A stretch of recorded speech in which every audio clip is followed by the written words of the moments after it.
Saratoga Racecourse in Saratoga Springs, New York. Day 16. Just another day at the office for Rod Ortiz, Saratoga's leading rider. Several live mounts this afternoon, including what you're talking about. Sharp New York bred, back-to-back wins downstate, 2-1 favorite in the John Morrissey. So who was John Morrissey? Mid-1800s, a bare-knuckle boxer, eventually a politician, the man who founded Saratoga Racecourse. No big deal. John Morrissey.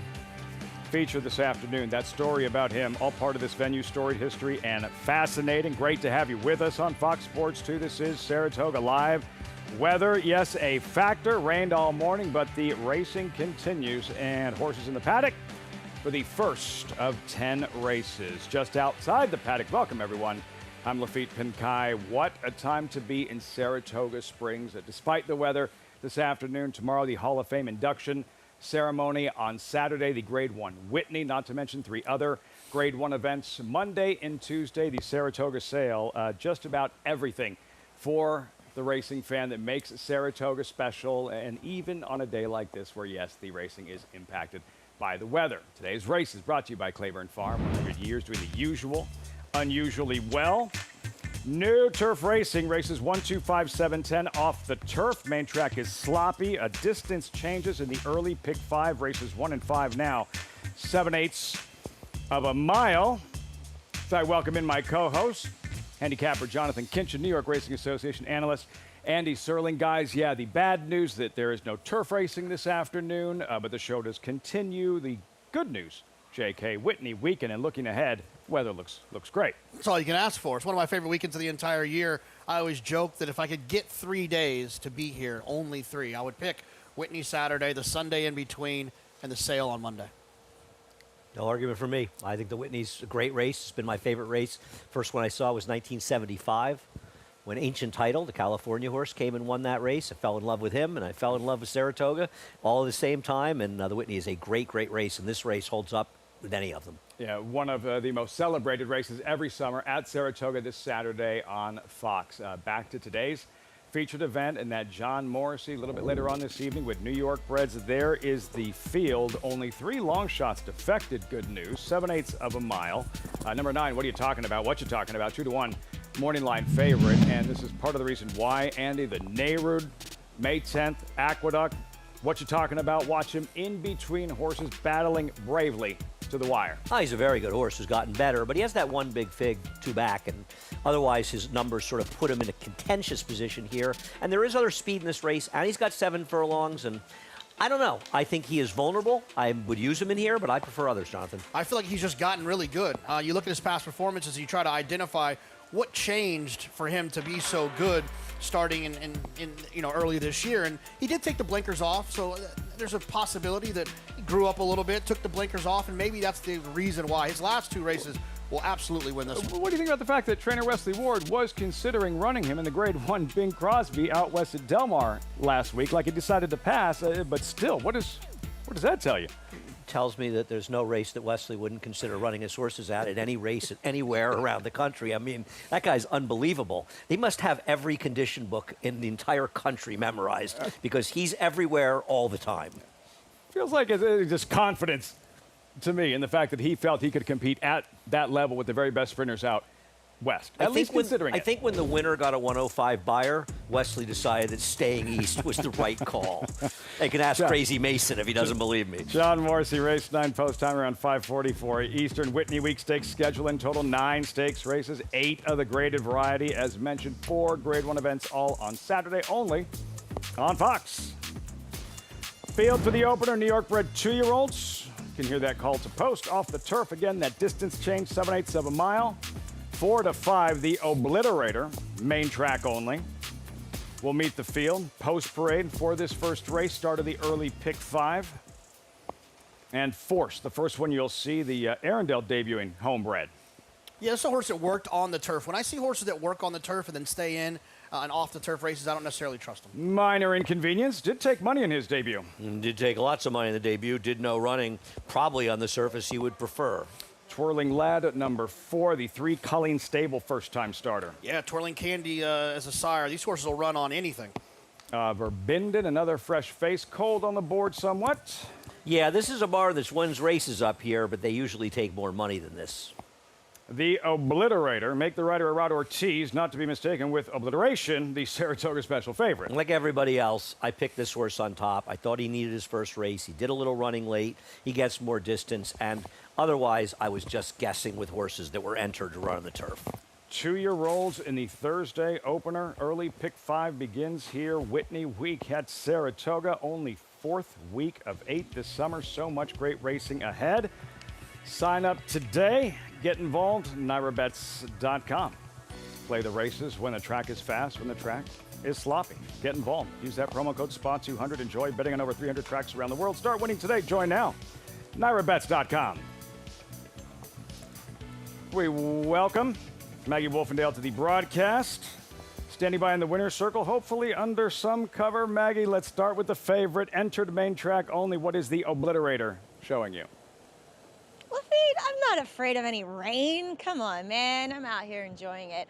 Only thing I worry about is my iPad. But we'll talk about the Obliterator. Yes, he's a horse that first time out, going the 5.5 furlongs, I thought would definitely appreciate some more ground. He's actually a longer framed, longer bodied type of horse. So getting to the 7 furlongs today, I think makes a lot of sense for him. I landed on him. There is a firster I'm a bit intrigued by, whom I'll get to in a moment, but he's moving beautifully over the sloppy sealed racetrack that we're encountering today. He doesn't look any more fit, but then again, that might just be him because he has a little bit of a confirmation fault that we talk about. He has a bit of a swayed back. You know, his back is extra long, and he has that dip down behind his withers and then up again to his hindquarters. And it just often gives that optical illusion of a horse having maybe a little bit of a bigger belly, a bigger barrel than you would like to see. But I think he is primed and ready to take advantage of this off-the-turf event. Now, taking a lot of money in his debut, as you heard the guy say, minor inconvenience, whom he was favored that day, but he did not handle himself professionally. He bore out badly as he went into the turn.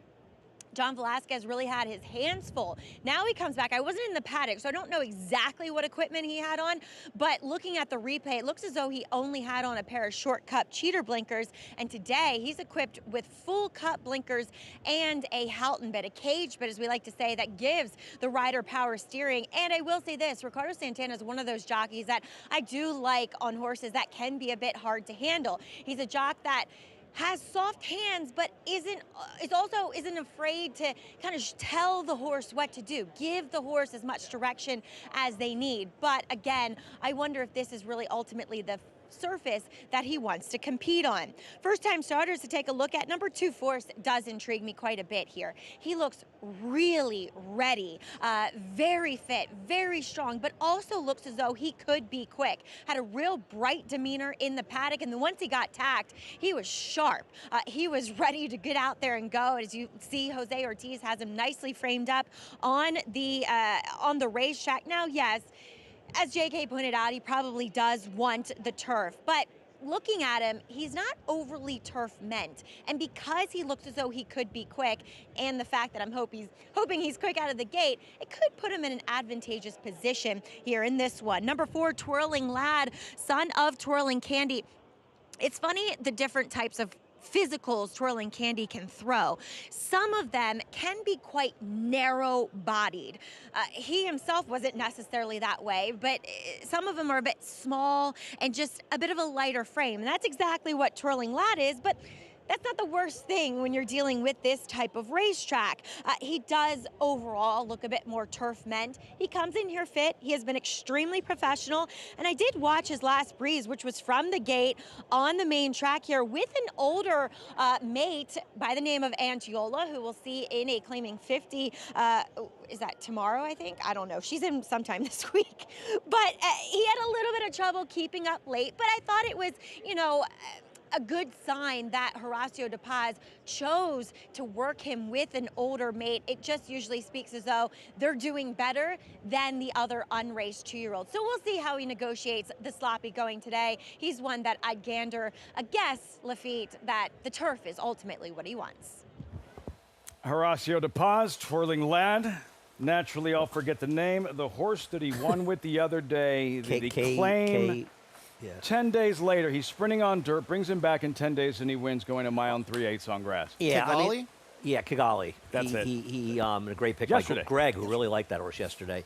To claim a horse like that in a 6.5 furlong dirt race, knowing that race was in the book 10 days later, and pointing to it, that's the kind of thing that makes you look like a fool when that horse runs last. It's like, can you believe this idiot claimed there were 6 furlongs, came back 10 days later, a mile and 3/8. I got to tell you, I think that may be the move of the meet at this point. We should, if we were like celebrating the cleverest trainer move of the meet. That would be at the very top. You should start doing that segment every week, Andy. I think the that's move of the week. I kind of like that, right? Like the Cleverest kind move of by put over trainer week. horse, like that Mel Giddings horse that had all the dirt, had no dirt for him last week when we were on the show. Right. I respect that because, listen, a lot of people try to, when I say put over, I'm not saying they're doing anything wrong. I say, sort of cleverly slip a horse in there and do something smart. Nope. A lot of people try, and the vast majority of them fail. That was intent. Yeah, that was great. Maggie's mentioning Twirling Lad.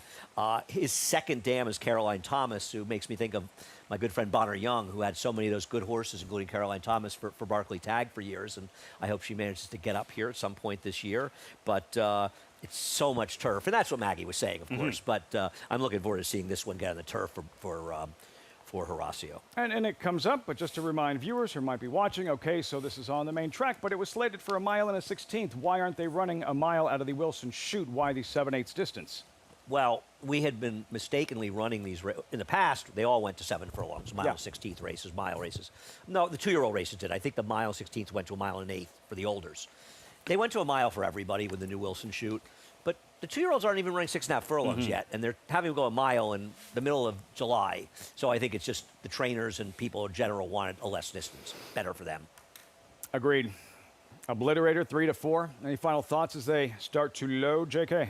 Yeah, I mean, I landed on the 9. It doesn't make me feel warm and fuzzy, but I just don't trust the other ones. Sitting next to you makes me feel warm and fuzzy. I just want to make Rick sure that people realize Duttrell, that. the Obliterator. Gerardo Ortiz, leading rider, riding the heavy favorite in this first of 10 on a Thursday from Saratoga, day 16. The voice of Saratoga, Frank Miramati, standing by. Verbinden going in. The Obliterator, the heavy favorite, takes up his spot. And they're off. The Obliterator was out alertly in a very evenly matched field early on, at least. Force is up to take the lead now. So it's Force in front. Minor Inconvenience has speed 2, and then Twirling Lad 3rd. 3 lengths off the lead. The Obliterator 4th. Very slight bobble for Verbinden at the start. He is last. It's Force, quick to the half-mile pole, leading it by a length. Minor Inconvenience 2nd, 23-1 for that opening fraction. Twirling Lad 3.5 off the pace in 3rd. Verbinden, and the Obliterator is outside of him. 5 lengths covers them around the far turn. Jose Ortiz and Force just in front. Minor Inconvenience applying the heat, and Minor Inconvenience takes the lead coming to the quarter pole. 2 more back to Twirling Lad. The Obliterator is on the inside as Minor Inconvenience starts to sneak away at the top of the stretch. Santana takes a peek back on Minor Inconvenience, who ran a half in 47-1 and has a 5-length lead. The Obliterator on the outside of Twirling Lad as they come to the 16th pole. Minor Inconvenience has pummeled them. Minor Inconvenience all alone and full of run. He just keeps going. Wins by 9 lengths. The Obliterator up for 2nd. Twirling Lad finished 3rd. Minor Inconvenience and hugs all around. The celebration for trainer Amelia Green, her first ever win as a trainer here at Saratoga. Also the co-owner, Minor Inconvenience. That smile says it all. This is like first win in Saratoga week. We saw Norm Follett yesterday get his first win in Saratoga. We saw Lindsay Schultz get her first win. That's right. And now Amelia gets her first win, which I'm be her first of many, I imagine. The favorite was never running, and when this horse took over in the turn, Jonathan, it was over. Yeah, absolutely. And Ricardo, he was the rider of the horse you guys were talking about earlier, Kigali. He's been riding really well at this meet. I've been very impressed with him. I agree. Top of the stretch right here. Asks Minor Inconvenience a question, has the right answer. The rest spinning their wheels behind him, and Minor Inconvenience in a major mismatch at 4-1, 3-9, 4-2. Obliterator the favorite second, but never really a factor. I mean, listen, this was obviously a flawed favorite. It was just very hard to know where else you wanted to go. And in this case, you wanted to go the other one with experience on the turf nonetheless. An easy winner here. Yeah, it's hard. It's hard to expect that this horse was going to run so well. I mean, the pedigree and the working on the turf prior, running on the turf prior. This horse handled it very well. For trainer Amelia Green, the first career win, Saratoga, a feature we aired. Our viewers learning a little bit about her earlier this week and working underneath Todd Pletcher, an extension of that Wayne Lucas training tree at Ivy League education for a young aspiring trainer. And she's going to go on to win many more races. But this day, this race, that colt, she's not going to forget Minor Inconvenience anytime soon. Absolutely. She owns the horse, too. So, yeah. Double whammy. New York bred runs up the score with Ricardo Santana. Minor Inconvenience, 3-9, 4-2. Results, reaction, we'll hear from winning trainer Amelia Green and co-owner when we come back. Her first career win, how much fun that was for her to watch that colt do that. Minor Inconvenience rolls in the slop in his second career start.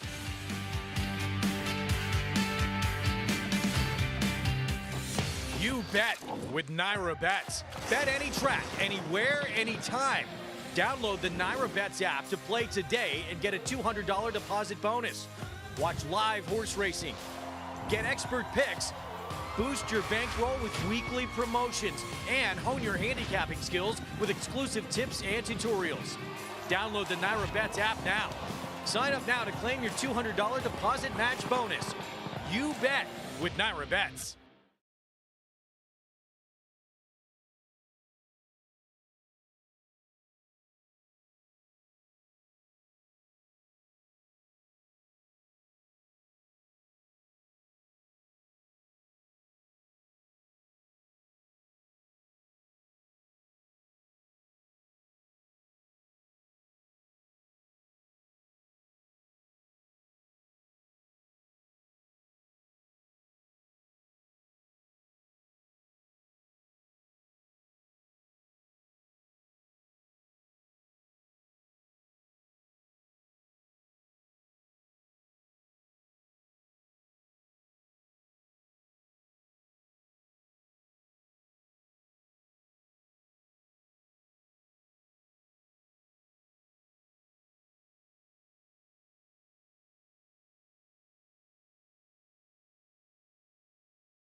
Just getting started. Welcome back, Saratoga Live. Minor Inconvenience, all by his lonesome. Graduates, second career start, first ever career win as a trainer. Amelia Green, co-owner, Minor Inconvenience, and look at this, continuing a tradition started by D. Wayne Lucas, Wayne's Winners. After a win, he'd bring kids into the winner's circle, JK, and now that tradition continues. Yeah, it's awesome. It's the next generation of fans. It's always fun to go somewhere you don't feel like you're supposed to be, Yeah. like behind the scenes. And I think kids will love this moment and turn into a lifelong fan. Maybe a first trip to the winner's circle for the kids. It is a first trip to the winner's circle at Saratoga for Amelia Green, standing by live with Maggie. That's right, Luffy and Amelia. I almost called you Amanda. I used to it, so. Exactly, the AG got me. Relief or excitement or just pure happiness? All of the above. Yeah. Obviously, getting the first Saratoga win, God, I felt like, we were close last week. We had a couple of good seconds. But to get it with a horse that, I own part of with Amanda, that we picked out ourselves as a yearling, made it even more special. Absolutely. And talk about his first run. He wasn't the most professional, but I saw some equipment changes and a rider change. I find Ricardo's really good with these kind of difficult to handle horses. That was what we told Ricardo today. There's no better way to say he's a little chicken. So I told him, I think if you get out the gate and get on or close to the lead, you'll be okay. But if you got behind horses and got kicked back, he has his own mind, and I don't think he would have wanted any part of that. So yeah, Ricardo rode him great today. And very proud of him. As you said, picking out horses with Amanda, who you kind of launched the whole stable together, she working for Todd Pletcher as well. Talk about that ride that you've had together. And like you said, being a co-owner is extra special. It is. It's very cool. Like you say, we both came from Todd, so we both kind of branched out on our own. Obviously, her being bloodstock and me training at the same time. So it worked out perfectly for both of us. And yeah, this was one horse we saw at the October sale. Couldn't find anyone to buy him. And I was like, God, I love him so much. So we just said, we'll buy him ourselves. If we're wrong, we're wrong. And luckily, he's rewarded us today. Absolutely. Well done. Congratulations. And I'm sure there'll be many more. Thank you very much. All right. Amelia Green gets her first winner. Minor Inconvenience. I don't think he is that anymore, guys. Any such thing as a minor inconvenience? There's some major inconveniences around here, but no minor ones.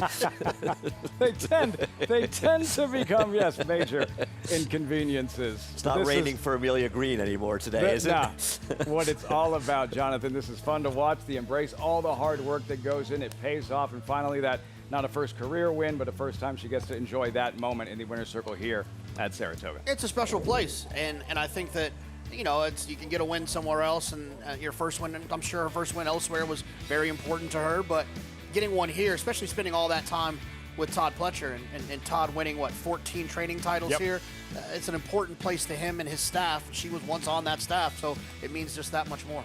Hasn't stopped smiling since. I don't blame her, as Minor Inconvenience runs up the score. Graduates in this second career start. We march forward. Race 2 started the early. Pick 4 more 2-year-olds. Maiden special weight with a restriction. We'll explain off the turf, hence the defections. Current favorite is Scorch 2-1. And Andy, you're dipping into the bankroll here? I am. I just want to mention people the 3 MTOs are scratched because they have to be because they're entering dirt races later this week. I'm going to bet on the number 12 here, Believe in Magic, for trainer Bill Morey. First of all, it feels like Bill Morey wins more than his share of races. A trainer done well watching him. A lot of turf, but dirt too. This horse was 3-1 first time out at Churchill Downs and did no running whatsoever. But where there's smoke, there's fire. Now gets in this race off the turf. A lot of horses enter the turf. I thought it might be interesting on the turf as well. But I think this is kind of an interesting one for Bill Morey, So I'm going to be betting on the 12, Believe in Magic. I have a number betting 60 to win. I have 2 $60 bankroll plays and an $80 bankroll play as well today. He's hoping you miss on every single one of them. He is. Let's be honest. You're only betting this horse because Reagan owns it. Yeah, that was what got me there. Yeah, Reagan. That was it. Reagan Swinbank. That was it. My main man. Love Reagan. Race 2. More 2-year-olds. 2-year-olds in 3 of the first 5 races this afternoon. As our coverage continues, day 16 from Saratoga. When we return, Maggie 2-year-old report. Stopped by Melanie Giddings' stable this week to meet Gigi Cakes. Melanie owns and trains. What will Gigi Cakes do in her debut? We'll find out. 20 minutes.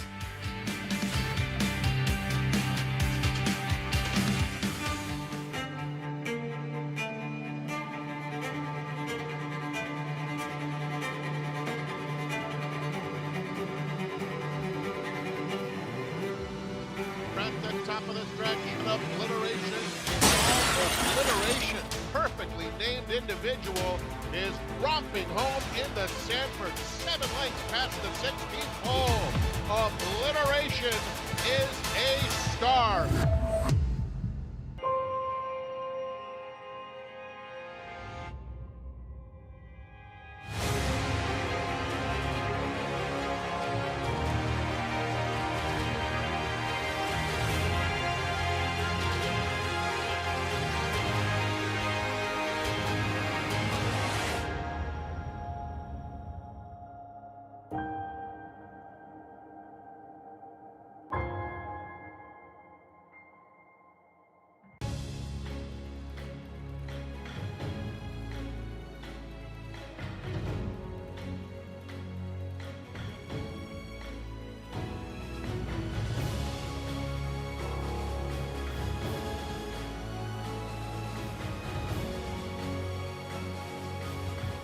Olympiad leads American Revolution. Olympiad gets the gold in the Jockey Club Gold Cup. Don't miss Saturday's blockbuster Whitney Day featuring a stacked lineup of 5 graded stakes, including new for 2025, the FanDuel 4-Star Dave, and of course the $1 million Whitney. Save $5 on admission when you buy in advance at NYRA.com. RaceLens is the most in-depth product in horse racing, with unique features found nowhere else. True odds, predictive analysis, and pace projection. RaceLens. It will change the way you follow horse racing and take your game to the next level.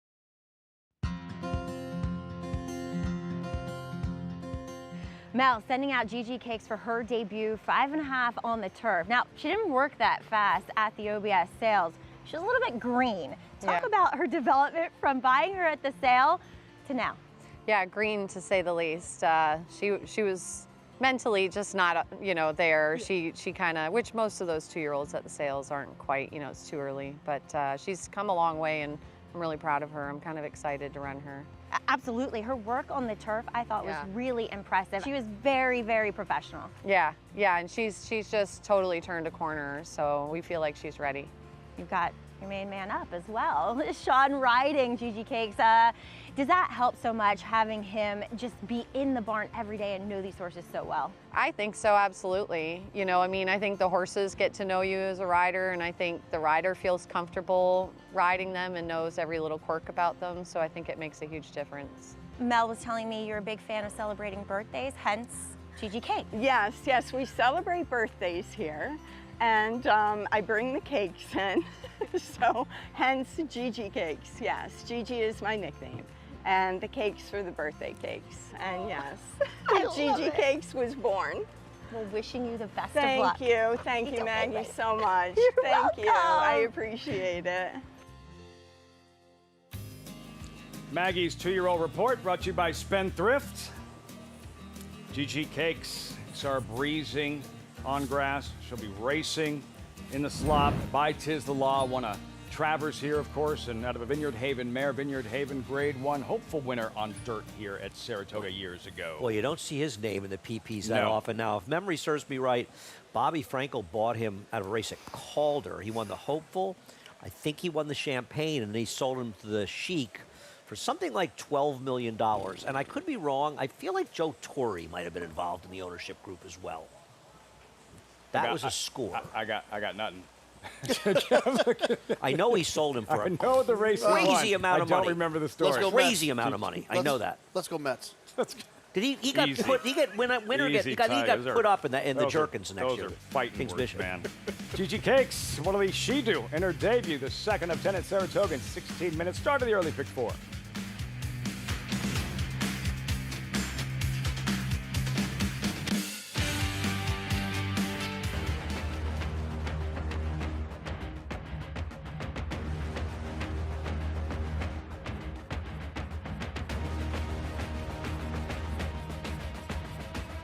They're coming down for the finish, and it is Silver State.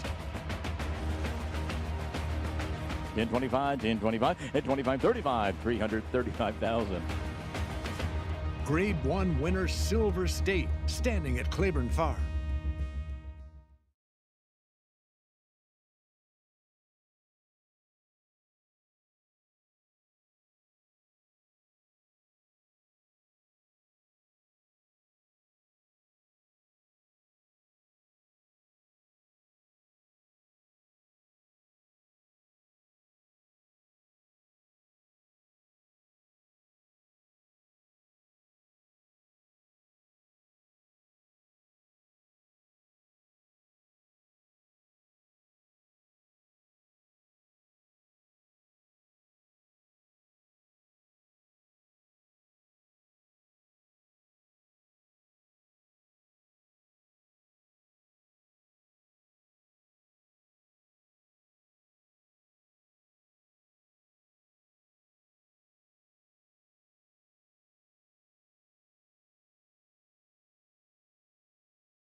You know, the Hambletonian is so important to harness racing because it's worldwide known. It's the dream race for everybody to win. You just don't realize what it feels like to win it until you actually do. The Hambletonian is so special because of the history of it. It's a race that everybody points for. It's the greatest trotting classic in all of the world. Harness racing is really big in Europe, in France, Italy, Sweden, Norway, Denmark. So, you know, all those viewers tune in to watch it, especially since it's raced during the day. So that works for, you know, the time difference with Europe. The 100th Hambletonian is so significant because it's our most recognizable race. It was started as a way to increase breeding and interest in the sport with a purse that was unheard of at that time. I think $73,000 was the first purse in 1926. And it just grew in stature, in prominence, and it's recognizable worldwide. Carl Yannick Gingras and Nancy Tactor. He's king of the Hambletonian. One of the things that makes the Hambletonian so special is the horse has one chance in their life to be a Hambletonian champion. You're only a 3-year-old once, so if you're not good that day, you missed your shot. Whereas, you know, with a Breeders' Crown or something like that, you can come back in, you know, in the next couple of years and finally get yourself that title. It's a $1 million race. It's the top 3-year-old trotters in all of the world that come right here to East Rutherford, New Jersey. Tradition means a lot to me, and to be able to have a race for 100 years, think about that, 100 years, and have history dating clear back to it is pretty amazing. I just think that, you know, you have that one shot to do it, the whole world's watching, and I don't know, it's just a really special, unique race. That scene last year, absolute downpour, adding to the drama. The Hambo from the Big M, 100th running, $1 million at stake. The Hambletonian tomorrow, Saturday, on Fox. Race 2 with these 2-year-old fillies in the paddock. Live look at Dolce Vino. Maggie, what's she showing you as she prepares for her second career start? I think she's very interesting, and Lafitte, much like the first race, I think the horses that have experience, at least based upon what I see here in the paddock, do hold an advantage over this field, though we see a first-time starter as your current favorite. But beginning with that inside runner, Dolce Vino, she was chasing Iron Orchard, who was highly regarded. I think she was a $500,000 New York bred before we changed the restricted conditions, because before the start of this meet, it was open to horses who sold or RNA'd for $60,000 or less, as well as New York breds. That's not the case now. But Dolce Vino, I thought showed good speed that day, and she just got a little tired through the stretch behind that runaway leader and winner, and she puts blinkers on today. She is on her toes. She is breathing fire, but keeping it contained. It's not like she's over the top and expending too much energy. She just is ready to go, and I think we're going to see even more speed from her as she presents herself as a bigger, stronger type than many of the foes that she's going to meet here today. And the fact that she's shown the ability to handle at least a dirt surface, we'll see how she negotiates the slop, I think is a feather in her cap. As we'll move on to the AE that draws in here, but has experience. Believe in Magic, as we heard Andy saying, she took money that day behind a gate to wire winner. She had good position early, and then she just kind of continued to lose it throughout the running of the race and never really picked up her feet through the stretch. It kind of looked to me like she was struggling a bit behind. Now, I think Bill Morey may have entered her, obviously being a knot this time, because if she struggles behind on the dirt, the turf is an easier surface for her to negotiate. I don't see any problems with her, though, looking at her here in the paddock. She is a pretty filly, and I love the way she's put together. She's your typical not this time in the way that, you know, your typical progeny in the way that he throws them physically. So I like what I'm seeing from her. She does add the front wraps on here today for this wet track, but very calm, cool, collected filly. I think she'll run better here at second asking. Now, your favorite is number 7, Scorch, whom I really liked if this race was on the turf. Watching her work out 2 back on the turf, she sat well off of a duo. She was kind of being strangled back, and then once he finally turned her head loose, she blew on by them and continued to do so. Now, there is is dirt in her pedigree. Obviously, she's a daughter of Yalpan, who is hitting at 28% with his freshman crop and first-time starters. The second dam was Greatest Stakes winner on the dirt hot summer, and the dam, she's half to Speed Bias, an accomplished dirt runner. She does look more turf meant physically. That's my biggest qualm with her here in the paddock. And while she's been fit and professional, I just don't know if this is the right surface for her, though her dirt workouts do appear to be fast as well. Number 10, Gigi Cakes, as you heard that 2-year-old report on her, she has actually some wet pedigree. The dam, she won her first start as a 2-year-old, and she also won on wet tracks. Now she's getting a little sharper here as the rider is up, Sean Bergman, of course, wearing those blinkers as she has been training in them as well. She's not overly turf meant. While talking with Mel, she does feel as though she'll be better on that surface. I think she's capable of handling this here, and she's got that kind of substance to her that I like to see and appreciate with these 2-year-old fillies. Lafitte? Gigi Cakes, confirmed backstory, Vineyard Haven. Yeah, it was confirmed. Yeah, it was Louis Lazzanero and Torrey that owned the horse. Joe Torrey that owned the horse with Bobby Frankel. Have a chance to see Gigi Cakes again in the post parade. There's number 2 in Dolce Vino. Again, yeah, Maggie mentioned, as we just saw in the first race, that edge and experience. Yeah, absolutely. And experience can go a long way with these types of races. Choppin' Broccoli, great name. Love that name. Known Agenda is more of a dirt horse, a dirt router, but they did enter for turf. Tom and Darren Broccoli's first-time starter. Scorch, heavy favorite, 6-5. Oh, I'm sorry. This horse got a B+ work on the last dirt work. I know a lot of people were talking about the turf work and also being impressive, as Maggie mentioned, but I know got a B+. And a B+ for a race like this, that's kind of stakes quality working. Just a click. TriStar Farm, first-time starter. Your odds, man. I'm sorry. There's scratches, and you're going to get a few odds in a row. It's going to happen, This one is man. an unlikely one. Gigi. When did the 8 scratch? Subject of Maggie Spendthrift 2-year-old report. The 11s is in as well. It's an odd number. Valhalla, Carl Moore's first-time starter. Preferred Vacoma's on dirt, but I don't know. Joe Sharp entered this one on the turf. Sharp 998 career wins. Number 12, Believe in Magic. Andy's bankroll play this afternoon, who draws in as well. Took a lot of money in her Churchill debut. Yeah, Andy's bankroll play, a horse that did take money. And that money for first-time starters, to me, indicates talent. And so I'll give horses like that another shot. And I think that's what Andy's thinking as well. 2-year-old fillies, sprinting 5.5 furlongs in the mud.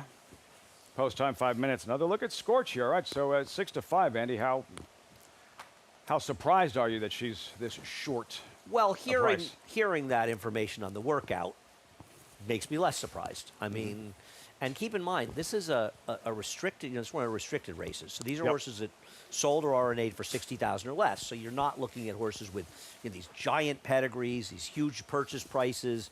And so it's a different situation.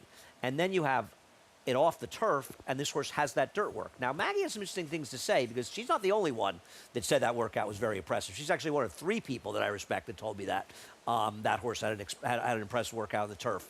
So I get what Maggie's saying. In other words, even though the horse had that B+ work on the dirt, this horse is turf meant, and I think there's something to that, not saying she can't win. Indicating looked more like a turf type. Scorch, heavy favorite, 6-5, JK and Valhalla. The Vacoma, first-time starter. Arad Ortiz in the standings, and 7 clear of his brother, JK, and more than double anyone else. Yeah, it's pretty impressive, but it's not shocking. I mean, Irad, the success that he has here, the success he has everywhere, it means a lot to these guys to win that Angel Cordero riding title. And that's called TV, how you say Angel Cordero riding title, and then maybe later he'll appear. It's good to have we'll you be here to on help set us a little learn bit about later on. television. I think it's really kind of, it's very generous of you, too. You know, it really means a lot. I'm practically in tears here. I can't wait. Angel Cordero on set a little bit later on. Dad on the set a little bit later on. I've had them both on different shows. I've never had them on together. And with those two, you can pretty much just get out of the way and let them do their thing. I plan to get out of the way. How about you, Jonathan? Yeah, that was a request from both of them. So let me tell you something. Angel and I are very good. I love Angel. Man, is one of the greatest legends of my racetrack. You guys were not here in his heyday in the 70s and 80s. I mean, he truly was the king of Saratoga. They gave him that moniker. He was the king of Saratoga. I mean, that guy was a rock star up here when nobody was a rock star. I wish I could just sit here and we could just take the rest of the afternoon off and let them tell stories. When Angel gets going telling stories about your dad, the one where your dad was upset because he thought Angel cut him off, but Angel wasn't even in the race. There's a hilarious one. The restaurant that got the party they were at that got robbed in California. They had to hide under the table. Hilarious. The story you told on the one you just mentioned, the Who's the Seven. That I know every dad story. That is the best. That is about the best dad story I've heard. Yeah, they'll be on the set a little bit later on after race 3, getting closer to post time race 2, 2 minutes out. And Maggie with more on Valhalla. What are you seeing, Maggie? I like that name. It's fun to say, Valhalla. As she is one that was originally entered for the turf. And, you know, Joe Sharp, her trainer, has been aboard her in the mornings and definitely turning the screws when it comes to who she's been working with. Her work going a 3-back on the Oklahoma turf was with an accomplished turf sprinter by the name Boson. Now, to be fair, she was on the inside and had to be scrubbed on most of the way to complete that half-mile work in 49 and 1. But still, you know, it shows that they're really getting her fit and ready for this affair. She was a bit tough for Rod Ortiz to deal with, and it was funny, you know, Amelia Green's team talking to me about minor inconvenience being a bit of a chicken, and a lot of times there's this old adage around the racetrack that horses that are a little bit scared or a little bit lighthearted, when they hear and feel that slop underneath of them, it'll set them off and they'll just literally run scared, if you will. And that's kind of what Valhalla was doing. So Irad really had his hands full as Joe looks as though he's about to go duck hunting in this weather, but maybe he's making plans to do that later. We'll see how Valhalla does. I do think turf is going to probably be her better surface, though there's pedigree for her to handle the dirt for sure. Now, circling back to your favorite, Scorch, I will say this about her warm-up. She's just a very good mover, and a lot of times they will be able to handle this surface. You know, she has a lot of buoyancy to her trot, to her canter, so she looks as though she should be able to handle this. I would just prefer horses who have experience. Lafitte? Valhalla. And that's the 7 you were just discussing, the favorite in Scorch. Getting back to Valhalla, the Carl Moore first-time starter and duck hunting or otherwise. Joe Sharp closing in on that milestone of 1,000 career wins, 998. Fast start to the meet here at Saratoga. Difficult to keep that kind of pace, and we'll see if Valhalla can get him one closer. Yeah, I mean, Joe's been winning with extremely logical horses that were coming in here and were short prices off races at Churchill. Logical horses.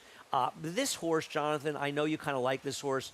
I think this is Irad Ortiz money in a race where people are just floundering around other than the horse off the big workout. Yeah, the one thing I did like was the siblings. Nothing was like a superstar, but they all had a little bit of early speed. So in a race like this, I was just hoping that maybe this one could be a little quick away from them. Doesn't that feel cold? The Vacoma first-time starter, Rod Ortiz ride. Doesn't 4-1 feel a little bit cold with Valhalla? Well, there's one horse taking all the money. And then you've got, what, 6 or 7 other horses, 1, 2, 3, 4, 5, 6 other horses, and that's what I'm saying, right? Yeah. It's not really getting bet.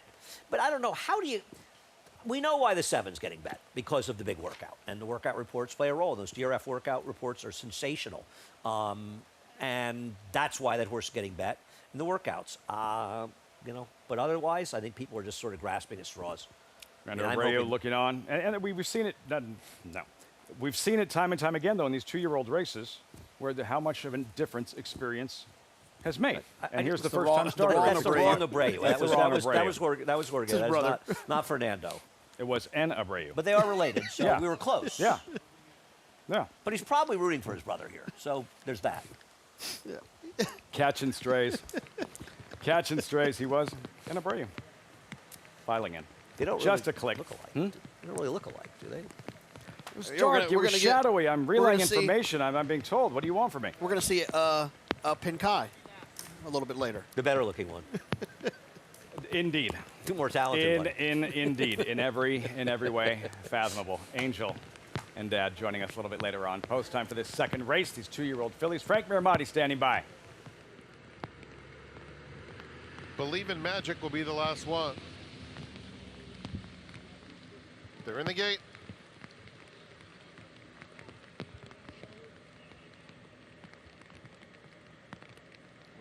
movement inside.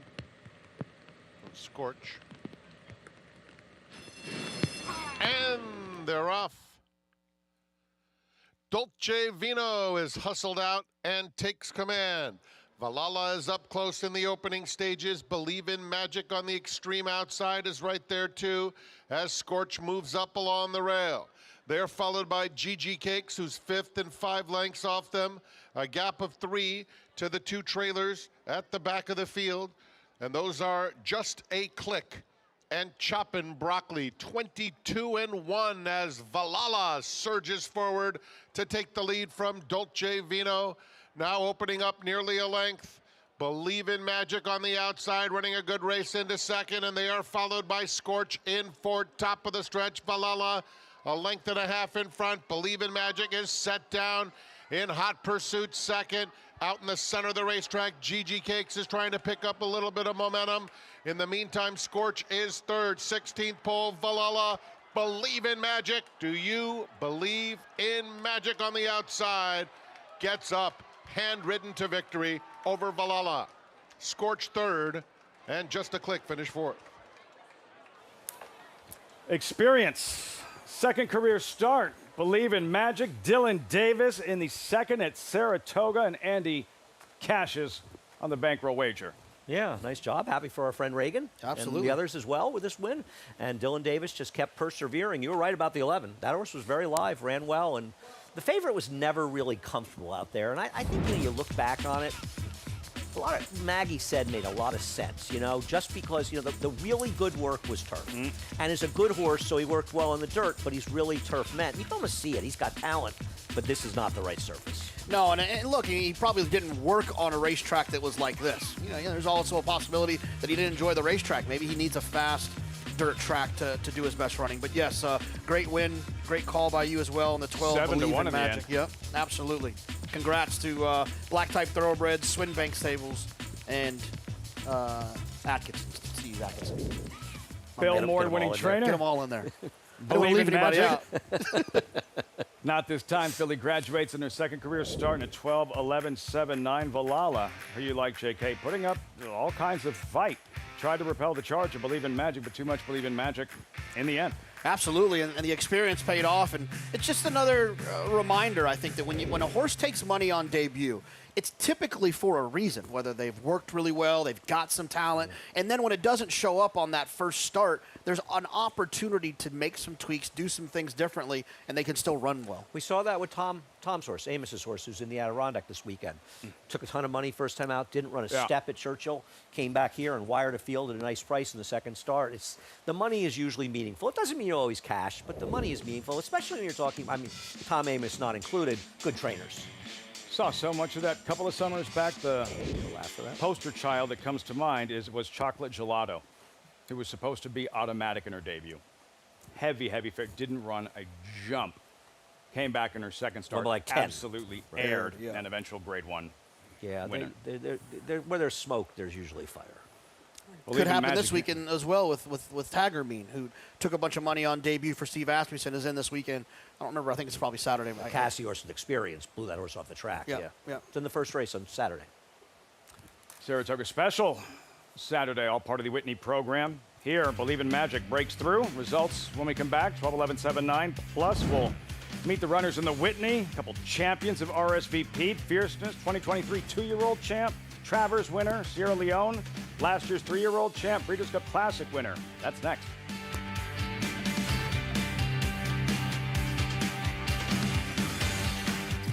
A dynasty in motion, reshaping the sport's greatest tradition, channeling the legends of his line and surpassing them.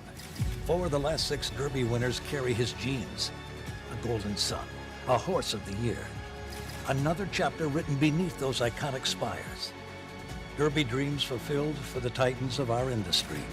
From authentic to sovereignty, a legacy both real and supreme. Into mischief. You bet with Naira Bets. Bet any track, anywhere, anytime.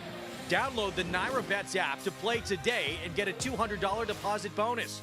Watch live horse racing, get expert picks, Boost your bankroll with weekly promotions and hone your handicapping skills with exclusive tips and tutorials. Download the Naira Bets app now. Sign up now to claim your $200 deposit match bonus. You bet with Naira Bets. The Saratoga sale and the Preakness have been synonymous over the last 3 years, starting with National Treasure in the 2023 Preakness, a graduate of the 2021 Saratoga sale. Then you go to 2022. That Saratoga sale featured Seize the Gray, that became the last of the 15 Triple Crown winners for the Hall of Famer and the late great D. Wayne Lucas. The 2023 sale closed out the trifecta with Journalism. He's been a great racehorse from the first time he set foot on the racetrack. In fact, his mother, Mopatism, was also a graduate of the Saratoga sale, building upon the foundation of decades and decades of top-class horses coming from the Saratoga sale. Not only sires, but then eventually the dams of these top-notch racehorses as well. It only further shows the depth of quality and class that we have over the many decades of success at Saratoga. Welcome back. Watching Saratoga live on Fox Sports 2. 2-year-old fillies in the first couple of races. Andy's bankroll play strikes at 7-1. Believe in Magic for Bill Morey, winning trainer with Maggie in the winner's circle.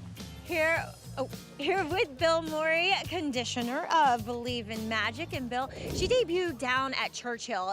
She took a lot of money that day.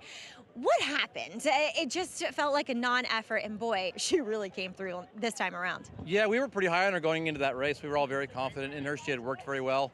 The owners and myself, we were all really excited to see her run, and she just completely threw a clunker that day, and we really don't know why. She came out of it good, and we just, as disappointed as we were, we just drew a line through it, and we decided to bring her up here. Do you find that with young horses, you expect one thing and they deliver something else in the afternoons? It's so hard. I mean, you know how it is. I mean, it's so hard just to get one first-time starter to the gate, get them entered, get them in, get them shipped to where you're going and get them to the gate, and then there's so much pressure on them. I guess we all put a lot of pressure on first time out, and sometimes you just have to learn to live with a bum effort first time out sometimes. You've had entered her for the turf. Is that still an option? I think down the road, I think right now we like the mud. So we'll take whatever comes our way. Well, congratulations. Big effort from her here at Second Asking. Thank you. All right, Bill Morey is sending out Believe in Magic. They still believed in her, and she got the job done here second time around like they thought she would, guys. Like you thought she would. That's 7-1, and you learn. You don't know if they're going to handle it till they try it and experiment. Now you know that she can handle a different surface than perhaps you thought was preferred. I think a lot of people feel like she could end up on the turf maybe in her next start, and I guess Bill can enter her on the turf, and if it gets rained off, know that she can run in there. So gives them multiple options. 16-20 in the end, 12-11-7, race number 2, the third race. Coming up next, this $32,000 claimer. Also, we're going to be meeting the field for the Whitney, but first things first, that third race, $32,000 claiming sprint 3-year-old fillies. That's funny, is out. Lady Orient, Andy, in 2-1, the favorite currently. How'd you see this one unfolding? Well, I get Lady Orient. I'm against her, but she is dropping considerably for Tom Amos, and she didn't run particularly well last time, but it is a big drop. I like Sassy Shenanigans. We saw Stephen Schauer win a race here the other day, and he's a trainer who just sort of started training on his own. He was involved as an owner before with the players group, and he's had a lot of success, so I'm going to take this one off the claim. You think, Jonathan? I think my iPad died. Oh, man. But it's coming back on in a couple seconds, so I will know in a few seconds. So that's it. Without that, you're like, that's like, so you're actually. You're looking at way too many who races. He's Charlie McCarthy, and the iPad is Edgar Bergen. Is that how it works? You can just leave the iPad there, and you can, I'll tell you, people at home are sitting on pins and needles right now, Jonathan. Get that iPad moving. I can do the Whitney. I can do the Whitney by memory. I can do the Whitney by memory. The iPad. Let's meet the field for the Whitney, America's best racing race here of the week. Naturally, the Grade 1 Whitney, 10 entered, mile and an eighth, $1 million purse, Breeders' Cup Challenge event. Win and you're in for the Breeders' Cup Classic. Let's meet the field, starting with a colt not likely to run. Mind frame, Andy, what's the story? These in there as insurance in case something happens to Fierceness. It makes perfect sense. Part owned by Mike Rapoli, along with Vinny Viola. And keep in mind, people, his 5-2 morning line. The morning line maker, David Aragona, he put him separate. He made the morning line without him, and he's sort of separate, so he didn't affect the morning line. Number 2, Skippy Longstocking, 5th in last year's Whitney Gold Cup winner at Santa Anita. He's just a cut below these types of horses. You know, if it's a grade 2, grade 3, you know, give him a shot in there. But when these big horses show up, it's too much for him. Runs his best races when he tries to bite reporters. Ask Maggie. Highland Falls, last summer's Jockey Club Gold Cup winner. I mean, if you go beyond the big 2, he is one of the ones. His Gold Cup is very good. It's still not good enough to win this race, and what he lacks is consistency. Mama's Gold here, a New York bred with speed. Commentator, runner-up. Yeah, I mean, look, New York bred, he's got a couple of okay races, but nothing that's in this category. He's fast. Distance, not a problem. 4-time winner. Running mile and an 1/8. Number 5, Sierra Leone, reigning 3-year-old champ, Breeders' Cup Classic winner. Not only is he going to get some speed for Mama's Gold inside of him, he's got a horse coming from the same stable they bought, may have some speed as well, and I believe this is the time he's going to get it done, getting a little more pace in front of him. 3 starts at Saratoga, defeated favorite 3 times, then disarmed. Second to Arcangelo in the 23 Travers. Yeah, I mean, I've been looking for that race for the last 2 years. He showed a little bit of that back in March at Oaklawn Park, but I just still don't trust him. He's an MTO tomorrow. I wonder if he runs tomorrow if they come off the turf. Something to keep an eye on. White Barrio 2023 Whitney winner. I think he's very interesting. If you're going to use the wet track excuse for Fierceness in the Met Mile, why not for him? Fair. His Pegasus makes him a massive player here. Contrary thinking sold to Peter Brandt by Seth Klarman. Sierra Leone's Rabbit, question mark?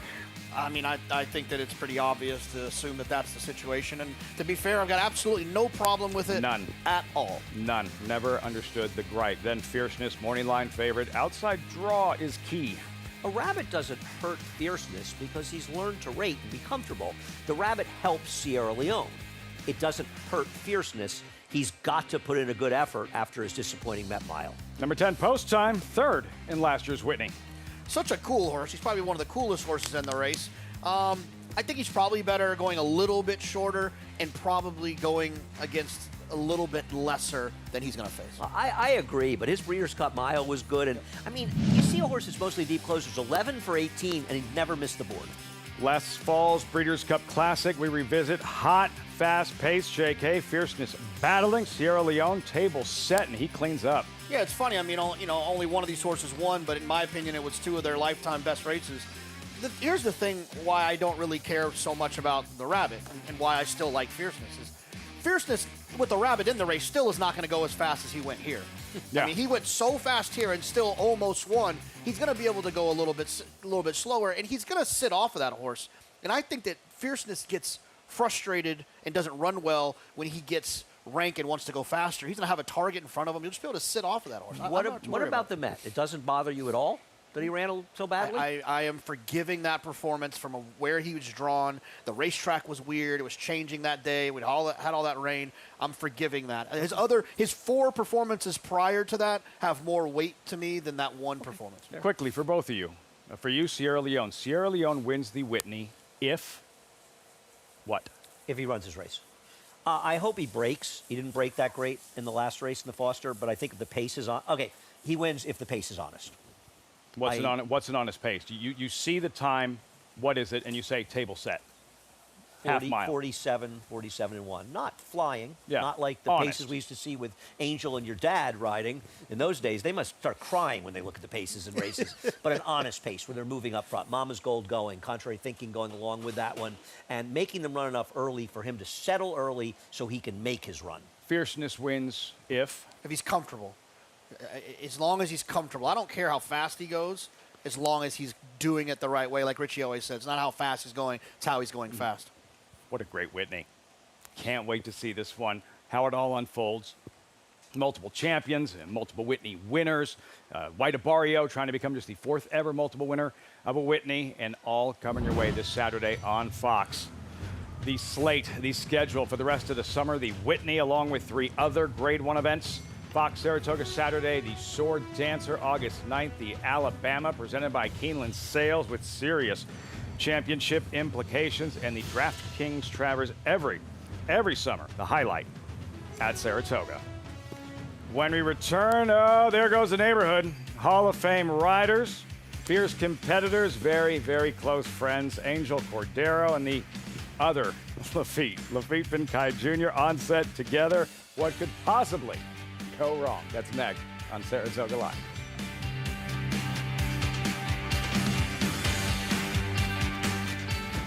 He's a running son of a gun.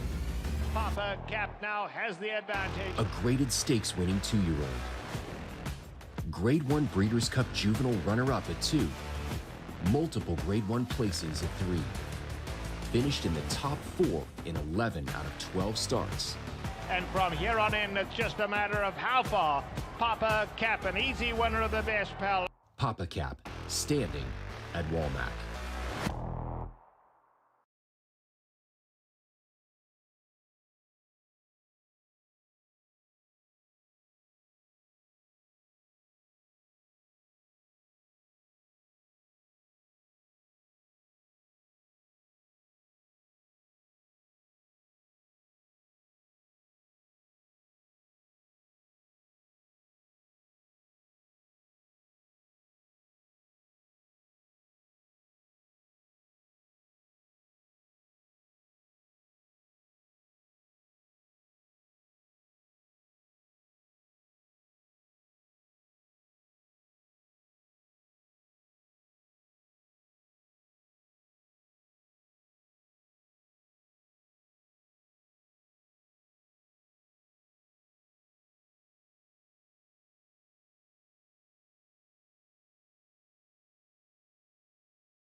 Let's talk about different body types and how they fit into different conditions. Now we're looking at a proven dirt sprinter. This is a fast horse, and first thing you look at when dealing with dirt sprinters, I like to, is how close quartered they are. Look how short coupled he is from his withers to the point of his hip. It's a very short span. And furthermore, he's very upright through his pasterns, and he has a more upright foot too. Looking at a dirt hoof, you'll have smaller, more narrow feet so they can cut through the dirt. It's a looser surface, so they don't need as much surface area to be able to push off of it. And look how less of an angle we have. We have nearly a straight line from the point of the hip to the point of the hock. And two, they're going to be broader animals too. They'll have a lot of depth to their girth as well. They need that quick burst of energy. They need those big hindquarters to propel themselves out of the gate quickly. They have speed, not necessarily long-lasting speed, but that muscle mass, that power makes them the dirt sprinters. Great stuff. What to look for and who will be the quickest of the dirt sprinters in the upcoming third race on this muddy track while you're looking at Lady Orient, the current 2-1 favorite. Maggie educating us and standing by in the paddock with a first glance at Beaches and Pearls. Maggie.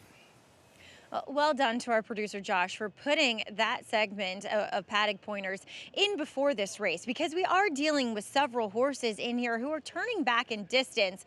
And let me tell you, they don't look anything like that dirt sprinter in that video. As we'll begin with number 3, Beaches and Pearls here for Brendan Walsh, as she graduated at Indiana Horseshoe Indy, I should say.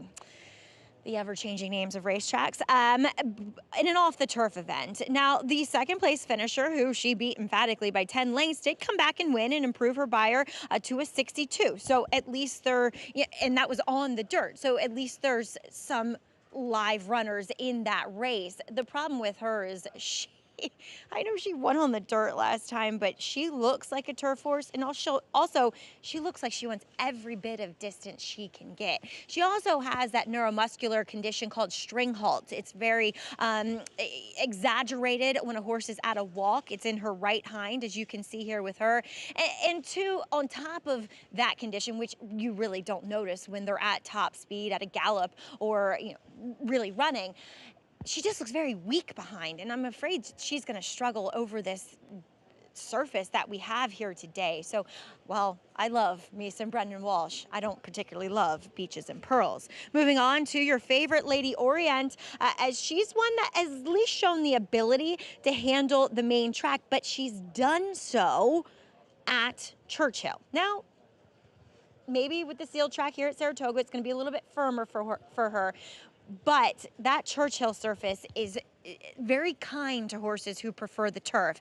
And Lady Orient, while she's done incredibly well from 2 to 3, I love what I'm seeing from her physically overall. She just looks like a turf horse to me. And the fact that she gets this type of surface today to deal with for Tom Amoss, and look, the class obviously is going to help her too. And she's really well turned out. She's totally dappled. She looks strong. She looks fit.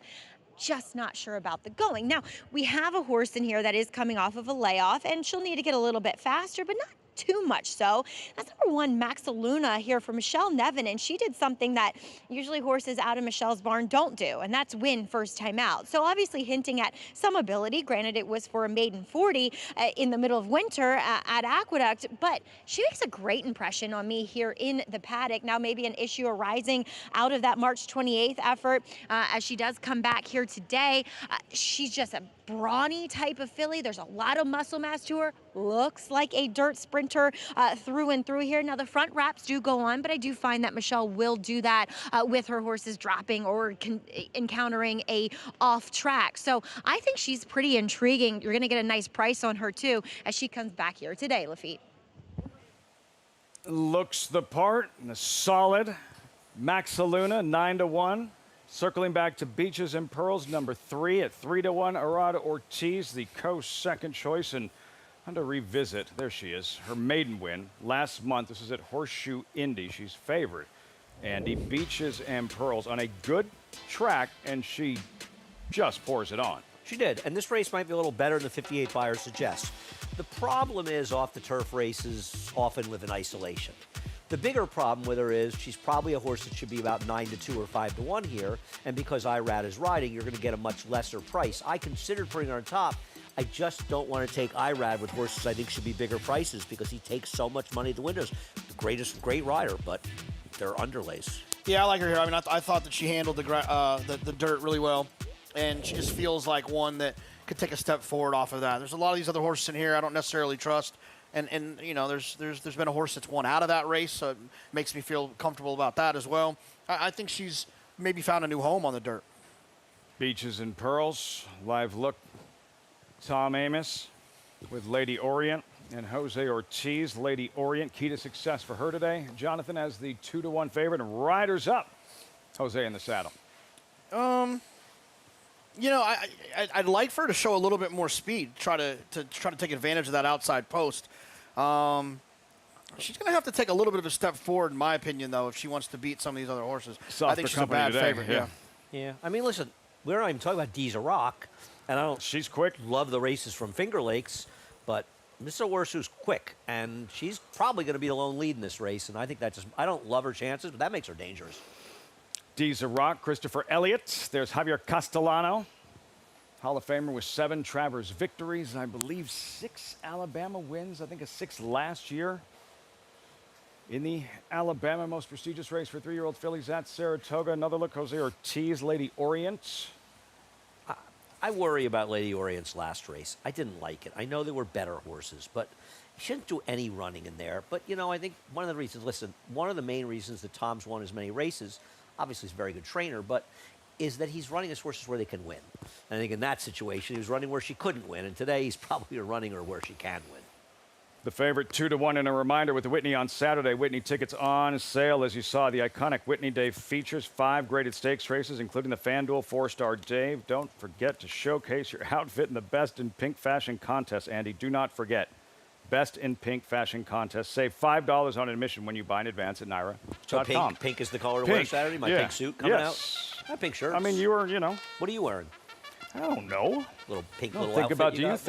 think about this far in advance? I think about it about 10:15 in the morning when I'm thinking about taking a I shower. don't buy that, not for a second. Post parade. You saw Max Aluna there, sassy shenanigans and Manny Franco. Yeah, sassy shenanigans. I'm not in the business of taking horses that get claimed away from Mike Maker. Beaches and Pearls, New York debut, Rod Ortiz takes over. I am in the business of taking those horses.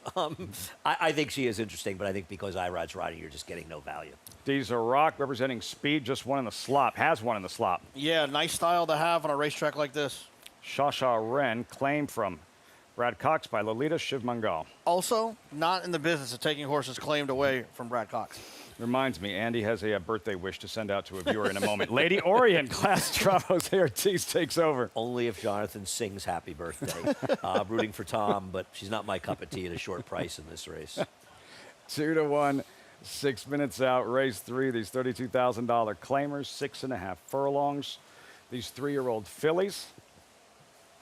And another look at Lady Orient, Jose Ortiz. And look, Rod has he's out in front and he's created a lot of separation, but Jose having a bang-up meet as well. Listen, you know, it's 7 wins, and Irad's going to win a lot of races, but there's a long way to go at this meet. And 7 wins, Jose has a 4-day win, and Irad gets shut out, and now it's 3. And suddenly it's almost tied. It's a long way from over, and these guys are incredible competitors. And, you know, you had mentioned Ricardo. He's got 14 wins. He's the 3rd leading rider. They're not the race riders not leaving a lot of meat in the bone for the rest of them, and Ricardo is certainly picking it up and riding great. He's been very impressive, and he's not he's not a full-time New York guy. I think anytime, like when Tyler did that last year, coming up here and having those the success that Tyler Gaffalione had, when you spend a lot of time and Jose's an outlier because he's got so much business in New York because he spent so much time here. But when you show up here and can win that many races and you're not based in New York, it's pretty impressive. I miss Tyler. I hope he's doing well, getting back on his feet at Ellis. And, you know, Tough injury, bad timing. Yeah, I mean, he and his agent, Matt Musiker, made the right choice. In other words, coming in here, off an injury, into this riding colony, into here, it was just going to be hard for them to get the kind of mounts. And then what happens? People start saying Tyler can't ride anymore because he's not getting the mounts. So by going to Ellis, he's going to get the mounts that can give him a chance to get back his feet. And hopefully he'll be riding here at least some mounts or at some point later in the meet, and be great to see him back. Well, Flavien Prat was the story last summer as far as the marquee wins and the 7 Grade 1 wins. There's only so much to go around. Tyler Gaffalione, the only other rider with multiple Grade 1 wins at the meet. He won 3 of them. Yeah, right. Big meet. Not too many left after Flavien, and they're hard to win. Listen, Irad didn't win a single one last year. Not one. He's won a few, though, in his career, I think. And there will be more. A few more. And there was a summer, Ricardo Santana, and this is when he was riding everything for Steve Asmussen, where he had 4 or 5 Grade 1 wins. One of them with Got Stormy and the 4-Star Dave. I remember he won the Hopeful with Gunite, I believe it was, for Steve Asmussen. I mean, he's nothing new to watch Ricardo Santana have real success over the summer at Saratoga. We've seen it. He's put together big meets without winning rally races for Steve, and when he was riding for Steve. And no, I'm impressed with him as a rider. I'm a fan. Despite the rain, best seat in the house for her. Goggles. She's tougher than we are. Successful. Yeah, goes without saying.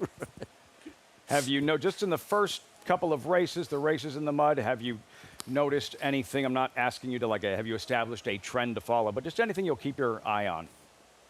No, I think the track's played pretty fairly from what we've seen. I mean, horses, you're going to see horses that are forward often dominate in those races, but then again, where there's some big closers in those races that we know about that were hindered, Jonathan, I think it'll be a little more telling in a race like this, maybe. If you like Lady Orient, is she going to be a horse a bit compromised? Can she make up that ground?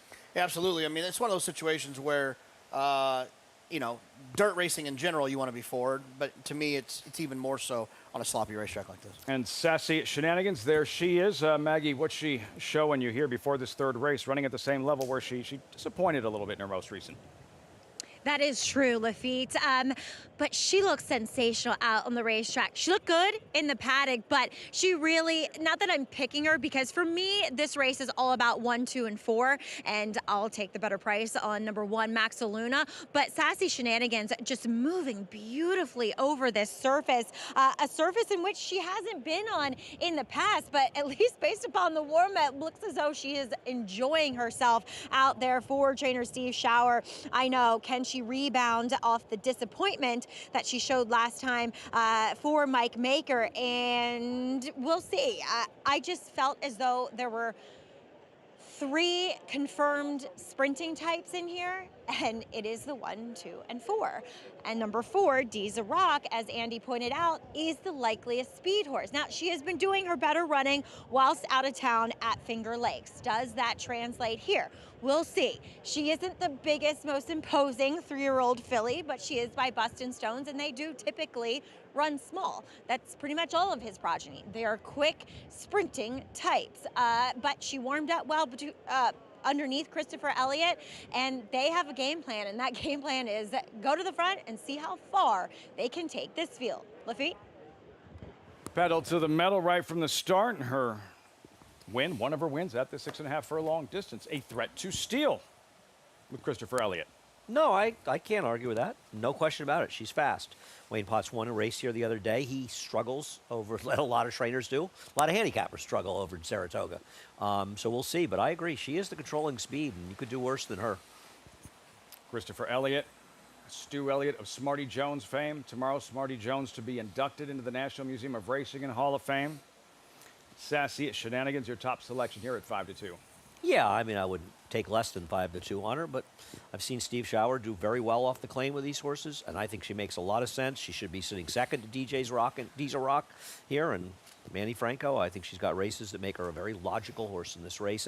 I guess the question is, and Maggie was sort of talking about it in a sense without saying it, I don't really love the 7. I hope I'm wrong for Tom's sake, but I think at 9-5, she's a good horse to bet against, Jonathan. Yeah, I agree. I think this becomes a playable race because I believe the 7's being overbet. You saw the big win by Beaches and Pearls. There she is, your top selection in this third race. Would running back to that maiden win be enough, or would she have to take another move forward?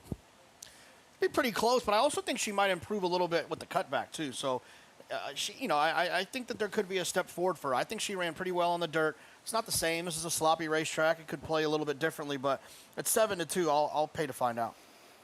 Sire Omaha Beach would have been the favorite in the dirt. Were you a believer, an Omaha Beach believer, coming off that Arkansas Derby win and bad timing, that injury? Didn't have a chance to compete? You and I were there. That was when we were there. We did. Was it the... no, it might have been. I think that was another year. We were there, but we didn't cover the Derby. We covered the race before. You're right. It was a good horse. Whether he won the Derby or not, I don't know. I don't even who won the Derby. Horse he beat wound up being moved up, through disqualification. Oh, right. Yeah. Country House. You think he was second to Omaha Beach in that Arkansas Derby? Was he? Yeah. Second, third. God, I have no memory of that whatsoever. Omaha Beach. Wasn't he probable second? Might have been the. I know he was wound up being the favorite for the Derby. I don't think he was. I'll look it up. I know Country House. I was second or third in that Arkansas Derby. Ran well in the Derby. Some good fortune. And a Kentucky Derby winner, the first of 2 for Hall of Famer Bill Mott. All set for this third from the spot. Frank Miramonte standing ball, race 3, live from Saratoga on Fox Sports 2. Lady Orient to the outside. Goes in. They're in the gate. And they're off. Diza Rock is very fast out of there. Sassy Shenanigans is coming through to challenge, and Maxaluna joins the party along the inside. So it's Sassy Shenanigans and Maxaluna who go on to lead. Rock gets a good spot after a beautiful break. Then comes Cha-Cha Ren on the inside of Lady Orient, and Beaches and Pearls is at the back of the field coming to the half-mile pole, where it's Sassy Shenanigans scooting clear a length and a half. Maxaluna now to her outside, moves to engage. Past the half-mile pole, the quarter went in 22 and 1/5 seconds. Rock still very much in the thick of it, 3 deep as Maxaluna takes the lead. Rock now second, Sassy Shenanigans back to third. Less than 3 furlongs to run. Lady Orient takes fourth. Cha-Cha Ren is now fifth at the quarter pole.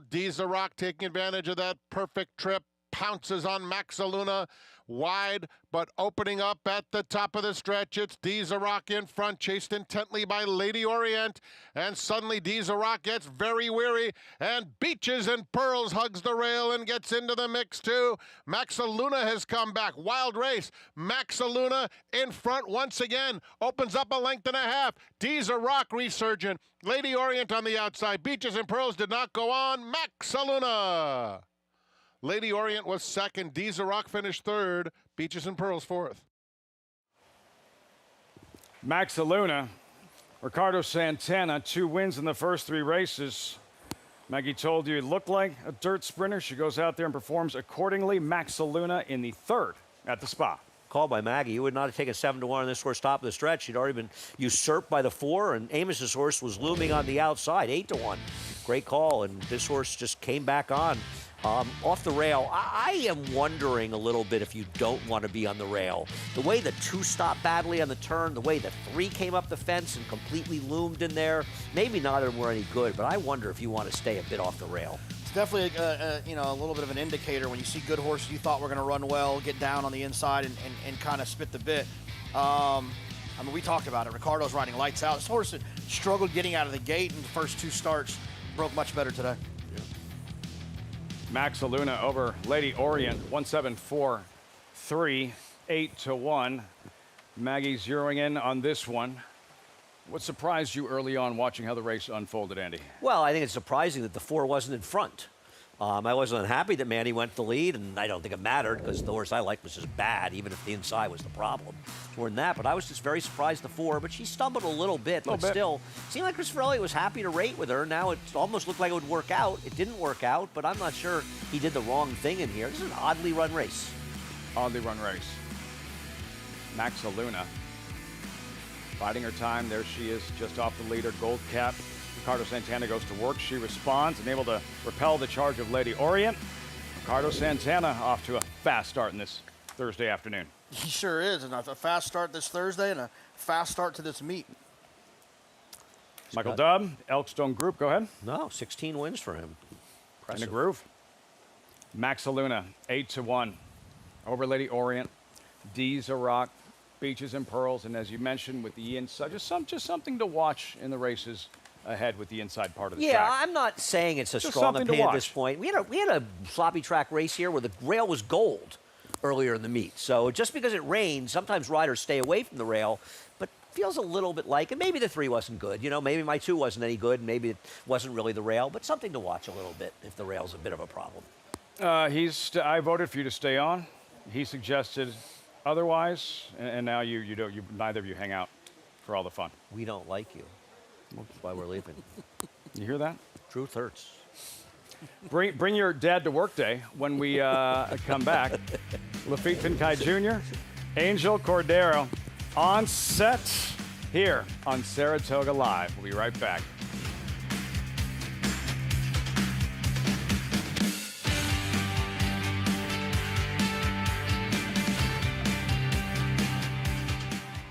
Twirling Candy, proven Lane's End's stallion-making tradition.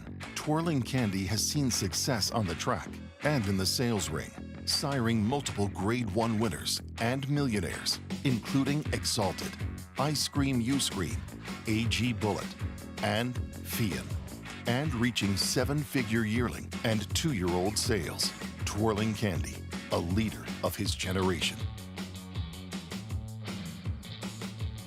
It's America's original sport, and no one covers it better than americasbestracing.net. From the sport to the lifestyle, the best races, horses, and destination venues, cocktails, gambling, fashion, and more. America'sBestRacing.net is a sport for you.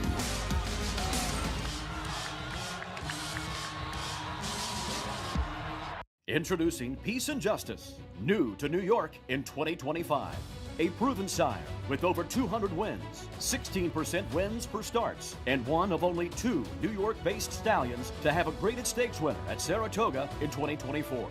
Now, with 3 different racing surfaces coming to New York, and with New York breds running for equal purses as open company, Peace and Justice is the sure choice for 2025. Peace and Justice, now standing at Irish Hill and Duchess View Stallions in New York. Racetrack Television Network brings you every race, from every track, on every screen, every day. With monthly packages starting as low as $5, RTN gives you great value and access to more live HD streaming and race replays than anyone. Visit RTN.tv today to sign up and watch on almost any device, including Roku and Amazon Fire. RTN has packages that start at $5 per month.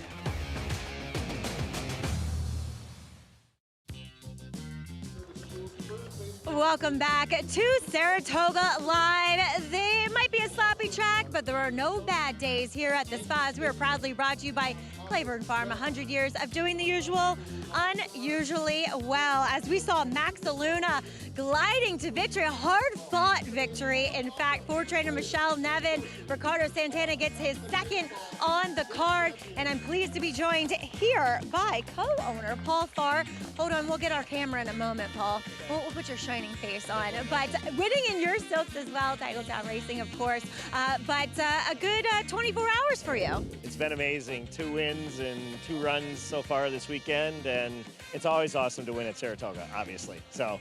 Well, also, we saw your silks. It's a bit of an homage. You're a little bit of a Green Bay fan, yeah? Yeah, I'm from Green Bay originally. I have a house at Titletown across the street from the stadium. My whole family still lives there. I'm a huge collector of memorabilia, and so Titletown Racing Stables, when there was a need to pick a name, it was very easy to pick. What's your coolest piece of memorabilia? I have a Don Hudson game-used jersey from the late 1930s. The Packers Hall of Fame has one. Canton has none, and my youngest of 6 kids is named Noah Hudson Farr, Hutson, after Don, as my favorite player of all time. First true wide receiver in the NFL.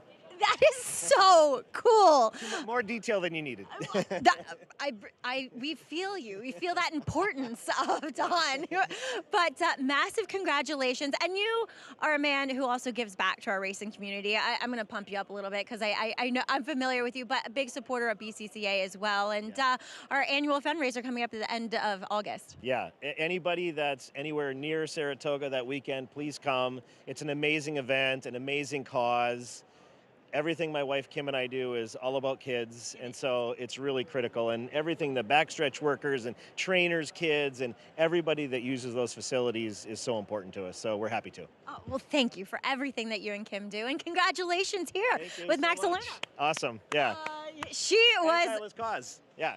And Kyla as well. Max Luna, very, very determined victory. But Lafitte, I hope you are ready for this. Joined by your father on set with the legend of Saratoga, Angel Cordero.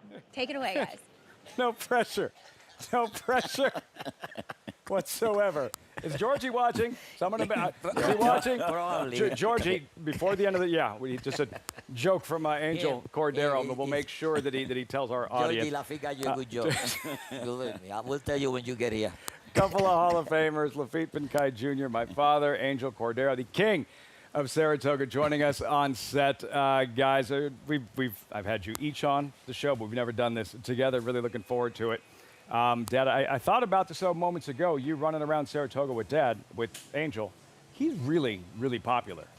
Very. Is that irritating after a while? No, like when I run around with Jonathan, everybody wants to say hello and take pictures of you. Like, it gets a little bit irritating after a while. That doesn't bug you? No, not at all. No, a lady came out and said to him, "That's my favorite Jackie. That's the only one that you respect, right?" Better man than I am. Angel, it's a special weekend. It's Whitney weekend, and tomorrow the Hall of Fame induction ceremony, something you were a part of in being inducted into the Hall of Fame back in 19 88. What do you remember most about that day, that moment? It was very touchy because I was waiting for a long time, and happened to be the same time and the same day that my daughter born. Wow. When I was doing the speech, my sister-in-law told me like this, like she born. So I wanted to name a Hall of Famer, but they won't let me. Same day she was born. The same day at the same time. Incredible. Who introduced you? Who introduced you? To Joe Hirsch. Joe Hirsch. Wow. Were you nervous? No. The speech? You know, it's funny because I didn't think he liked me that much. He wrote an article on me like I was Rough Rider. I should go back to Puerto. You were a Rough Rider. Yeah.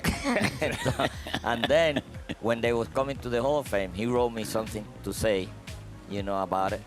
And that was good because he saved me because I didn't know what I was going to say. Only like Pancho Martin said, thank you very much. The crown, the king of Saratoga. Dad, for you, it was back in 1975 you were inducted into the Hall of Fame, but you weren't actually here.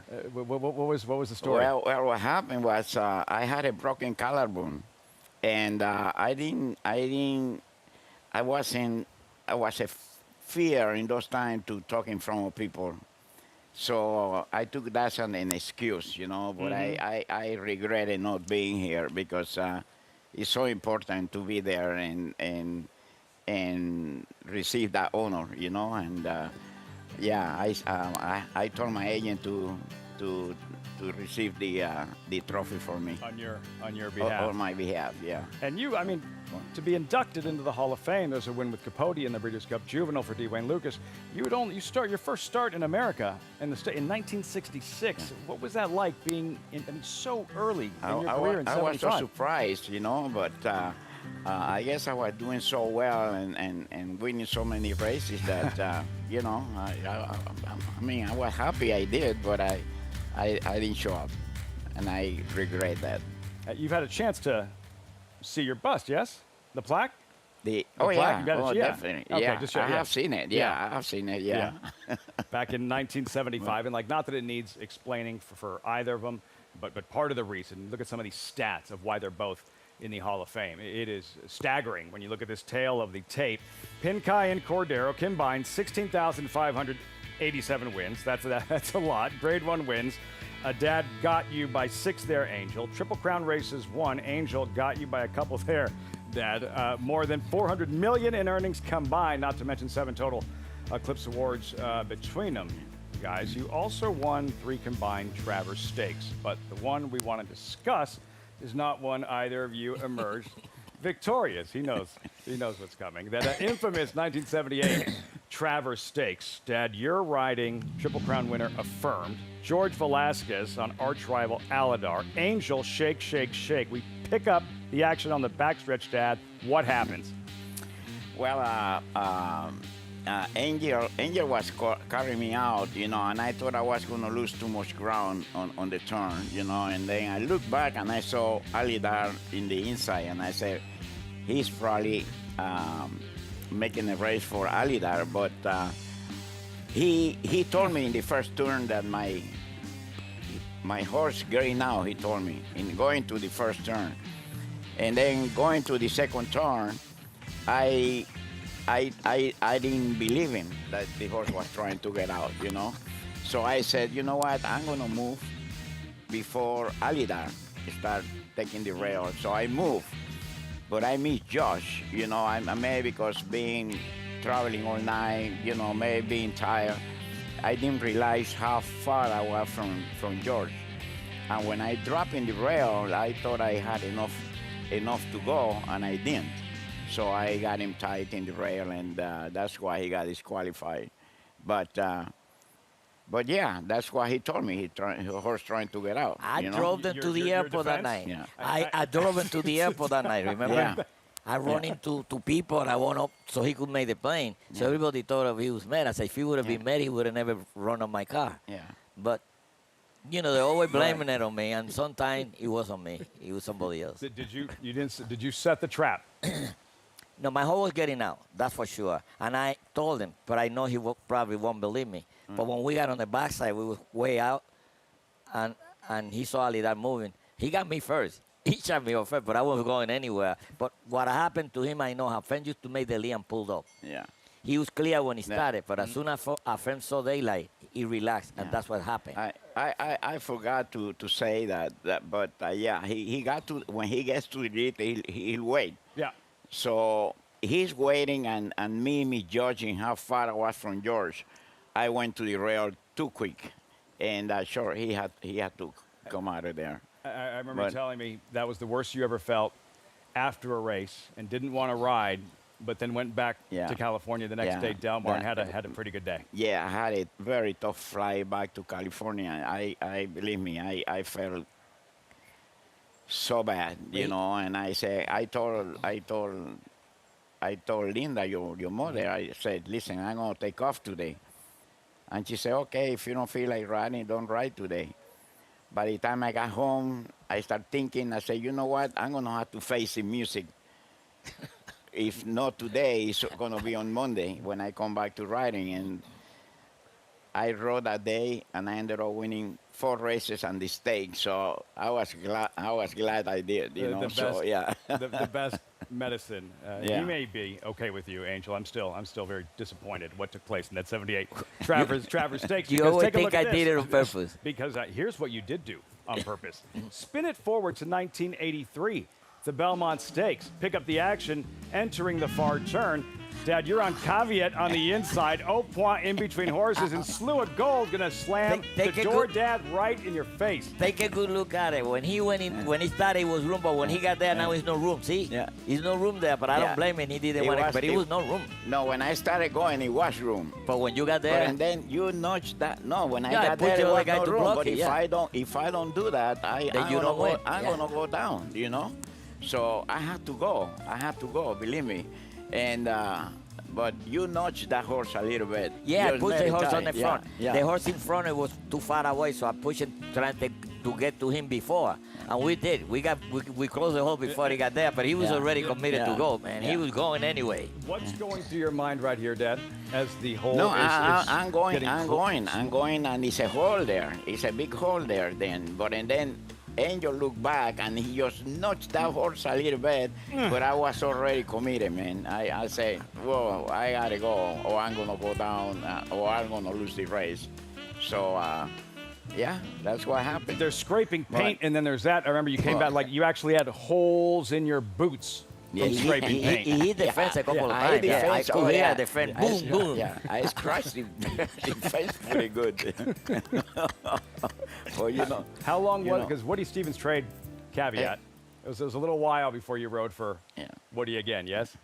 I don't think I ever rode after that. Never after that. No. He blamed it on me when the horse broke down, but believe me, you know, I know he had room when he started. But when he got there, he wasn't there. But I don't blame him, because if he comes out there, he either go down or don't win the race. So he was never mad at me.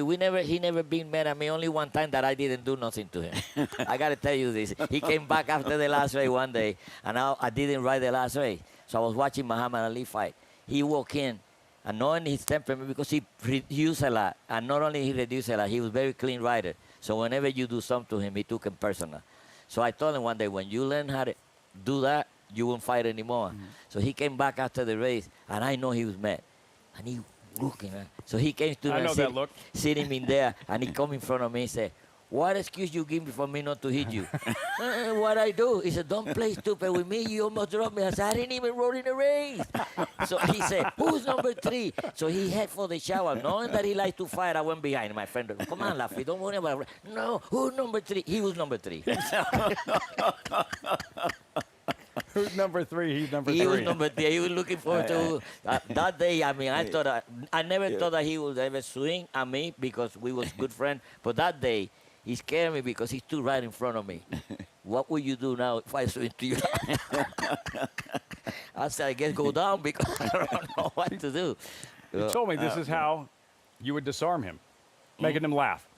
Oh, yeah. Making him laugh. And that I made him laugh all the time. I I could be a comedian and have in Fred Road, and I make him laugh all the time. We got Rouleau from places for laughing. People used to get mad at us because we laugh all the time. That's the way it is. He looked at me and I looked at him, and his laugh coming all the time. You were laughing after the 85 Kentucky Derby. A couple of years after that, 83 Belmont we just revisited. Angel, you were on Spend a Buck and taking no prisoners in front, turning for home and dad. You're on Stevens Odyssey, who gets into a little bit traffic, runs really well. Just not a good to caller and capture Spend a Buck in the end. Yeah, I thought he'd probably stop, but he didn't. He just kept on going. And I wanted to make a deal with him because he never won the Derby at the time, and I won it like 3 times. I said, you give me one of your Eclipse at a Award winner, and I give you one of my Derby trophies. Well, I tell you, I finished second many times to really tough horses, you know, and I thought for a while I was never going to win a Derby. And then I got lucky getting on Swell, and I ended up winning the race, and that was a dream come true for me, because that's the race I wanted to win. I didn't want my career to end up without winning a Derby. So second to Secretariat, second to Spectacular Bid, some of the best horses another, ever won. Another great horse, you know, and then second to Spend the Buck with run such a great race that day, you know. So, and then there was one year where the filly beat me that she wasn't supposed to run. Leroy Jolly did not want to run. And I finished second with Rumbo, which, from what I hear, Rumbo had the fastest quarter-of-a-mile finish run in the Derby. Fastest final quarter mile in the history of the Derby. I mean, trouble at the top of the stretch and came flying. Yeah. Looking back at some of these races, and you guys were such fierce competitors on the racetrack. How were you able to maintain this friendship during your careers and obviously thereafter? We went out every night. Him before he married, Georgie Velasco and I. Not every night. Not every night. Almost every night. So we were friends. You know how when you play the game with your friend, that is different. That's more pride than anything. The money didn't mean nothing. Even when we was last, we used to ride. So one day we got him in between, and he comes in between Georgie and I in the stretch. I come out, pushing to Georgie, Georgie pushing back to me, and he was like a punching back. So after the race, I said to him, claim foul against Georgie. He said, I claim foul against both of you. So I claim foul against Georgie, and the two, I said, why are you claiming foul on the Georgie? I said, because he bothered my friend last week. They took both of them down. So I go to him, I said, could you come in the movie and give me a give me that look? Like, He's so tough on Georgie. Yeah, it's my Nobody brother. nice with the Georgie. One of the greatest riders ever. So tough on Georgie. No, I do because I love him. They used to call her the good, bad, and the ugly. Remember that movie, The Good, the Bad, and the Ugly? Who's the good? Well, he was the good. He was the good one because he won all the races. So I was the bad one. He said he was the bad one. So it was nothing left on Georgie. My money would have been. Guys, this was so much fun. Thanks so much for stopping by. Angel. Pleasure. Here. Always Thank good you. to see you. Dad, Okay, thanks so see much. you. We'll see you soon. Nice to see you. Yeah, I'll see you in September when I'm back September. in California. Yeah, I'll be here. I'm gonna be kind of busy till the end of the Saratoga meet. Angel Cordero, Lafitte Pinkai Jr. joining us on Saratoga Live as our coverage continues on this Thursday afternoon. We have the 4th race coming up. After the break, riders up 9 minutes out. The 4th from the Spa is next.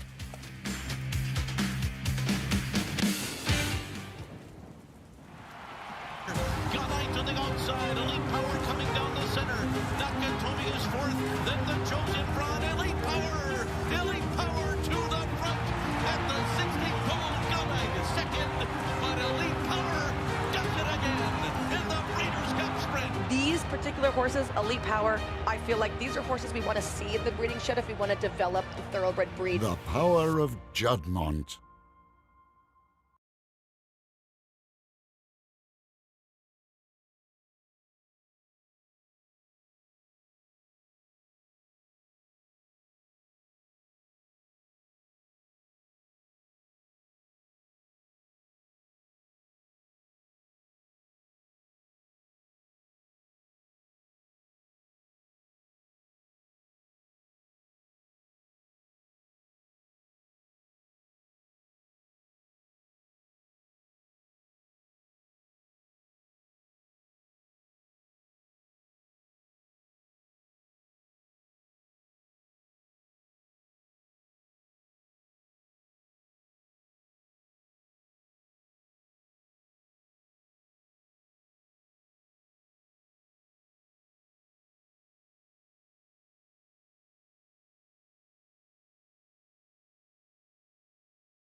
Welcome back.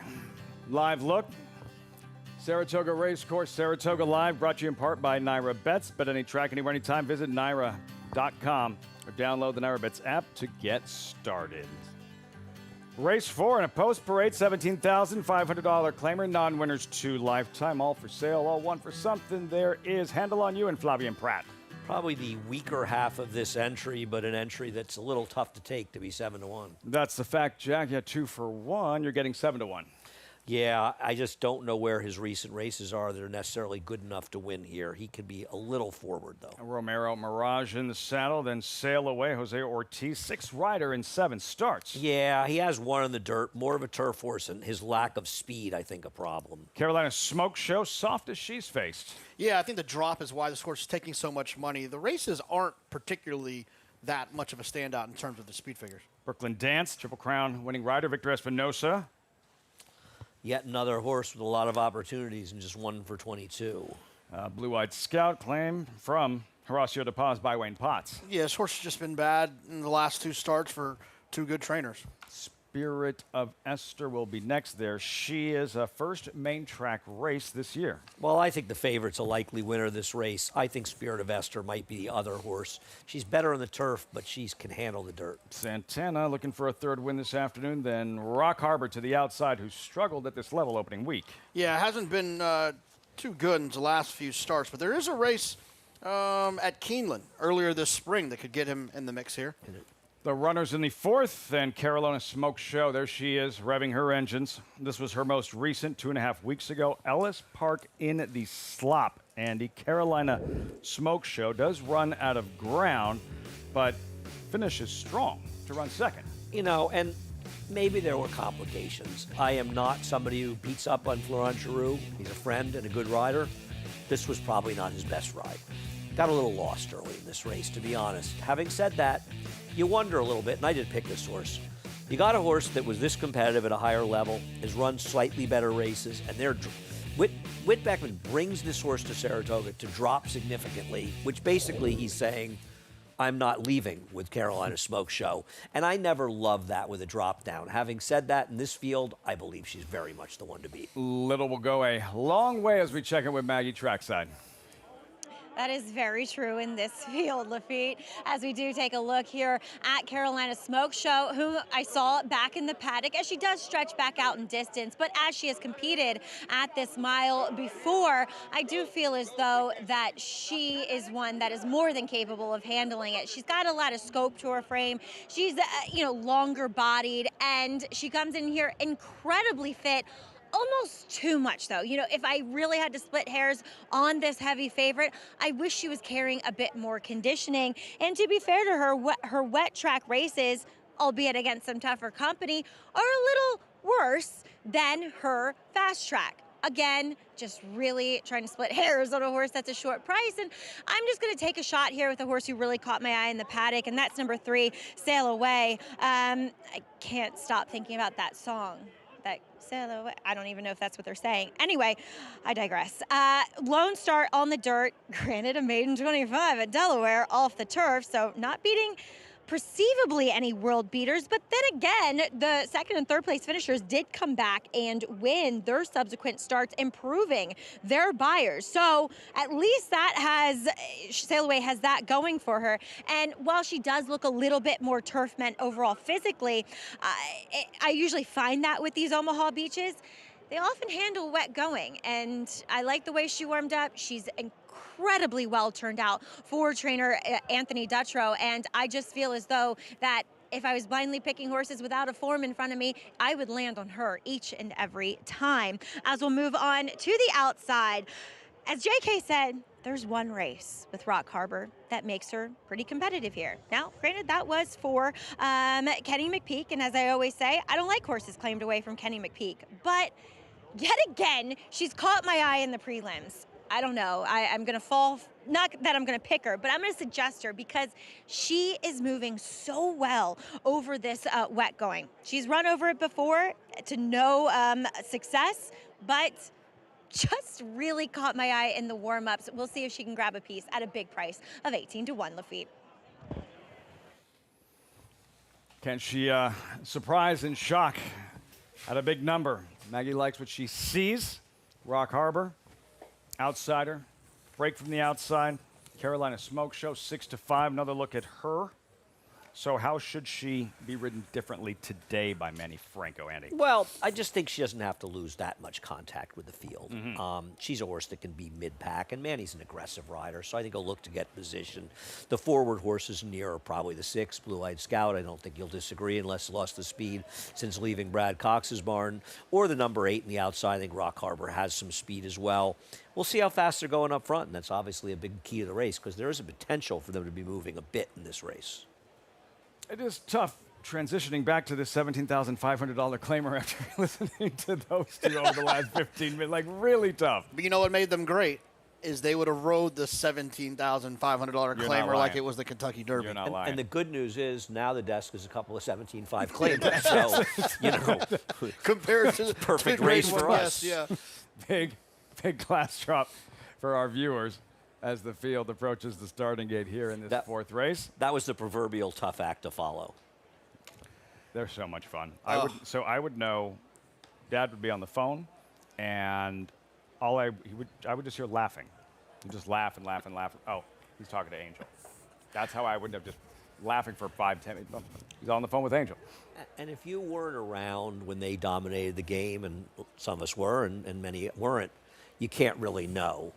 And you can understand also it's a different time for racing. You know, Angel used to be on the cover of the New York Times. I remember when he was 7 races one day at Aqueduct, front page of the New York Times that Angel won 7 races. You're talking about Bill Shoemaker going to this night show almost a dozen times. Yep, I mean, these people, they were real stuff. You know, the jockeys now are stars in our lives in the game that we follow and the game we love.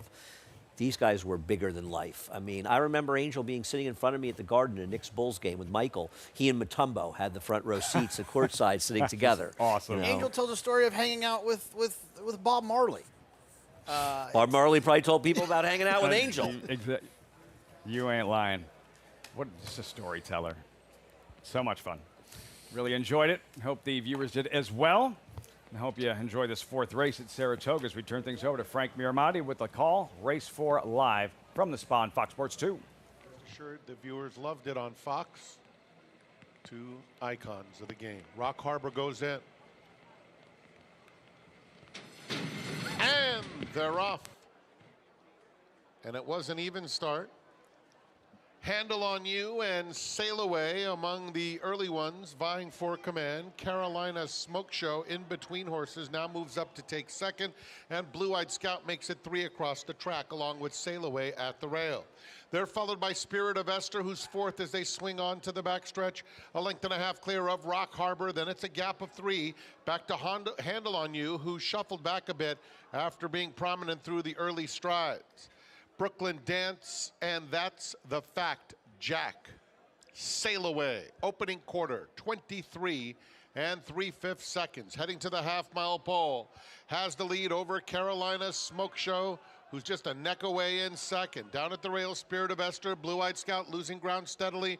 Rock Harbor is now up to take that 4th spot, angling to the outside. Then Handle on You, That's the Fact, Jack, and Brooklyn Dance between those two. 47-1 for the pair of Sail Away and Carolina Smoke Show, who will arrive at the top of the stretch with Spirit of Esther lurking in 3rd. Here's Brooklyn Dance getting underway, 5th at this point, behind Rock Harbor. They're at the top of the stretch, and it is Sail Away, short lead. Carolina Smoke Show, Spirit of Esther continues to keep pace, putting that head down and trying to get to Sail Away, who has something left. Sail Away and Spirit of Esther come past the 16th pole, 1-2. Sail Away by 2. Spirit of Esther, second best. Sail Away wins it by 2 lengths. Spirit of Esther was second. Carolina Smoke Show 3rd. Rock Harbor reclaimed 4th. Sail Away does just that. Jose Ortiz, Tony Dutrow teaming up. Woodford Racing, that Woodford Racing green. Maggie, JK, well done.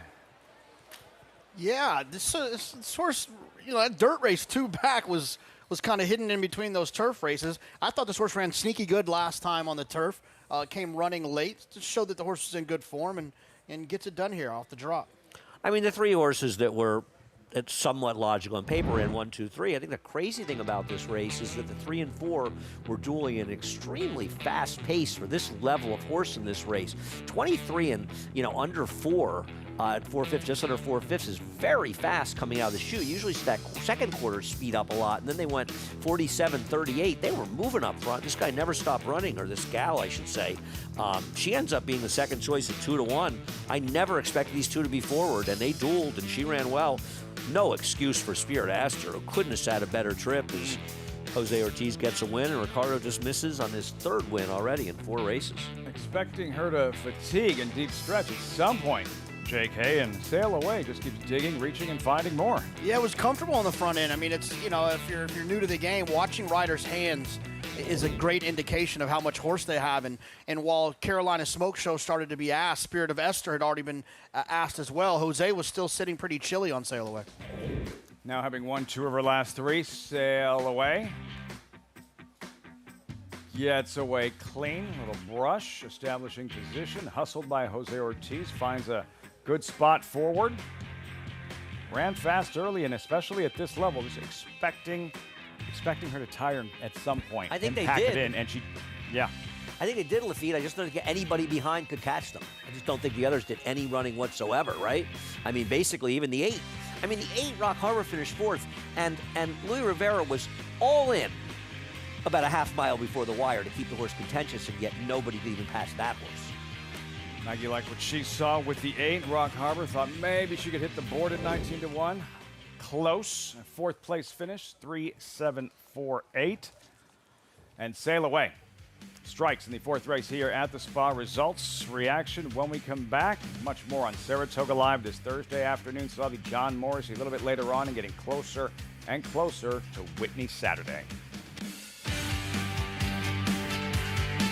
Introducing a stallion, as top class as they come. In 22 career starts, he won or placed in 12 graded stakes, competing in 15 grade ones, earning over $1.7 million. His undisputed speed is evidenced by 7 100-plus buyer speed figures, a 3-time grade 1 winner, Raging Bull. You bet with Naira Bets. Bet any track, anywhere, anytime. Download the Naira Bets app to play today and get a $200 deposit bonus. Watch live horse racing. Get expert picks. Boost your bankroll with weekly promotions and hone your handicapping skills with exclusive tips and tutorials. Download the Naira Bets app now. Sign up now to claim your $200 deposit match bonus. You bet with Naira Bets. McMahon of Saratoga Thoroughbreds, home to 4-time leading New York sires Central Banker, sire of champion New York bred Bank Frenzy. Bank Frenzy, a hard-fought winner of the Commentator. And multiple stakes winner Sunday Girl. Clear winner in the John Hettinger Sunday Girl. Also standing into mischief's Grade 1 Sun Provocateur and top young stallion Solomini, sire of Mike Lee Stakes winner Doc Sullivan at McMahon of Saratoga Thoroughbreds, celebrating over 50 years of equine excellence. Adelphi Racing Club offers the unparalleled excitement of owning thoroughbred racehorses at a fraction of the cost. We're not just a syndicate, and our members aren't just investors. We are partners. Our New York-based high-performing equine athletes, trainers, and jockeys compete and win at the highest level circuits. Contact us online to get a taste of the Adelphi difference and come hang with us this Saratoga meet. Welcome back. Saratoga Live on Fox Sports 2, brought to you by Mohegan Sun. All in on Mohegan. Just watch Sail Away. Maggie JK's top selection in this 4th race, ridden by Jose Ortiz, trained by Tony Dutrow, with Maggie in the winner's circle. We're talking about refrigerators in here, and I was asking where your wife, Tony Kim, was, and you said she's waiting for her new fridge. I feel the excitement. Yeah, she's all excited about that refrigerator, so she missed the race, but she'll be back at feed time to help us. truly a family affair in the Dutrow barn. 2 of your 3 boys in the winner's circle as well. It really, I think, makes it so enjoyable being able to have your family a part of the industry. Maggie, my dad before me, we grew up together, you and your uncles, and it really is special. And it's always been this way. My brother Rick, my youngest brother Chip, it's no different today than the way it's always been. It's so rewarding, so much fun, and we're so fortunate to be able to do all that as a family. I agree. And Kim, such a great horsewoman as well. Talk a little bit about Sail Away. 2 for 2 on at least a wet main track. I know you lost her today, but an aggressive ride by Jose Ortiz really paid off. Yeah, well, Jose, everybody talks so much about him, and deservingly so. And Sail Away, she was good over the dirt today. I always thought she was a little better over the turf. But anyway, she was good. She handled this well today, and I think this might have been the best race she ever ran. I would agree with you. Well done. Well, congratulations, and keep enjoying that family. Thanks, Maggie. Thank you. Oh, one of my favorite fellow Maryland breds, Tony Dutrow, gets the win here with Sail Away, guys. Easy to root for. We'll say that from time to time. This time we actually mean it. Tony Dutrow winning straight away Sail Away. Love Tony. Love Tony. Kim. I ran to Kim the other day. Actually, I was with my mom, and we ran to Kim. Always nice to see her. And it's nice to see Tony's, Tony's an exceptional trainer who won a lot of races for a long time. He won the Alabama with Embellish the Lace. He went a little cold, but his horse has been running very well lately. Good to see you. Excellent trainer. The win with Sail Away. We turn the page. More 2-year-olds. Maiden special weight. Of course, no turf racing today. Main track, 7/8 of a mile with My Divine One, 6-5. Just 4 to choose from here. Andy, how'd you see this one unfolding? I understand the temptation to take Sushi, who is the speed in here. Going 7 furlongs. My Divine One, the one that stays in for the entry. It's really a dirt pedigree. So you could say maybe it's a negative that Wilmot was insisting on running the surface in the turf. I think it's the second time he entered. On the other hand, supposed to be able to handle with that pedigree. Dan was very good in the turf. Chad Brown trained her. Fire up the band. JK, what'd you think? Yeah, I mean, sometimes for me, it's one of those situations where they might not necessarily want the turf. They just might want more ground. And that's maybe why they entered, the 2-year-old just wanting to get a little bit more ground for a horse that maybe they don't want to run them off their feet for a nice horse, That's coming up 23 minutes out. And race number 5, more 2-year-olds tomorrow with the Hall of Fame induction ceremony. Naturally, the Hall of Fame is the featured event. 3-year-olds on grass. National Museum of Racing Hall of Fame. Mile Indian turf course. And Zulu Kingdom, 6-5. Flavia Pratt, Chad Brown had a chance to see them during the 4th of July Racing Festival and in the Manila. Andy, what'd you make of Zulu Kingdom's win? A little workmanlike, I thought, in this race. I actually think it's a lot better than people realize in here. I'm still a little bitter about Tiz Dashing blowing second in here. Because if you look at the race, what's interesting about it is this was when the turf was the gold rail. So he was ridden differently than they wanted to ride him. They didn't want to be so aggressive. And he never got to the rail. He was always outside. The pace was falling apart. The winner came from 100 behind. Now that horse, the second horse, had saved a lot of ground and angled out, but that horse came from way back. And I think that Zulu Kingdom was taking a little out of his game against the bias in the flow of the race. And so I think his win may not look as impressive as it was. I think it was much more impressive than that.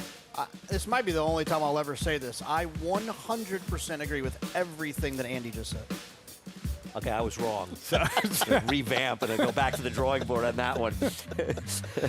Zulu Kingdom, have you found that horses that have come back that raced on the turf course that particular weekend where you felt that the one part of the course was much better than another, has that held? Is that theory held? I think we're starting to see them come back. I don't think we've seen too many of them come back. It's, now we're getting that flow, and they're sub-running this weekend and stuff, and I think it's a great question. A great example of it is Think Big, right? Who's going to run in the 4-star Dave. He was never on the rail, but he got down there at the end. Late. He was there on the end, and yes, but you're right. They're going to start showing back up in here. The one I thought was interesting, and we'll talk about him obviously tomorrow probably more, is the 5 Clever again.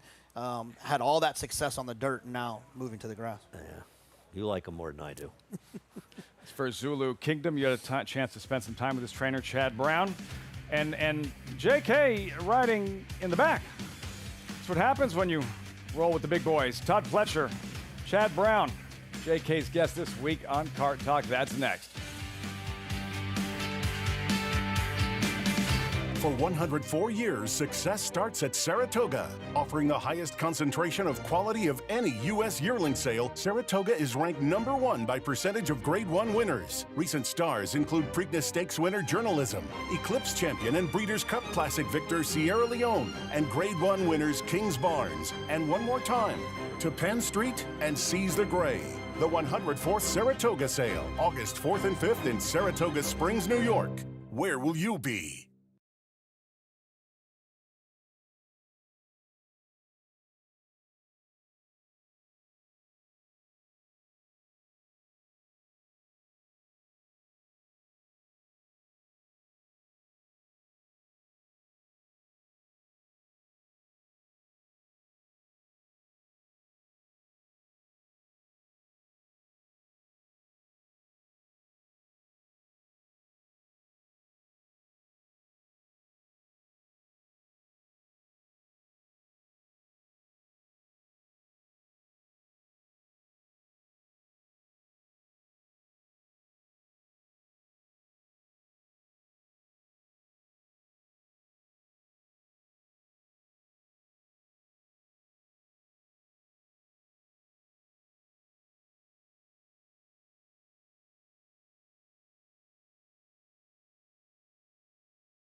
I didn't feel like this would be a great week to have one of you guys sit in the back seat, so I figured you'd both sit in the front.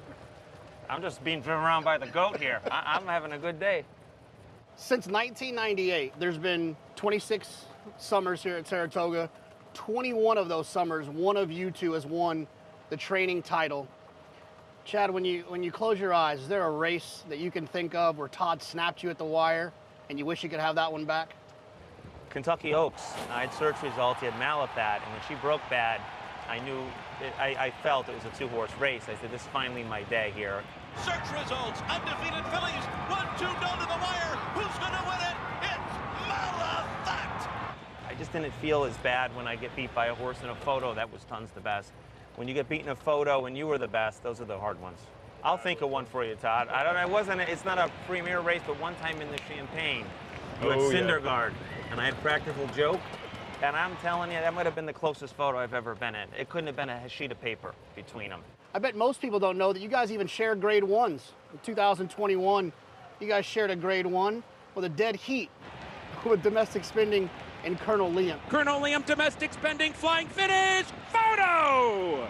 Honestly, I thought Colonel Liam won. I was still happy that he technically won, but I thought when they hit the wire that he got his nose down. What's one thing you guys admire about the other's operation? I thought about this when invited to go on the Cart Talk is Todd's a way better turf trainer than people give credit for.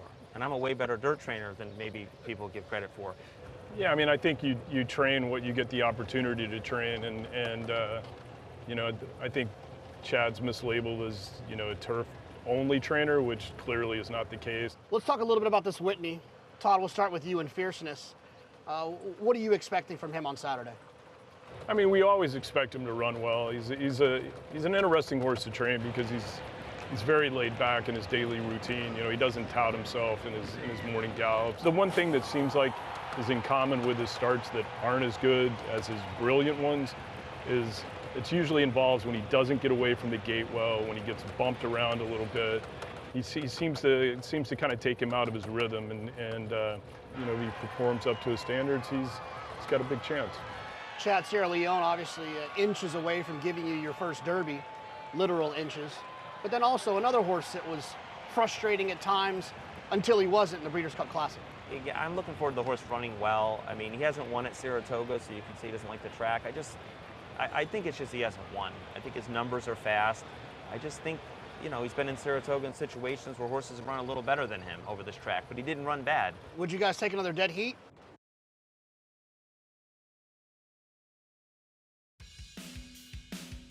Well, probably. That means I didn't lose. Yeah, I'll let you know. 16th pole. All right, the last one is, you know, we've had this kumbaya moment. Todd and Chad, I thought you guys could maybe offer a little advice to each other.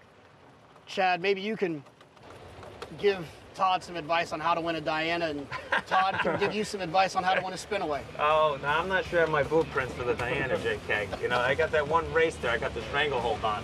He knows what he's doing. If he has the right horses. I can't even get a starter in there, much less a winner.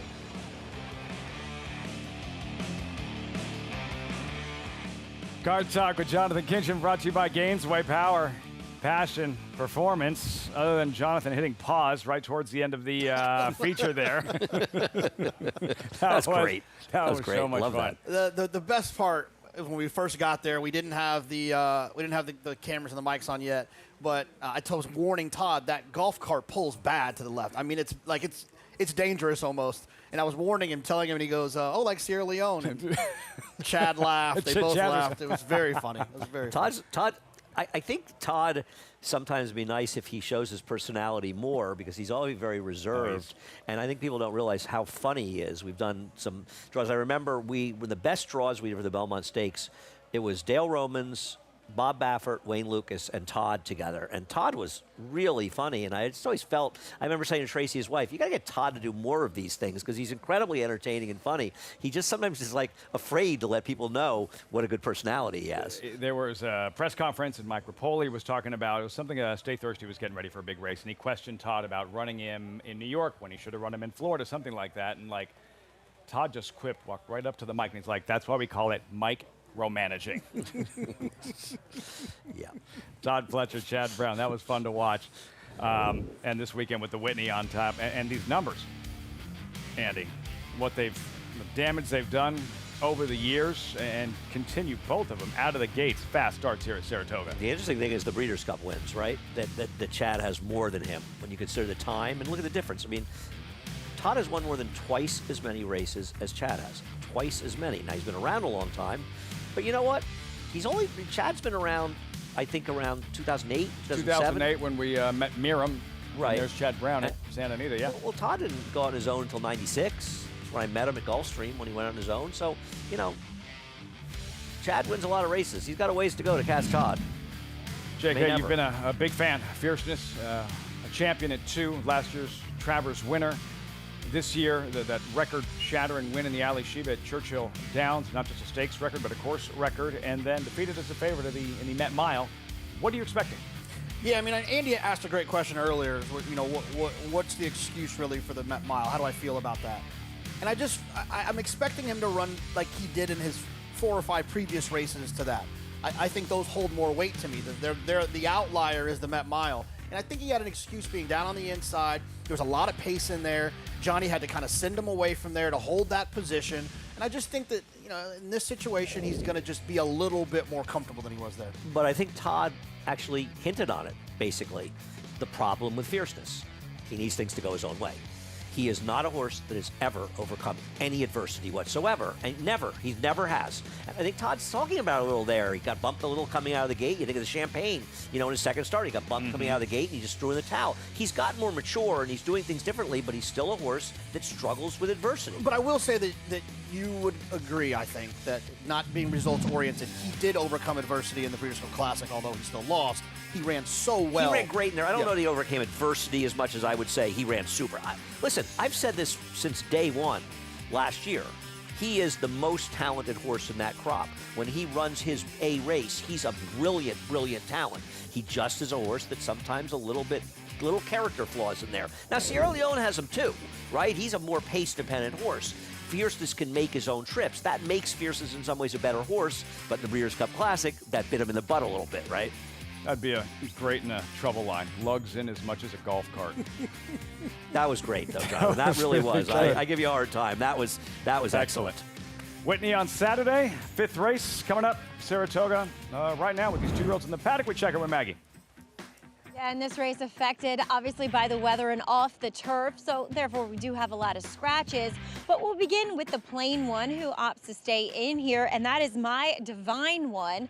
She was actually supposed to run here on getting ahead of myself, July 17th in a scheduled turf race as well, where she had drawn in off of the AEs. But as soon as she hit the track that day, she dropped and departed ways with jockey Junior Alvarado and ran loose. I think she ran loose the entire way around the racetrack. So she was a late scratch. Now here in the paddock today, much like the first time around, she's been well behaved and she's been kind of kept quiet in the saddling stalls as well here by Bill Mott and his team. And she has come back since being meant to run with that work a couple days later on July 22nd. And I thought it looked good. You know, the fact that she has worked well enough on the dirt, I think lent itself well to these conditions today. And I'd written in my notes first time out that she doesn't look overly turf meant, as she is actually bred to be more of a dirt horse, being a daughter of Essential Quality. The dam she won first time out as a 2-year-old and was a multiple stakes winning New York bred Catherine the Wise, speaking of which, trained by Chad Brown, and is half to Holton, who is a 3-time dirt winner too. So I think she fits very nicely with this crew, and if anything, having 2 more weeks to train, it actually looks as though she's stronger coming into this one than what she was on the 17th. Moving on to number 2, Roseburns Dream, a daughter of Always Dreaming, whom does not have particularly good stats, but on the bottom side, she actually has a lovely pedigree with some precocity in it, as the dam, she won first time out as a 2-year-old and was a stakes winner. And 2 of the half siblings, Bernie Takes Charge and Bernie and the Rose, they are both New York bred stakes winners as well. Now, they did want to go a bit further than what she gets to 7 furlongs, and that's probably well within her wheelhouse here. And she is really funny. Each time she comes around this circle, she looks out at the big screen in front, and then she stops again and looks at the backyard at you guys with the lights. And a great job by her groom here in the paddock as well. Just kind of allowing her to take it all in and showing that there's some intelligence there. Horses that like to stop and look at things, I always find they are the intelligent ones, kind of surveying their surroundings. And I like what I'm seeing from her, as with many of the foals from Burning Rose and even Peach Flambe, her second dam. They're just very athletic types, and Dominic Scatino, he can win with a first-time starters. We'll check in when that is making her 4th start, and that's number 8, Sushi, trying the 7/8, which I think really should help her chances. She's a very long body, kind of tubular frame, which I would have preferred her trying the turf for the first time, but at least she has the experience, and I think getting more ground to work with is ultimately going to help her chances as she does ship in here for Jorge Delgado. Guys? Sushi, Kendrick Carmouche to get a leg up in a moment. Pick 6 gets started here. 2-year-old fillies, 2-year-olds in 3 of the first 5 races this afternoon off the turf of the main track, 7/8 of a mile. Way too 7 hungry. to 5, My Divine One. One more time. Way too hungry. So you prefer sushi to be running? I know. I prefer to eat it more than betting on it, to be honest with you. In fact, I prefer it when it's not moving. But on the other hand, if it's really tasty, it can move. Bolt for Shake Shack. Oh yeah, I'm gonna be like Kendrick out of the gate, right through this paddock. Get my shoes. Actually, I can't cut through. There's a little muddy today. We'll have to go around. You don't want to get mud on that these, lovely pair of kicks you got going there. These Bad Bunny Adidas. Yeah. Andy, you should get you some of these. They're pretty tight. I am a huge Bad Bunny He is fan. not, he is not going through the mud with those. Is he in a movie recently? Isn't he in some movie that just came out? He's Bad in Happy Bunny? Gilmore. Happy Gilmore. Yeah, he's a Greg was disappointed. Is it good? It ruined Greg's week. I haven't watched it Greg yet. was very disappointed. Very high It expectations, It though. is nostalgic. You just got to enjoy it for what it is and not expect it to be the first I one. never saw the first one, so Really? I got that to look forward to. Get off the set. Really? Take your mic off and get off the set. I'm more of a Big Daddy guy, you know. Now Big you can't get Daddy. off the set fast enough. You don't like Big Daddy? I loved Big Daddy. Compared to Happy, oh, but not man. compared. I mean, not compared. Big Really? Daddy, yeah. Big Okay, Daddy's I'll great. watch it. Yeah, it's Steve good. Buscemi's in all his movies, so I'll see anything with Steve. Can I have like Scuba Steve as an analyst the rest of the summer instead? You're not a Big Daddy fan? No, not compared to Happy Gilmore. Well, I'm Come on, gonna there's move some on. classic stuff in Big I'm gonna move Daddy. on. 2-year-olds here. 2-year-old Very Phillies fifth race post parade coming up. My Divine One at a 6-5. Do we know who you? Totally. I smoked out Who My do you Divine like One now? here. Oh, well I done. went 1-8. My problem with Sushi is I really want to hit 7 furlongs with this horse. I get it. Listen, maybe she's just got speed and the others are going to struggle out there and she can handle it enough. Her first race was okay, but let's not get carried away. I'll be honest with you, I'm not sure the 2 isn't more likely than the 8. Roseburne's Dream. I mean, that horse has dirt pedigree. There's turf, but there's dirt too. Always dreaming. First-time starter, 17 Derby winner. Meet the field here with My Divine One, starting with her. Larry Goichman's debuting homebred. Larry Goichman has bred so many good horses over the years. Every year he comes up with horses that can run, and this is really more of a dirt pedigree. Roseburne's Dream, Ricardo Santana seeking a 3rd on the day. Yeah, this horse ran on the turf. Worked on the turf, last time. I don't love when that happens. A Cosmic Candy Girl.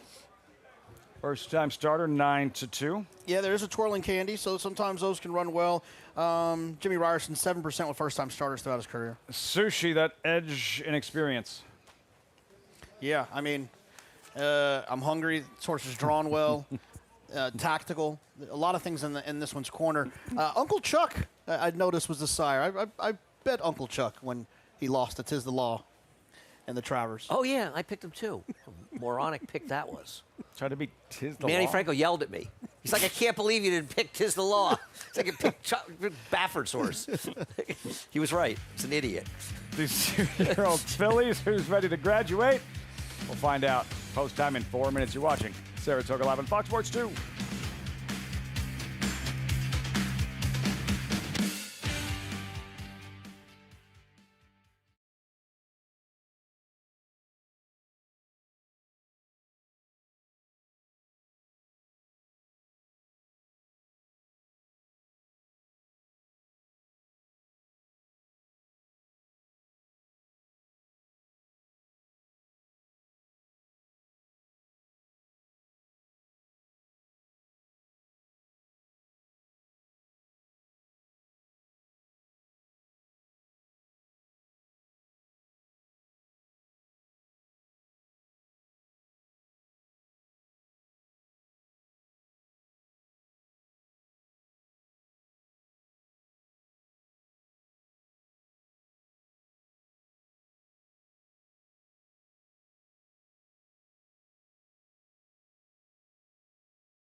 Back just in time for the Pick 6. Race 5, these 2-year-old fillies warming up.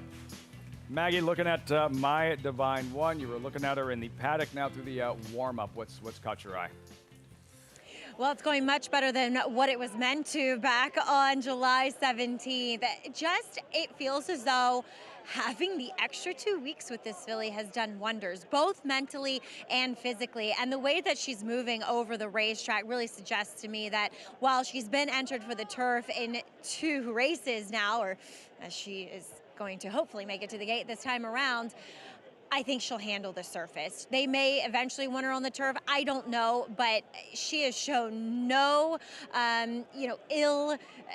ill effects here with the way that she is warming up with the sloppy sealed racetrack. So great stride to her, very fluid movement, very efficient mover as well. As we'll move on to the only one we haven't talked about yet, and that's number 6 in here, Cosmic Candy Girl. I agree with JK. You know, I like these twirling candies.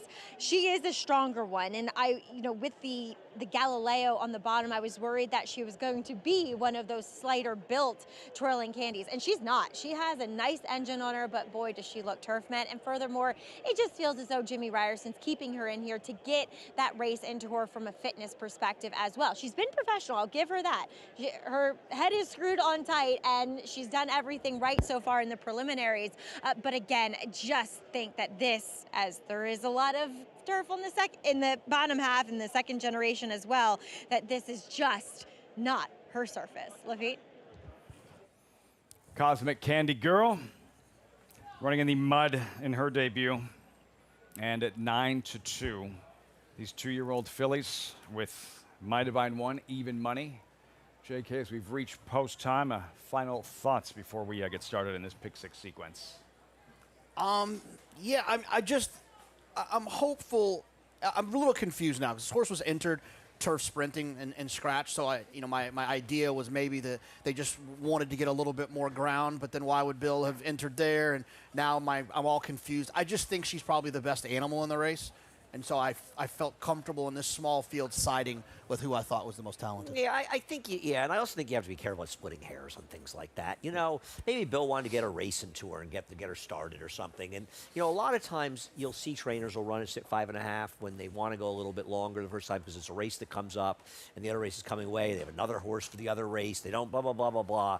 They decide to run, and he didn't want to run her shorter. I don't really know. It's hard to know what's going through their minds. And maybe in this case, with so many scratching, Bill realized, I got to run her in here.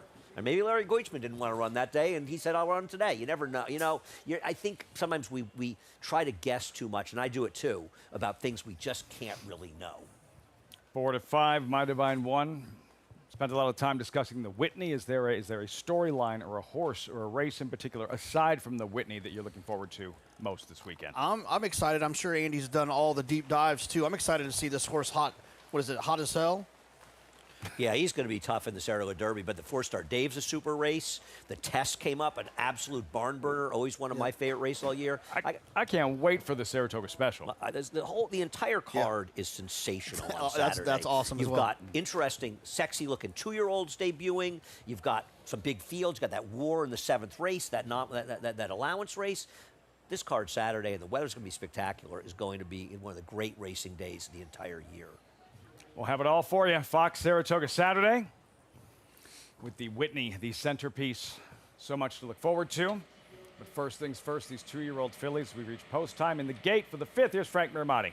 All set. And they're off. And Sushi bounces out quickly, and so does Roseburn's Dream. These two hook up right out of the gate with Sushi in front by a length. Roseburn's Dream is second. Cosmic Candy Girl is a clear-cut third. And My Divine One, the favorite, is fourth, but only 3 lengths covers the entire field. So it's Sushi showing the way, leading by a length, being asked to do so as well. Roseburn's Dream maintains the second spot. And down at the rail, My Divine One inches up inside Cosmic Candy Girl. The opening quarter went in 23 3/5 seconds. Sushi trying to shake loose with less than a half mile to go. Turns it on. And Sushi has suddenly opened up a 4-length advantage. Roseburn's Dream, My Divine One is on the inside. And Cosmic Candy Girl in the turquoise colors is now rallying into second, coming after Sushi. Sushi in front. Cosmic Candy Girl, a clear-cut second. It's another 3 to Roseburn's Dream, and My Divine One is last. They're coming to the 8th pole. Sushi with a clear advantage of 3. Cosmic Candy Girl roused and trying to close the gap with one final crack. Roseburn's Dream is in third. It's Sushi, Cosmic Candy Girl. Cosmic Candy Girl opts to the inside of Sushi. Sushi holding on. It's Sushi in front-running fashion. Sushi wins by just over a length. Cosmic Candy Girl game, but second. Then came Roseburn's Dream and My Divine One. That Michael Jordan tongue wag thing going. Sushi breaks through, graduates in her 4th career start. Well, when this horse cleared off the lead like that and the one clearly can't run, at least on the dirt, she had this race at her mercy. The 6 feel like she might get to her, but ducking inside did not help her cause, Jonathan. Yeah, the experience pays. Again, it feels like a theme. You know, Sushi had some quickness, and I think in a race like this, a small field, having that speed, it's a big weapon. And obviously the one either wants the grass or neither. It's just toiling. Awful. Listen, maybe she doesn't want a wet track. Maybe she's a grass horse, but she was bad. There's some courage here from Cosmic Candy Girl, taking a run late at Sushi and making it interesting for a few strides. Well, at 127.61, you know, it is what it is. 8.621. Sushi. Go ahead. You only have to be faster than the ones you're running against.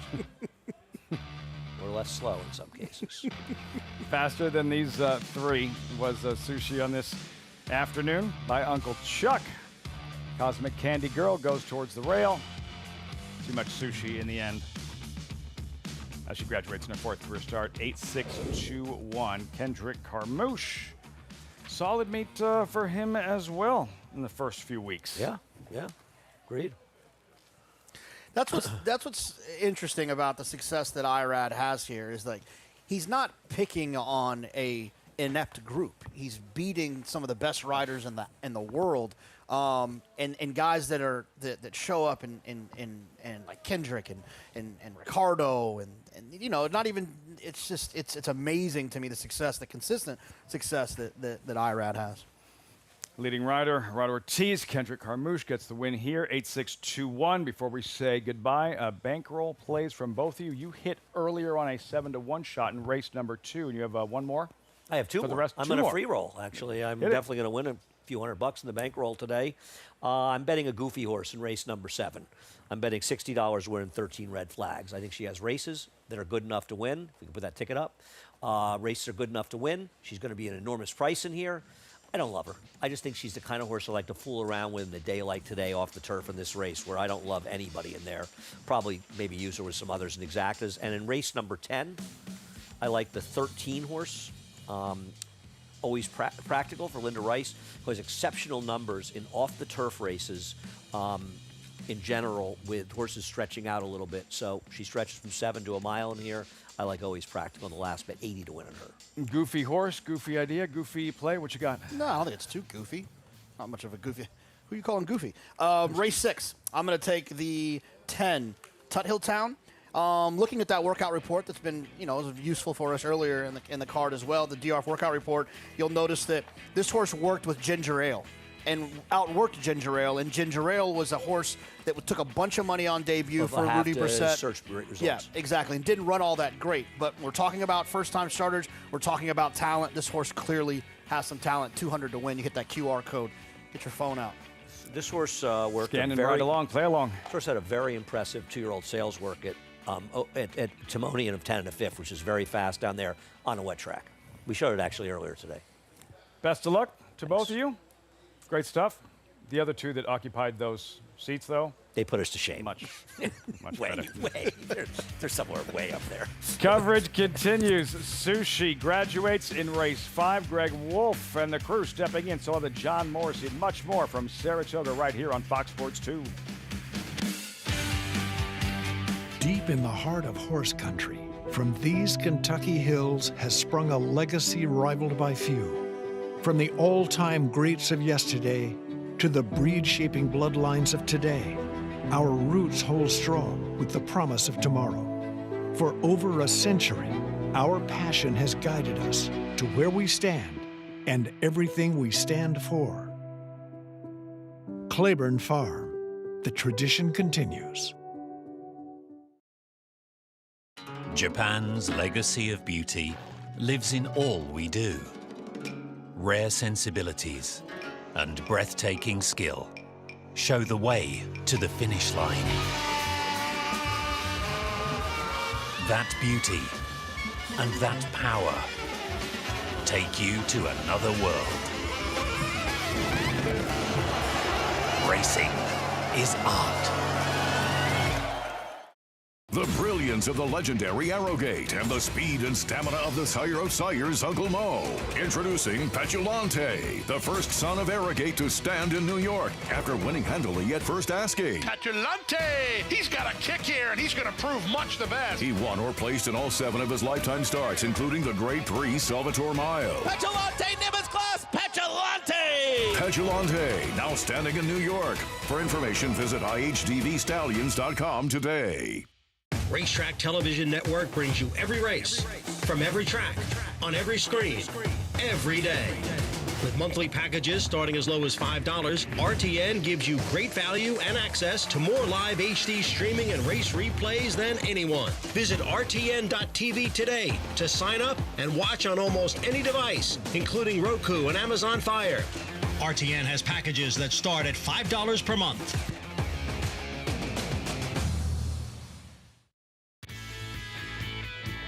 Welcome back to Saratoga Live, as we are brought to you by America's Best Racing. For the love of the race, check out americasbestracing.net today. Well, sushi, if you're a fan of it, I'm sure you were able to wager on her as she breaks her maiden here in start number 4. Kendrick Carmucha aboard for Jorge Delgado. And Kendrick, you had the experience edge over your 3 other rivals, and you definitely used that to your advantage.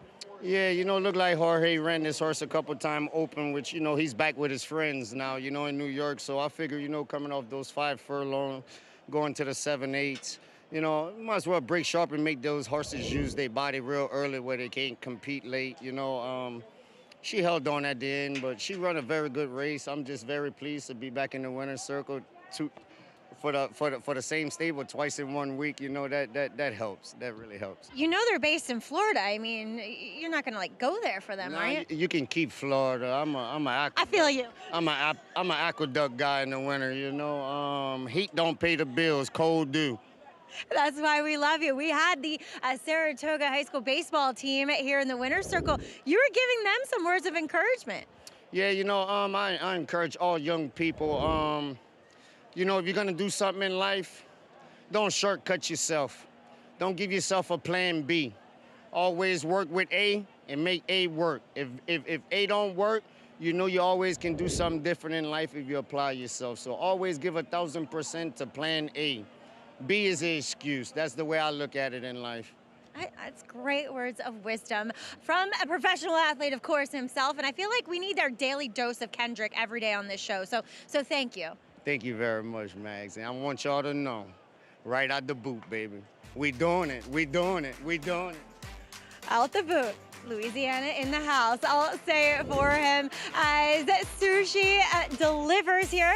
Yeah. You can order on DoorDash. But she graduates here for Jorge Delgado and Arundel as Kendrick Carmucha. Always good to see him in the winner's circle here at race number 5. She returns 690 for the win over Cosmic Candy Girl, and Roseburn Stream completes the trifecta. We've had a steady diet of 2-year-old races today, and another one is right around the corner here on Saratoga Live. We also have a new crew joining us. Greg Wolf and some friends will be coming up next. The late pick 5 as well from Saratoga. Saratoga Live. Stay tuned. Arabian Night has won the Pacific Classic. Jackie's Warrior so back. Win in your end, federal judge. And Charlatan is going to run them off their feet. Mage to win the Kentucky Derby. Obliteration is a star. Our shot gets the win. These 2 juveniles going in. Logan's and Fortains. Journalism has won the Preakness Stakes.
Saratoga.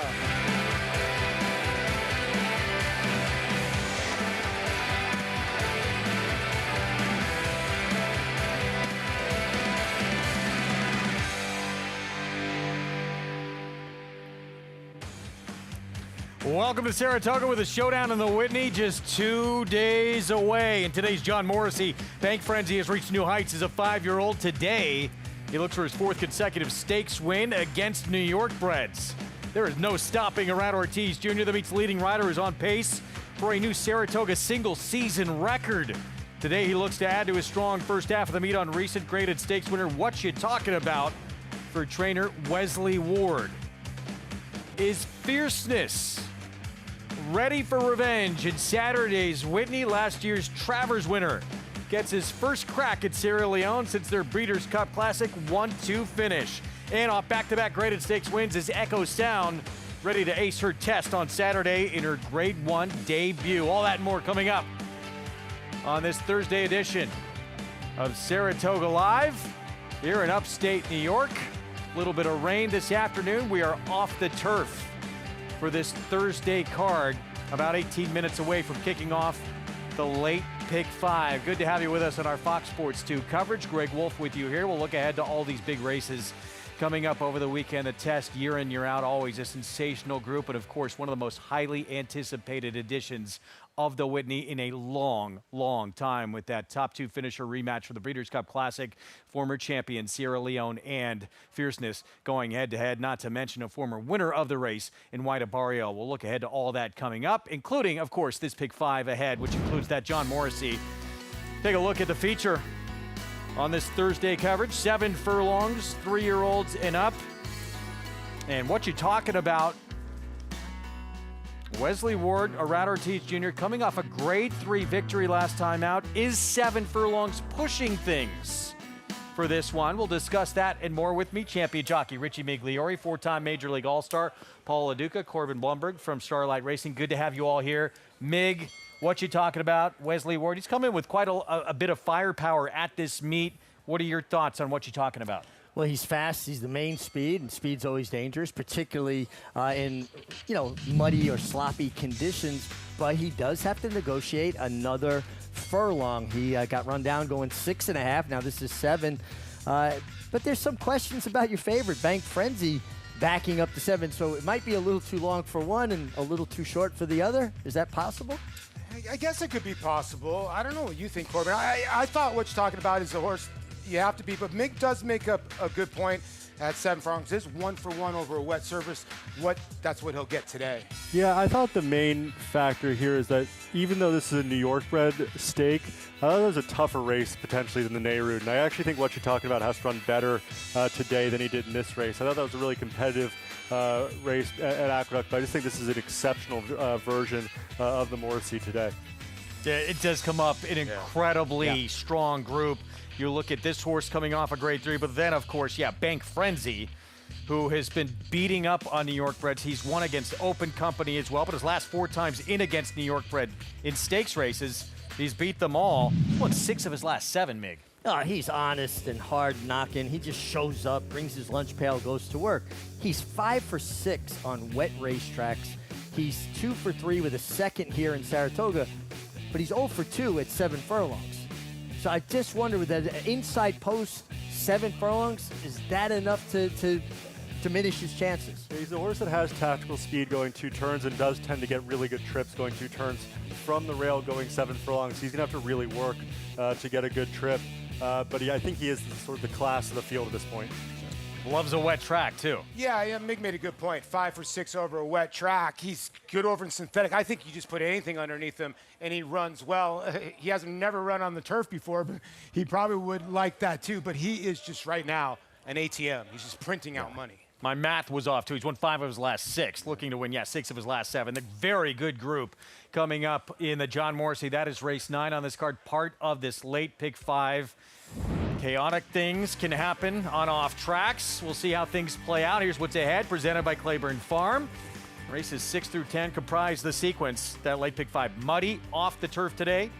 And you got about 15 minutes to put a late Pick 5 ticket together. You can play it right here. at NYRABets.com. Get the $200 deposit match sign-up bonus. Steady. There we go. Spot 200. Code to use at sign-up to get that $200 deposit match sign-up offer. And again, bet any track, anywhere, anytime, including this Pick 5 coming up right there at NYRABets.com. Kick things off with the Pick 5 with our Spendthrift Farm 2-year-old race of the day. Spendthrift with 6-time reigning champion General Sire Into Mischief, sire of this year's Derby, Belmont, and Jim Dandy winner. Sovereignty, look at the current odds. And Tuttletown, a Rat Ortiz Jr., currently 9-5 favorite. Let's go to Maggie Wolfendale for more.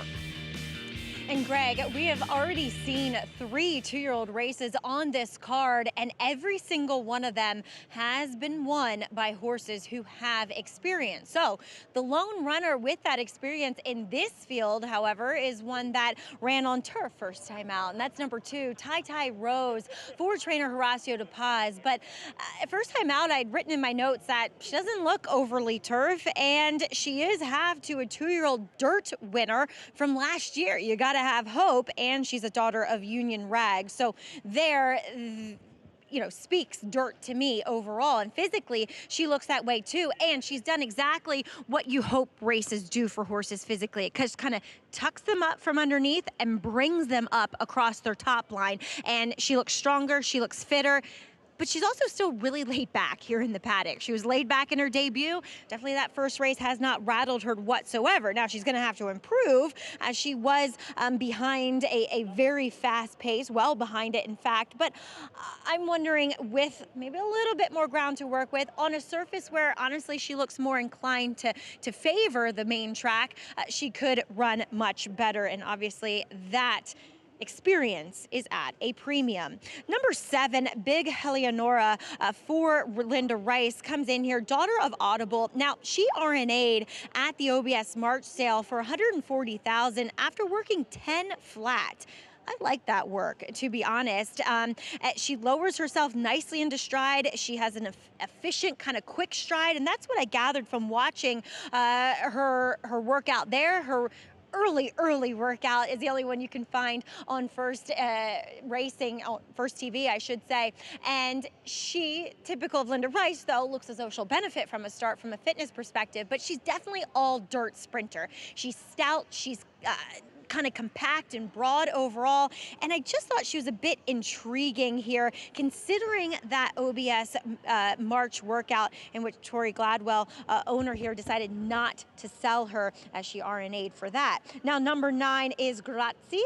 She sold at the Fasig-Tipton Timonium sale for $310,000. Now, we saw that sale where it was severely affected by weather and the horses, breezing on the later days, then just came back and galloped. She had a really nice big stride to her as she'll go out first time here for Todd Pletcher and Rapoli Stable. They have been winning these races, the Pletcher Barn, these 2-year-old races, and she is a half to Drexel Hill stakes winner, as well as Regaled, a stakes place type of runner on the dirt. Now, she's incredibly athletic here in the paddock. She's been nickering a little bit, talking to hopefully some friends that she'll maybe make here in this race, but she's not nervous. It's not a desperation type of call. I like what I'm seeing from her. She's very well prepared from both aspects of mental and physical. Now, number 10, as we see her favorite in here, Tuttletown, another one that sold at Fasig-Tipton for $120,000. Now, she's worked over that sloppy racetrack. She worked 10-1, which is awfully quick there. She was asked a little bit, but she really covers some ground and looked quite quick in that breeze.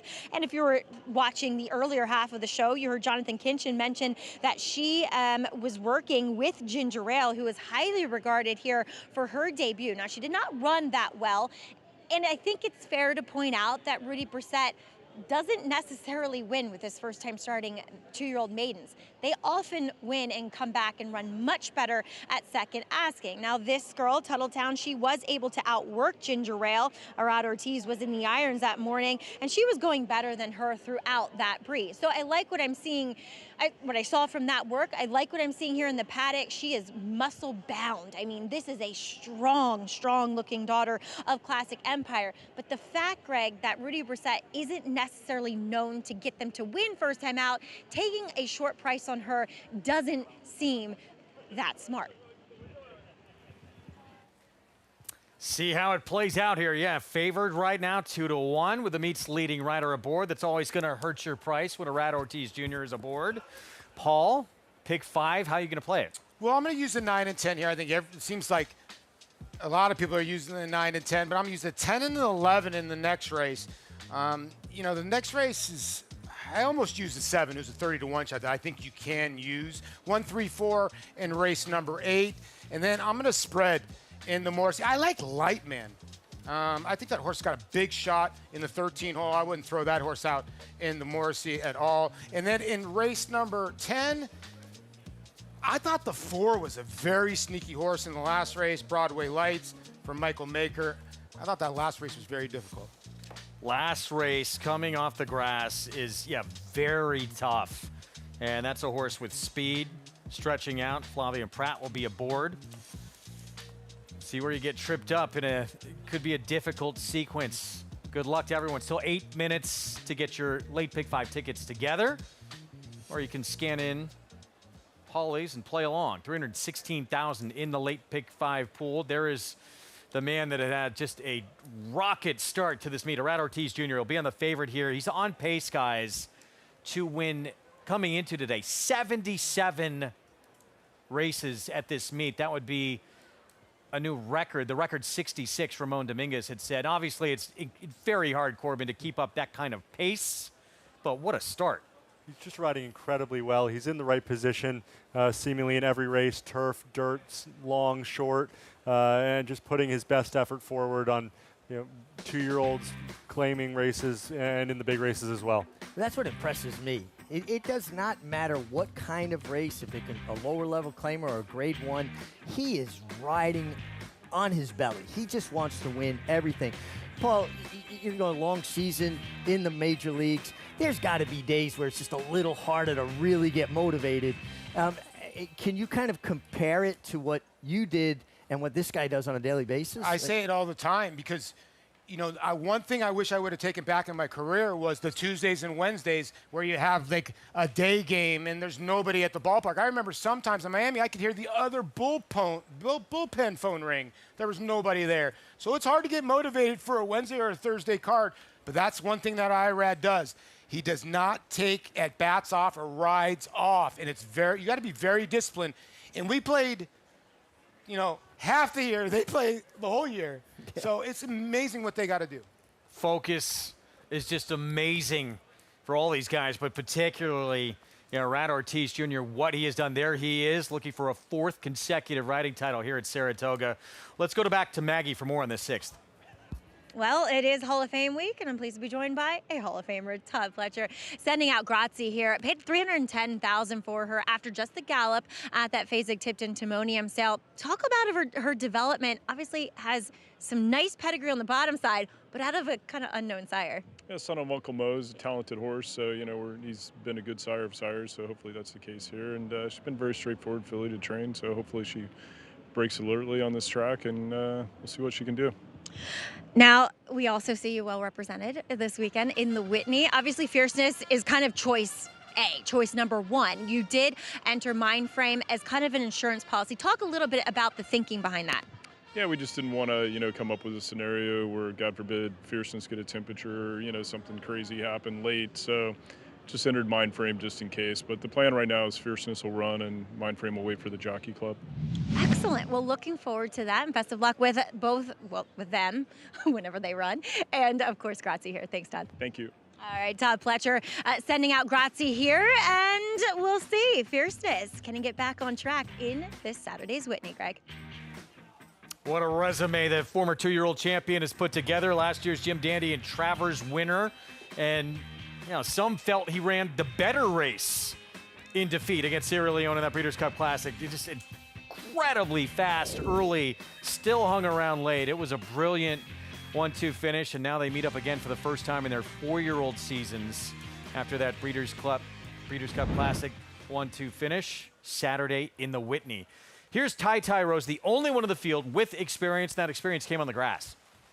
Yeah, this filly ran pretty well first time out by Union Rags. Should improve on the dirt. Back to Kali, Chris Engelhardt, Barn, Flavian Pratt. Yeah, a daughter of Al-Khali, who was very good on the turf, but you do draw Flavian Pratt. Right behind his brother in the standings, Jose Ortiz. He's an Encantar for David Donk. Yeah, Donk doesn't really fire his horses first time out. I would give this one a look. Lena Rice had a first-time starter winner yesterday. Here's Big Helianora. Yeah, Kendrick Carmouche has a win on the card. This one only a $5,000 purchase, running against some heavier purchases in here. Grazie, the Todd Pletcher filly, and a sister to the runner-up of the Kentucky Oaks a few years back. You know, I was mentioning this the other day. We've been seeing some of Todd's horses at Monmouth shipping in. This is one of them. Tuttletown, Rudolph Brissett with a Rat Ortiz Jr. Yeah, this filly's been working really well for Rudolph Brissett and Storyteller Racing. It looks like she's ready to go for a debut. And outside, Kara's Dream Chaser, Dylan Davis rides at 11-1. Yeah, owned and bred by Richard Greeley here, a filly by Blame. Down from that Morning Lion, from 20-1 to 11-1. The man leading the way with 29 victories, and again on pace to win coming into today. 77 races at this meet. At some point, obviously, there's ebbs and flows. It's going to slow down, but I saw him walking out a few days ago, started talking to him. He said he couldn't believe how good he started at the meet. Well, listen, I just have so much respect for Irad, his work ethic, and he keeps that edge. He keeps that hunger. It's not easy to do. You've climbed to the mountaintop, and human nature, sometimes you just relax a little. He doesn't relax. He didn't take any time off. No. He just keeps at it, and he's always chasing horses. You're out in the morning. He's in someone's ear about getting them out. Well, speaking of that, he's been working the 10. Yeah. And he's been up on the 10 in the morning. I know this horse has kind of been live in the morning, Corbin, but that's what he does. The crazy part is when you looked, the Ortiz brothers got 52 wins. The next 5 guys behind him combined got 57. Yeah, and that list is incredible, just top to bottom. I was just looking at just so many good riders here. Take your pick. It's really incredible. Ricardo Santana, too, third in the standings now, riding in career form.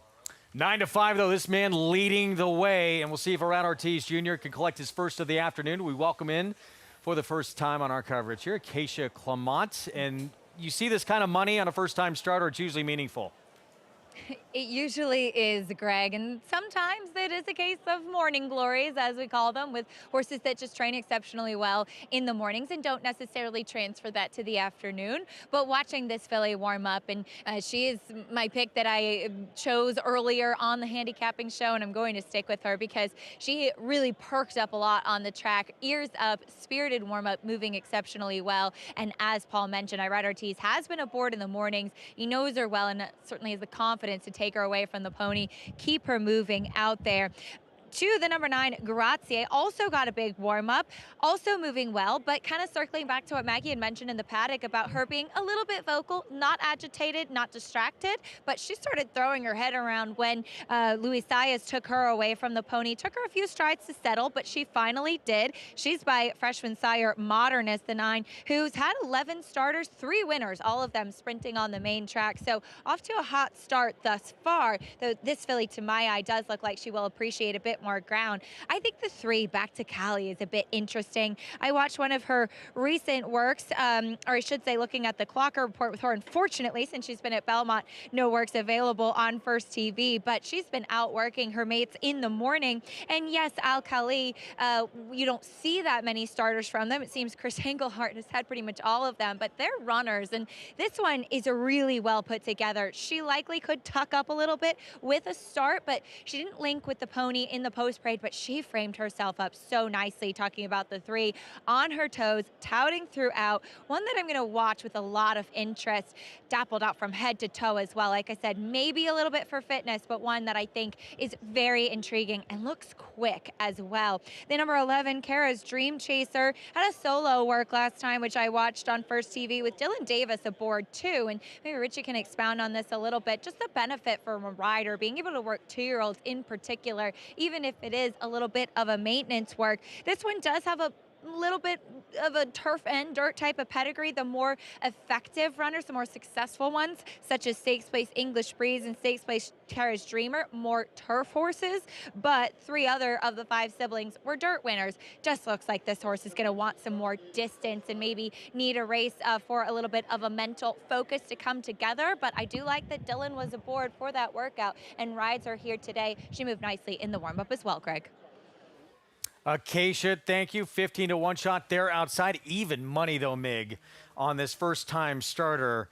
And 2-year-old first-time starter races, our Spencer Farm 2-year-old race of the day. You got to pay attention to the board here. Well, absolutely. It means this horse has been really impressing people with the morning training. And that's what we have to go on. Made a beautiful physical impression, and you get Irad Ortiz. I gravitated to the 9 Grazie because, you know, Todd Pletcher, the half to Drexel Hill, your runner-up in the Kentucky Oaks. And we know Todd knows how to get a first already. Yeah, it's a really exciting race. I'm really looking forward to seeing these fillies. Here we go. Late pick 5 begins with the 6th. Let's go to Frank Miramonti for the call.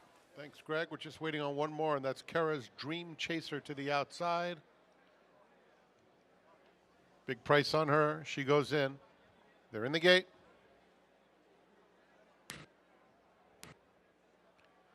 And they're off. Tuttletown is out very quickly. Big Helianora is in the mix and now rushes up to take the lead. Grazie is racing in between those 2. Then it's Kara's Dream Chaser, a close-up 4th, only a length off the lead. Tai Rose is just behind this quartet. 3 lengths clear of Encantar, and outside of her comes back to Kali. The opening quarter mile for Grazie was clicked off in 22 3/5 seconds. They round the far turn, and it is Grazie.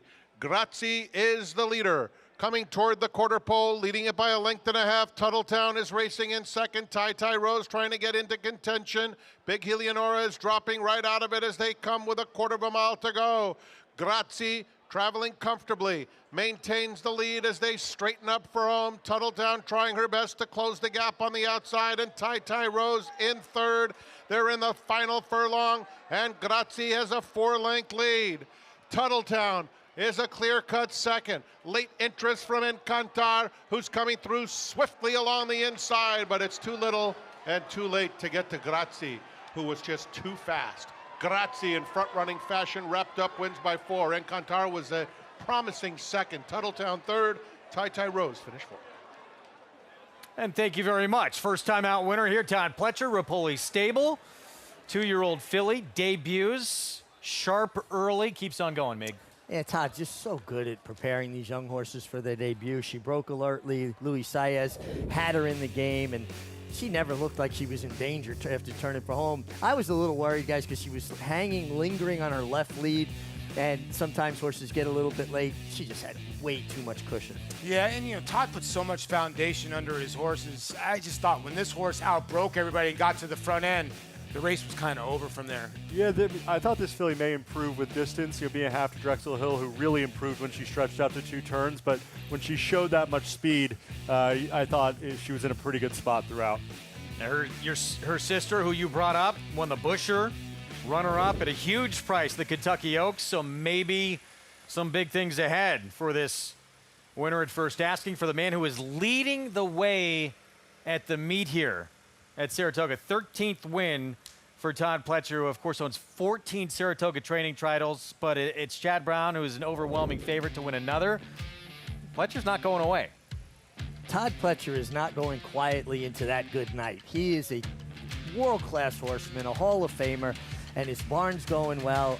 I think we're going to have a lot of fun watching this trainer's race throughout. Yeah, and listen, he rolled out this filly. He rolled out Tommy Joe, another filly that was phenomenal.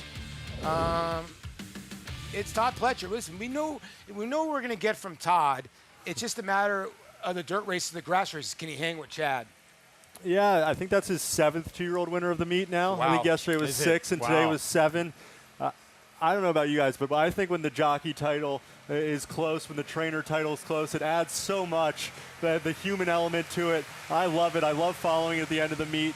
And I think the fact that Jose's got a little ground to make up, but the fact that Todd and Chad look like they're going to battle out to the wire is super exciting. I mean, Mig, as you can attest to, there's nowhere in this sport where it means more, a training title and a jockey title, than here at Saratoga. Saratoga. Everybody pays attention to what's going on in Saratoga. I always said winning one up here is like winning 2, maybe 3 anyplace else. And, thanks for bringing that up, Greg. I was second here 5 times.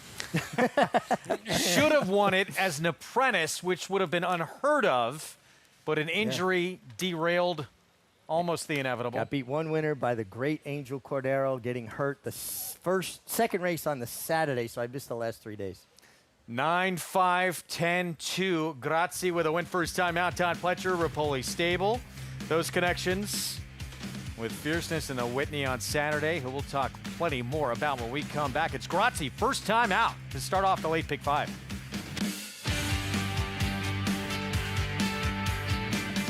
Horse of the Year, Gunrunner, owns one of the best pedigrees in the stud book today. Gunrunner dominated the 90th running of the historic $1.2 million Grade 1 Whitney at Saratoga by 5 1/4 lengths. Gunrunner wins the Whitney. He wins the Breeders' Cup Classic. Gunrunner by 3. Horse of the Year, Gunrunner's on top of the world. Gunrunner, standing at 3 chimneys. You bet with Naira Bets. Bet any track, anywhere, anytime. Download the Naira Bets app to play today and get a $200 deposit bonus. Watch live horse racing. Get expert picks. Boost your bankroll with weekly promotions and hone your handicapping skills with exclusive tips and tutorials. Download the Naira Bets app now. Sign up now to claim your $200 deposit match bonus. You bet with Naira Bets. Cyberknife was a very talented horse from day one. A very gifted, fast horse, a lot of speed, able to carry it around 2 turns. Looks a tremendous amount like Gunrunner, same ability and talent, beautiful physical, outworked every horse on the board. Holds the track record in the Haskell. He won it in impressive fashion, beating a very good group of horses. And Cyberknife has won the TVG.com Haskell over Taba. Jack Christopher finished 3rd. The Arkansas Derby was one of his best. Showed how much talent he really does have and stamped himself as one of the best 3-year-olds in the country. His name is Cyberknife. Cyberknife ranks up there as one of the most talented horses I've ever had in training. Multiple Grade 1 winner, brought it every time you let him over there. Excited about him passing on his durability, his soundness, and his talent. And if he does, he could definitely be a breed-shaping stallion.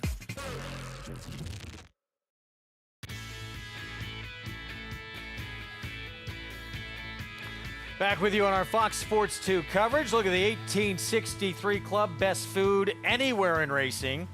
Incredible views down the stretch. You can play all the action. We got a late pick 4 coming up next at Naira Bets. Bet any track, anywhere, anytime. Again, Spot 200, that code to use at sign up.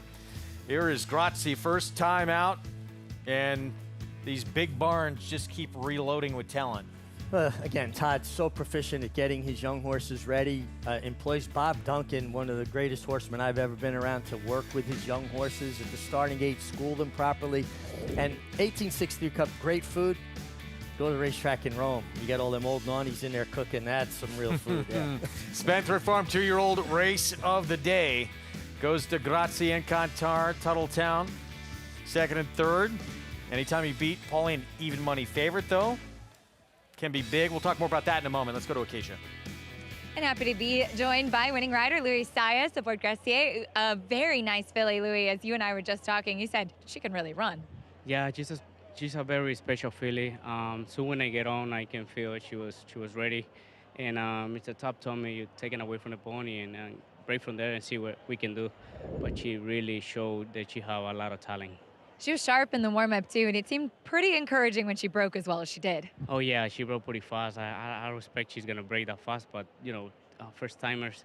But she did break so well from there, and she put me in a perfect position, and when she came to the top of the stretch, I still have a lot of horse. Very nice finish here and an exciting 2-year-old. But coming up this weekend, of course, it is the Whitney. You're going to be aboard Highland Falls, who you rode in the Breeders' Cup Classic. He had a nice, softer spot to win last time. Can you tell me a little bit about this horse who you said you've been working? Oh, yes, definitely. Highland Fall, I worked 2 times, and he feel very good. He worked pretty well last time, and we hope all the best. I think we have a good chance to hopefully win the race. He's a grade 1 winner already. Looking forward to this weekend, but congratulations here. And you got a trophy for the Bank of America race. Pretty nice. Yeah, very nice. I'm so grateful. Thanks to the guys that give me this trophy. And of course, we hope all the best, and hopefully we win the Whitney. Looking forward to this weekend. Got some good hardware here, but of course, Greg, he's got his eyes on some bigger hardware this weekend. Where's all your trophies, Mig? In boxes. Wow. He'll be aboard Highland Falls this weekend, the only man the last decade at this historic racetrack not named Ortiz to win a riding title. He's so consistent. You know, he just rides a good race consistently, puts horses in position. He's a position rider, good out of the gate. And, yeah, they're in boxes. When my riding career ended, I didn't want to dwell on that. It was time to turn the page. So when's the garage sale? Well, if things go a little bad to speed, I got an outlet. There'll be a line around the city. By the way, Corbin said he almost bought this filly. Not quite. Would have liked to. Julie Davies, the consignor, she loved her, and she just stood out that sale. She was a beautiful filly. Race 7, start of the late pick 4, meant for the grass. He comes off. It's at 5.5 furlongs, main track now, and G's Eloise, one of the main track onlys, even money favorite for Linda Rice.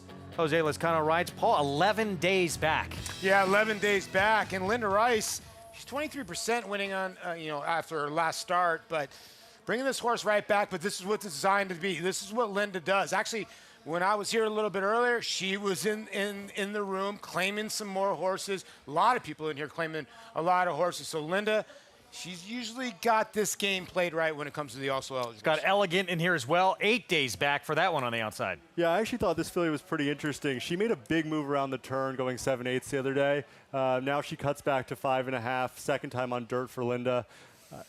She's got to run a little bit quicker, but she's got some speed. All right, more on this 7th race when we come back. The rematch, 5th meeting between these two former champions.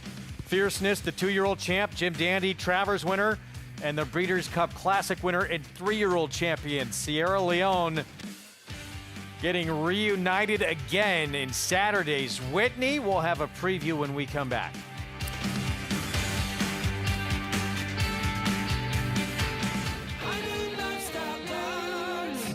As a lifestyle guard, I help people live their best day in the sun. That means keeping the games going. Coming to the rescue when the floaty is too floppy. And delivering high noon when the cooler's empty. Oh, do you have any peach? High noon, sun's up.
Whitney viewing stand. Of course, all our minds on the Whitney, what that family did for this sport and this town and this racetrack. As we're back here on Saratoga Live, always one of the most popular weekends here at this racetrack. It is what else would be our race of the week, presented by ABR. And I thought we couldn't top what we saw in the Travers last year, the showdown with Torpedo Anna and Fierceness.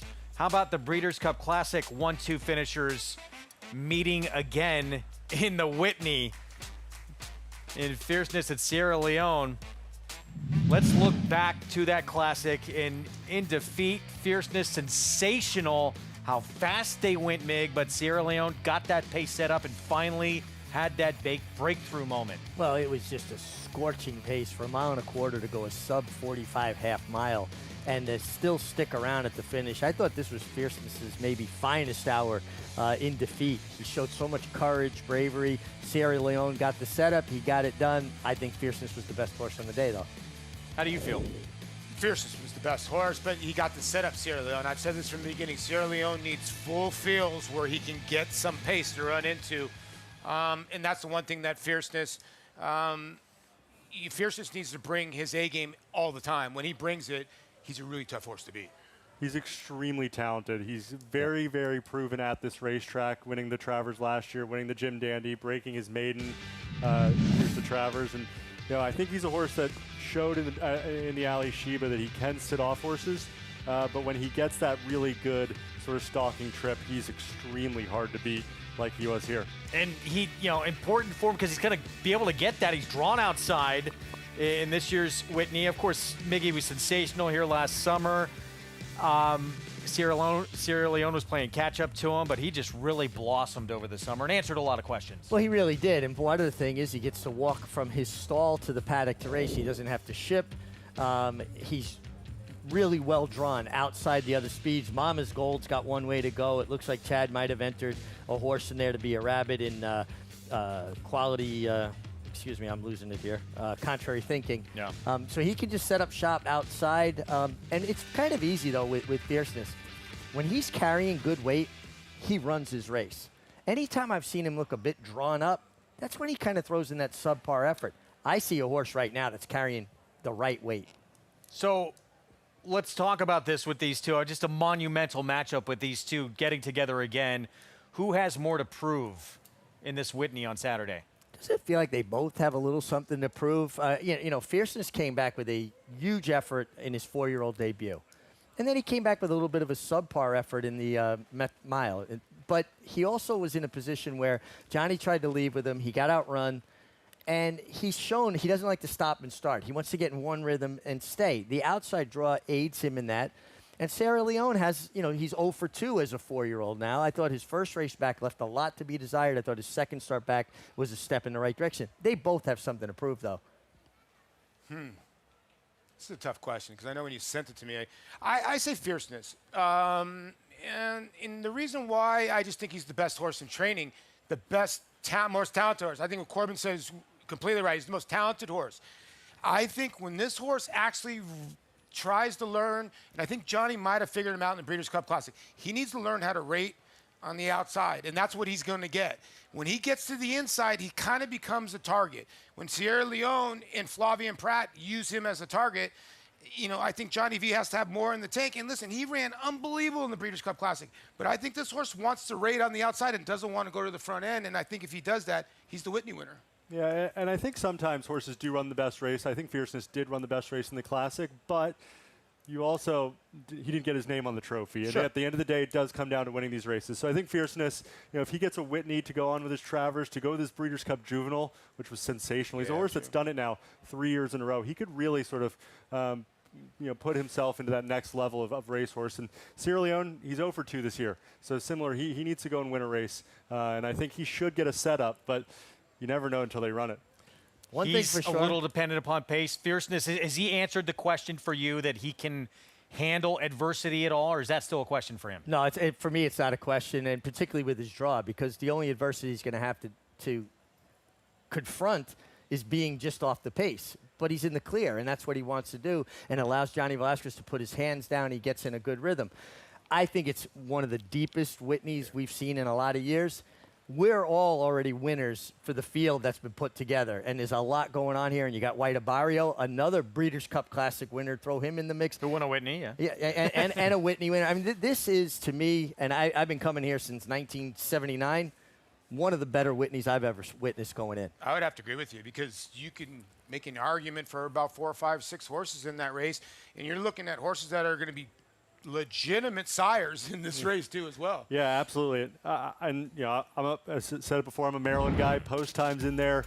He ran really well in the Breeders' Cup Dirt Mile. Such a fun horse. If he gets a lot of pace, he'll be running late. He ran well in this race last year. And Highland Falls off the bench ran huge. And is a grade 1 winner at this track. So just top to bottom, a really good horse race. It is a clash of the titans. You have a horse like Skippy Longstock. He's got $3.6 million. And if it rains, that moves him up. And so, I mean, he's going to be like 16, 15 to 1 in that race. Can we have an extra hour just to talk about this race? Unfortunately, we got to get back to the 7th right now. Again, off the turf here, 5.5 furlongs here in the 7th. That is the odds-on favorite. G's Eloise, one of the main track onlys for Linda Rice. Let's go to Acacia. And we'll take a look at the 2 Linda Rice runners as she has become kind of the queen of the main track only and taking advantage of some of the unfortunately frequent wet weather that we do have up here in Saratoga to run these dirt meant horses against a kind of watered down field. And G's Eloise is also on top of that, a filly that is shown to have a love for a wet track. Her last 2 wins have both come on a wet track.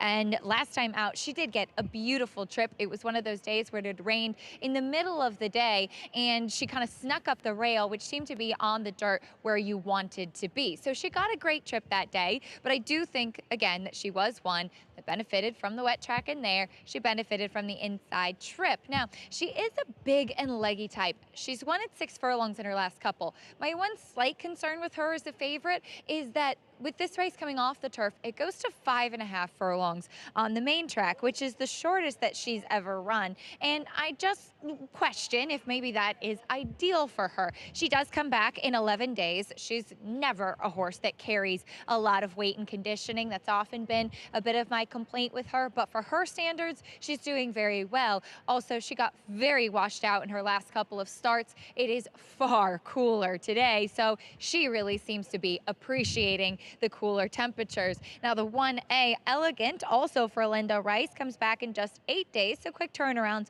for both of these, but she's a horse that I noticed had put on a lot of weight when claimed by Linda, and she needed to. She was just really looking light across her top line and across her flank as well, and she strengthened up significantly last time, and she's held that weight coming back here on just a little bit over a week layoff. So I appreciate that about her, that she seems to be doing well right now.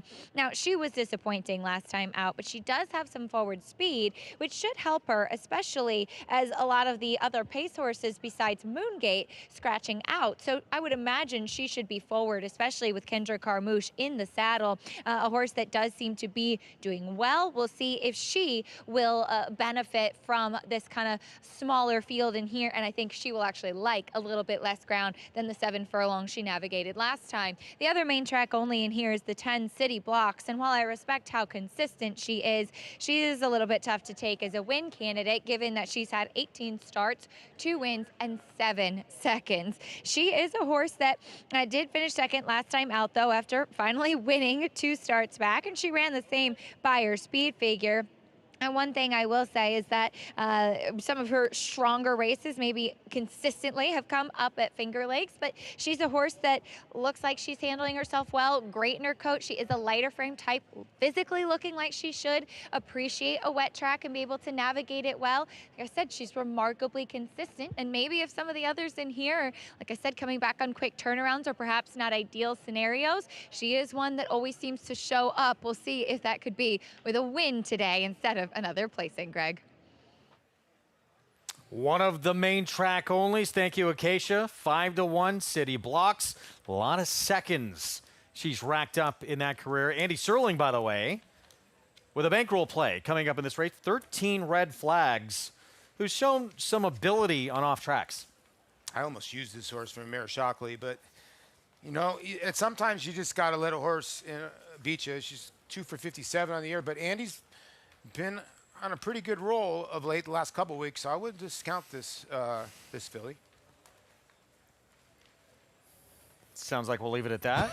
No, Not much else to say on anyone? This horse is a player in here, and she can win this race 100%. I got nothing to add. If they go really fast, she'll be running late. Yeah. 5-1 right now. 7 minutes away from this 7th. So what about, Paul, start with you. 4-5, is that getting a little short on G's Eloise? The 11? Yeah, I think it is. But, everybody sees that last race as a win over a sloppy racetrack. And what do we have here? A sloppy racetrack. Well, muddy racetrack. And a win over muddy racetrack, too, early. So 2 for 2 on off tracks. 2 for 2 on off tracks. And she did it from off the pace a little bit. This is what Acacia brings up the 5.5 furlongs. But I think the outside draw helps her. Don't you think so, Corbin? Yeah, absolutely. Lezcano can see what the rest of the field does to his inside. She was very brave here coming up the rail, so seems versatile enough. It's just, this was a big effort from a speed figures perspective, and she's coming back quick, so you'd be a little bit worried about her bouncing in this. 2 for 2 on the off-going, 4-5 favorite. Born that's having a tremendous meet. Let's go back to Acacia. I'm very happy to be joined by Clark Williams, the president of the Ed Brown Society, as well as some of the Ed Brown fellows here, Laia, Noah, and Aiden joining us. Clark, give us a little bit of a rundown. I know we have some really special young individuals joining us today. Yeah, we have several students here that are in our Scholars and Fellows program. These are some of our New York-based students, 2 of them. Aiden and Leah, they are based out of New York City, one at St. John's and one at St. Francis. And then Noah, who's actually from the area in Boston, he's actually going to be coming down to the University of Louisville and studying equine business. Really exciting and such a wonderful program. For those not familiar with the Ed Brown Society, can you give us a little background on it? Well, the Ed Brown Society really celebrates the rich history that is all over this sport, named after one of the prolific jockeys, trainers, and owners, and Edward Dudley Brown, a gentleman who was born into slavery and went on to do all of those tremendous things, winning a Kentucky Derby as a trainer, winning the Belmont Stakes as a jockey, and then being the owner of a number of champions as well. And he was also a very generous man. And so we thought that we would be certainly in a very well position as far as our branding of the Ed Brown Society and what we're about by naming our work after him. And so what we do is we celebrate the rich history of the sport, the African-American history, as well as all of the history within the sport. And then we also create opportunities for talented young people who have an interest in this industry, whether it be something more hands-on like training or things directly with the horse, or also in all the various professional disciplines within the sport, marketing, finance, on and on and on. Such a wonderful opportunity to bring new people into the game that have an interest as well. And so exciting news for you, so that you were named to the Board of Trustees at the University of Kentucky. Congratulations. Well, thank you so much for that. Anytime you can go to your alma mater and be able to serve in that capacity, it's a great honor. Look forward to serving during these times. Well, thank you very much for all that you do, and wishing all of you the best of luck with your journey. And be sure to check out more information on the Ed Brown Society. Wonderful program, Greg. Yeah, terrific what they provide. Scholarships, internships, professional development to students who are interested in getting involved in this industry. You can go to edbrownsociety.org for more info. Here's Elegant Speedster from the outside. Yeah, owned and trained by Linda Rice, claimed 2 starts back, second time in her barn. 9-2 on that runner. Good luck to Andy. 6-1 here. Yeah, 2 for 11 over fast track. Is 0 for 7 over wet surfaces, but does have some decent numbers. Improving 3-year-old filly. She's undefeated sprinting on the dirt. Moongate. I think she's very interested in making the first start for Jimmy Ryerson, and she's got speed. She's going to be forward. Seemingly would need to improve quite a bit, but a 3-year-old filly who could be on the improve. City Blocks, main track only for Eddie Barker. For J&M Racing, good friend of mine, John Guerrera. Used to ride Uncle Cammy, this horse's grandsire, who always had a lot of speed. G's Eloise. We talked about it. 2 for 2 on an off track. Returns in 11 days. Yeah, this one for Roddy Valenti, and a horse that, by Vacoma, being a son of Candy Ride, they just love the smell of rain. Short price on G's Eloise. Jose Lezcano, Linda Rice, pick 4 pool. 162,000 and growing. Want to remind everyone playing with NYRA Bets, $40 Friday feeder contest, low-cost way to earn your entry into the $300 Saturday contest. Registration closes before Saratoga's third race. Post time on Friday. Go to NYRABets.com/contest to get involved, and good luck to everybody playing this afternoon. Mig, time of year where you can see 3-year-old fillies really start to improve. Is that what we're seeing with the 8 Moongate? You know, I'm picking this horse, so I think that's my thought process. I'm hoping that that's the direction she's going in. I think she's coming off a real good effort here in Saratoga. She's had a month to get over it, essentially a month. You get Christopher Elliott back here, and this filly's got speed, and all day long it seems like you want to be forward. You don't want to leave too much to do, and I assume he's going to allow this filly to use that speed that she has naturally. The other thing is that like your big favorite, Tease Eloise, I'm a little scared of that 11-day turnaround after such a hard race, you know, and how that may affect her. And the race pretty good, bringing them back quick, though. She is.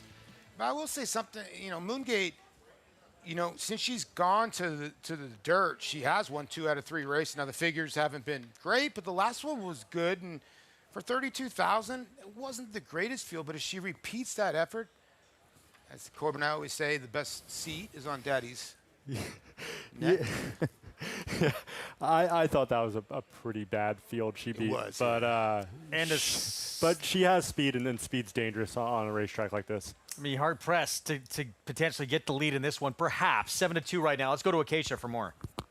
And I do think with Moongate, she was also flattered last time by how the track was playing. I agree with Corbin. It was a very soft field, and it was the right spot for her. But she was able to get very comfortable on the front end, where it was a day that horses were really struggling to make up ground on the main track. Now, she is one of the only ones in this field that's actually stayed with the pony for her warm-up, despite the fact that on paper she looks to be the controlling speed. And Christopher Elliott, as you can see, has kicked his feet out of the irons, and she's been pretty spicy. She is a filly, as I'm familiar with her, that can be a lot sometimes in the preliminary. So trying to keep her settled. She has natural speed already. And like I said, I think it will be interesting to see how much the One-Eye Elegant potentially presses her early. But I think that she is perhaps a little bit more truer to those races 2 and 3 back versus what we saw with the figure last time out. But her speed makes her incredibly dangerous. As far as the 7-13 red flags, I know Andy likes this horse, and I wish him a lot of luck. And look, she has run at times some fast races. Katie Davis has given her a big warm-up. She's kept her moving out there on the track. She's very fit. Always my complaint with her is that she just looks far too light sometimes in between races. For her standards, she's not doing badly, and she did warm up well. She will be running late. I think no matter what kind of warm-up she gets, she's just one of those horses that sometimes kind of drops out of the race and can break a little bit slow. So we'll see how she gets out of the gate today. She is the biggest price on the board, Craig. Acacia, thank you. And, you know, back to the 8 Moongate, Christopher Elliott, you maybe go into a little more depth of what Christopher is trying to do there with those feet out of the irons. You kick your feet out of the irons to try to keep your horse relaxed. They feel just a little bit more security when your legs are around them as opposed up in the stirrups. And they know that they're not going to do anything in that moment. So you give a chance to catch their breath and just relax. Kind of interesting here. There's a lot of connections for me here, but certainly Roddy Valenti with your big favorite, Jeez Louise. I rode Roddy Valenti's first winner as an owner, a horse named Gravel King, many years ago for Dennis Breida. The last win of my riding career was for Roddy Valenti. So I rode his first as an owner and my last as a jockey for him. That's crazy. Great guy, Roddy. Great guy, good friend, dear friend. You like the tenure, Corbin, no? Yeah, paired up the 2 Beyer speed figures in a row is really honest, and I think she could take a step forward against a field that probably isn't a ton tougher than she faced last time. 6-1 right now, and the man aboard, one of really the big surprises of the meet. There he is, Ricardo Santana Jr. He's already got 2 wins today, 15 wins in the meet. He's alone in 3rd in the standings. What a tremendous start for him to this Saratoga season. Big favorite here, though, Jeez Eloise. Odds on for Linda Rice, Jose Lezcano. Let's go to Frank Miramati for the call. The Linda Rice pair, the last 2 to load. Elegant coming up. Jeez Eloise. They're in the gate.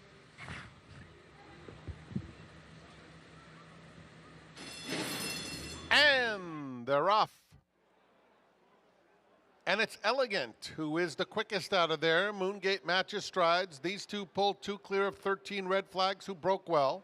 Another length and a half back to City Blocks and G's Eloise on the outside of her. They're covered by 4.5 lengths past the half-mile pole. It's Elegant on the outside and Moongate Elegant with the advantage. Opening up a length and a half now. 22-1 for the quarter. G's Eloise is asked to get going and takes second coming to the quarter pole. Behind them, it's City Blocks and another 2 to 13 red flags. Elegant, G's Eloise, angles to the outside and tries to come and get her stablemate as they come to the 8th pole. It is Elegant, still digging in. G's Eloise alongside, and they are joined by City Blocks, who's a big threat. City Blocks coming at G's Eloise, who takes the lead. G's Eloise or City Blocks. G's Eloise, City Blocks. City Blocks with a well-timed rally to victory, and that is number 3 for Ricardo Santana Jr., who is on a roll. G's Eloise finished second. Triple and more work to come. Ricardo Santana Jr. City Blocks. Nice call, Corbin.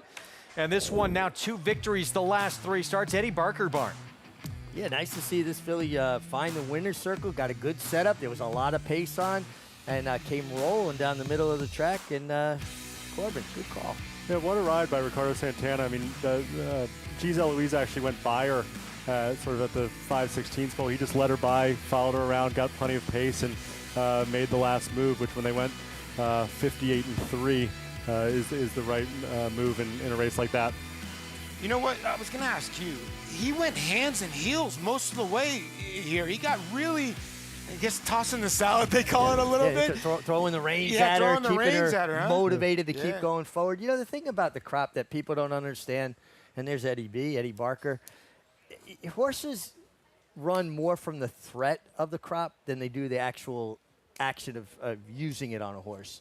They get desensitized to it pretty quick, but if you throw the reins at him and growl at him and shake the stick at him, you'll get so much run. She can't run any faster. Look at her ears flat to the boards. I mean, well, I'm looking at the wrong feed, guys, but she just was really, really an intensity to her the last 1/8 of a mile.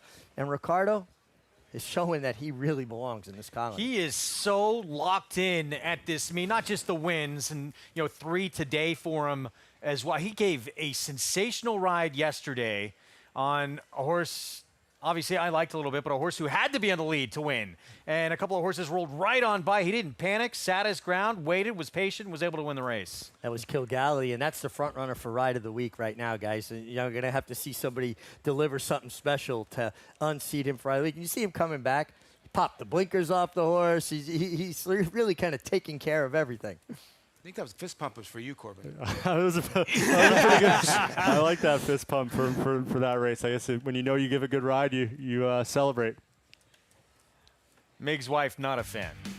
Does not like the celebration. Keep your hands in the reins. Keep the horse balanced. You were all mustard and hot dog. Please, Mig. Give me a break. 6-1. City Blocks 3 today for Ricardo Santana Jr. 10, 11, 1, a 7. Prices when we come back.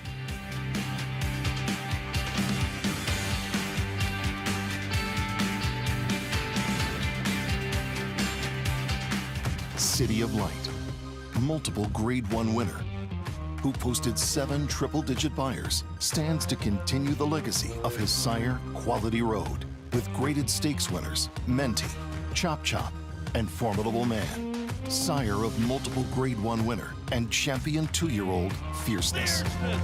A powerhouse win. City of Light, a proven sire in the making, standing at Lane's End Farm. The official Saratoga Barstool Sports Collection is here. Check out the hottest styles of the summer. Shop this limited drop before it's gone. Get yours at shop.naira.com. Don't miss Saturday's blockbuster Whitney Day featuring a stacked lineup of 5 graded stakes, including new for 2025, the FanDuel 4-Star Dave, and, of course, the $1 million Whitney. Save $5 on admission when you buy in advance at naira.com.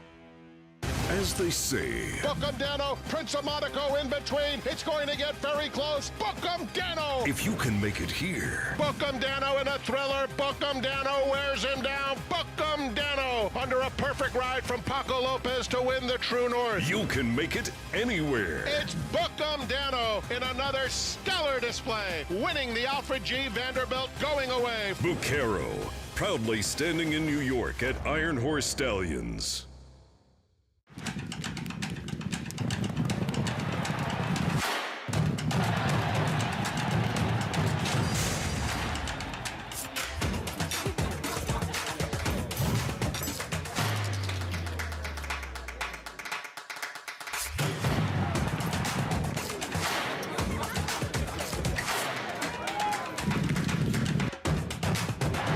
This is my Oakland.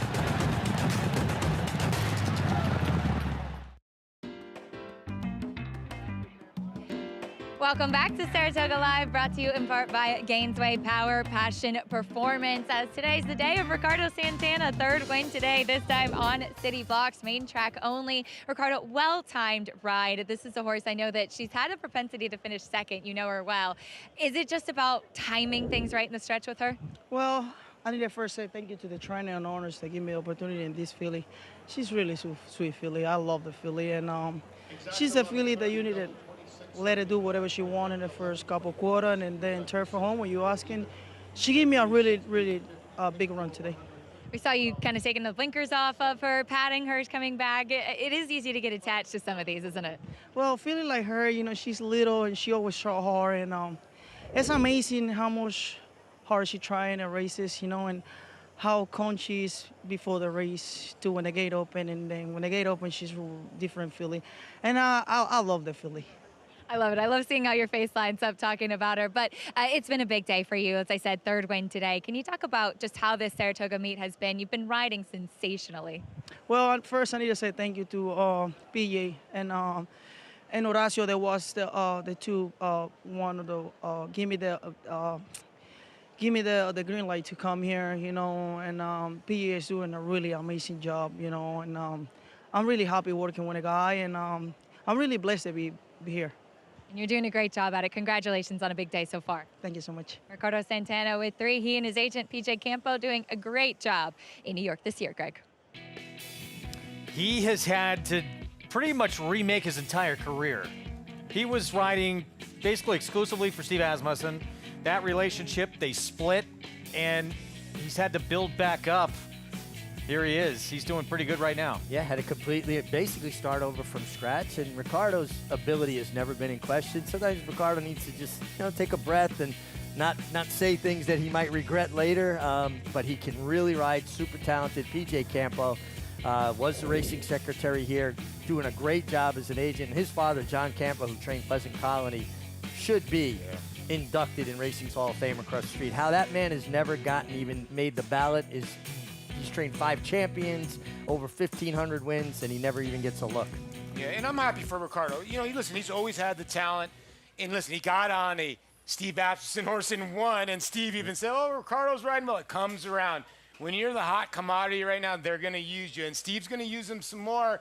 And he's just riding great. He's putting his horses in great position, turf and dirt. Yeah, it's been one of the surprises of the meet in some way, just how many races he's winning. Seems like he's in the right position, riding aggressively on the dirt, and giving a ride like this as well. 16 wins and counting. He's got 2 more opportunities later today, including a long shot who seems interesting, Caldo Candy, in our features still to come, and that John Morrissey. Here's how the late pick 5 has played out so far. An upset given to you by Corbin. Unfortunately, pick 5 was already underway at that point, but maybe you put this one in your pick 4. Long way to go, though. Still, with 3 races remaining. Race 8, mile and 1/8, $12,000 claiming race. Bold Endeavor looks incredibly tough in this spot, doesn't he? Yeah, I think it's a spot that, you know, it's a drop. He's proven a mile and 1/8, and just looks like a spot where he can get the job done. Coffray going to take a lot of support too, though, as well. And it's Linda Rice, Dylan Davis. Yeah, you know, I actually ran into Dan Ward, who was outside. He was trying to claim some horses, and I said, hey, you got one taken from you? And he's like, yeah, I'm trying to buy some more horses. Right now, he's just been out shook by a lot of horses. But I would think Coffrey takes some money in here, but the entry's going to be tough to beat. I used the 3 in here, Royal Tris. I think that's the other horse in here besides the 4. Talk more about it when we come back. Going to take a timeout. We'll return with what this week is really about. That family and that woman right there, the grand dam of Saratoga, the late Mary Lou Whitney, and all she did for this city and this track to make it what it is today. Stay with us.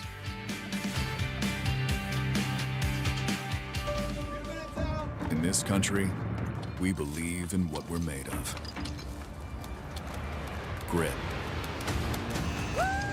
Drive. The will it takes to be different. We've been called to serve this great land. Because we were made for this.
Back with you on our Fox Sports 2 coverage here on Saratoga Live. Whitney Week, 2 days away from the big showdown and one of the most important races in the sport for older horses. And as much as the Whitney is anticipated at this meet, it's one of the premier races in the sport. Whitney Week is revered in this town for what it represents.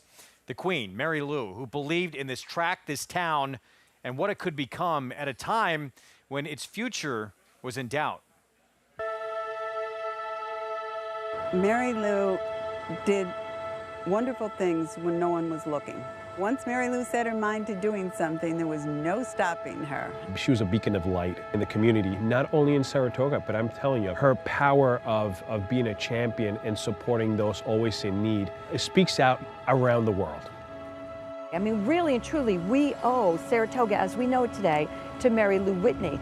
The hospital, the dance museum, SPAC. Think of all the things that she has meant to this area. There was no reason why she had to do that, except that that was who she was, that was her nature. Our backstretch workers, they are the sport's unsung heroes. These wonderful people work long hours in dangerous situations while often living in poor conditions.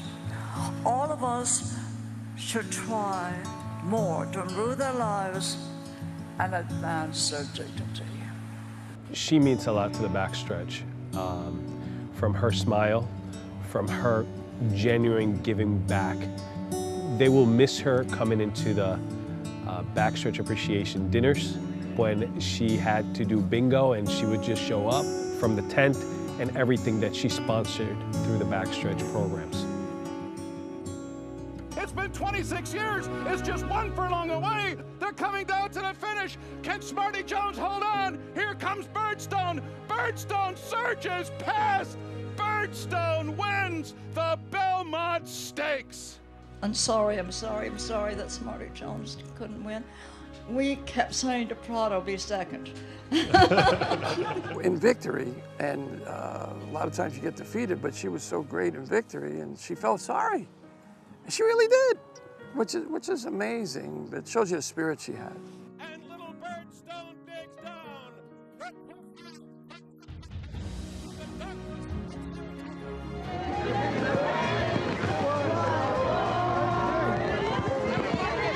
She fought. I mean, that's a good example for everybody. Don't give up. She just kept at it, you know, and she never wavered.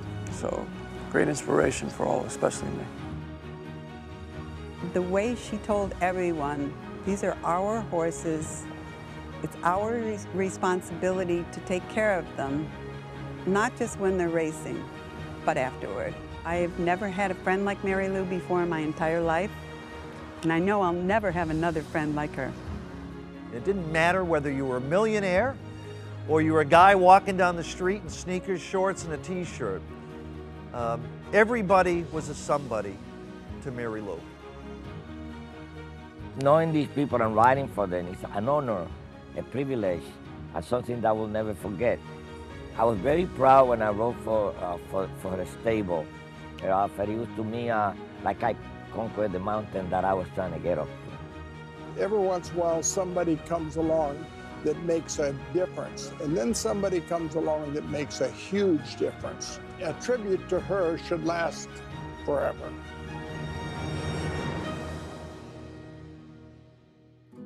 To all Saratoga, thank you for my wonderful life. May God bless you. And may God shine His love on Saratoga and on this track. Such a class act. What she did for the backstretch workers, her generosity was incredible. And we say it all the time, this racetrack, it would not be here if not for Mary Lou Whitney. You know, guys, in the late 70s, you come down Union Avenue and all of these beautiful stately homes, and a lot of them were boarded up. They were nobody living in them, just ramshackle. And she had so much to do with bringing this town back, the renaissance that it became, and understanding that it needed to be a destination place year-round. You know, the Museum of Dance and obviously the racing. And what she and John Hendrickson did for the backstretch people, and John continued on after Mary Lou's passing, and unfortunately we lost John way too young. You can't really put into words what she meant to Saratoga, the town, as well as the racetrack. Yeah, I still get goosebumps when you talk about Mary Lou because, like you said, the Dance Museum, SPAC, is here because of her. The convention center's here because of her. Yeah. So Greg is right. There'd be no racing here. And now the homes here are going for record highs. And it's all because of Mary Lou Whitney. And a lot of people don't realize that. When you're able to grab the bike here at Saratoga, you know you're the man. You're the woman. You know what I mean? She was it. Yeah, absolutely. I wasn't lucky enough to meet her, but my first ever Travers was when Birdstone won, and probably wouldn't be sitting here without that trip. I mean, it was just an incredible, I was racing obsessed, and to be here and see a horse like that win a race like that, and in the feature, seeing her celebrate and how much it meant was just incredible. We always think about it when we come to this racetrack, but especially Acacia this week, it's a time to remember the Grand Dame of Saratoga. That's right, Greg. She had such a profound impact, Mary Lou Whitney did, on this town, on this racetrack, and on horse racing in general. So a reminder to wear your pink on Saturday if you can, Mary Lou's favorite color, for Whitney Day, and such a special remembrance of her. Actually, Birdstone's old friends in Kentucky, and a couple of years ago, I did a charity photo shoot where I got to wear Mary Lou's colors and pose with Birdstone, which was a pretty cool experience. And he was an incredibly sweet and friendly horse for one that was so dominant on the racetrack, but such a true legend of the game in every sense of the word. We'll take a look at the field for race 8 coming up, a mile and an eighth, $12,500 claiming race, and we'll kick things off with the 4 Coffre, who is first off the claim for Linda Rice. And I think the key that they have found with this 7-year-old is that he runs his best races when he can be on the lead and use his speed. I think, yes, he's shown that he's good at the mile and an eighth, but I think he's able to handle effectively multiple distances if he uses his speed. So he's likely going to be on the front again. Ran well in his last 3 starts, in particular last 4 at this distance. And Dylan Davis knows him well. I think it's jump off and go. He looks great off the claim once again as he's continued to hold his conditioning from race to race. The entry poses a formidable threat, though, as we'll start off with the 1A. And while Coffre has a little bit of recency, the 1A Bold Endeavor does come in off a little bit of a layoff, not having run since April, and he takes an additional drop in class from the 20,000 down to this 12.5 level. But he has shown certainly a proficiency for distance. That is no problem for him, as all of his recent mile and an eighth races have been excellent, and he's run fast races too. He looks good off the bench, though. He looks very fit, coming in for the Cantor Mossy barn and looking like he's doing very well now. He is one that tends to carry some conditioning, but he's also a 9-year-old now, and sometimes those types just a little bit trickier to kind of get those last few pounds off coming to the races. So I think for him, the key is being happy and healthy, and he does have a really bright demeanor here in the paddock. The other part of the entry is the plain one, Winter's Ghost. Now, physically looking at him, he does not strike you as the type that gets better going the 2 turns. He's a little bit more shorter coupled than his stablemate, a little bit more compact in his build, and he ran an okay 4th last time in his lone try at the 9 furlong distance. But with all due respect, he does get a major rider switch to Flavian Pratt today, jumping aboard for the first time, and I think that that's a benefit, and this is a horse that should have some speed. We'll see how he presses Coffre, and maybe that could set it up for Bold Endeavor. Greg? Acacia, thank you. 10 minutes away from this 8th, this entry, 6-5. It's the other half of the entry that is the big reason this one is favored in here. Manny Franco will be aboard. We'll have more on this, including the post-parade, when we come back.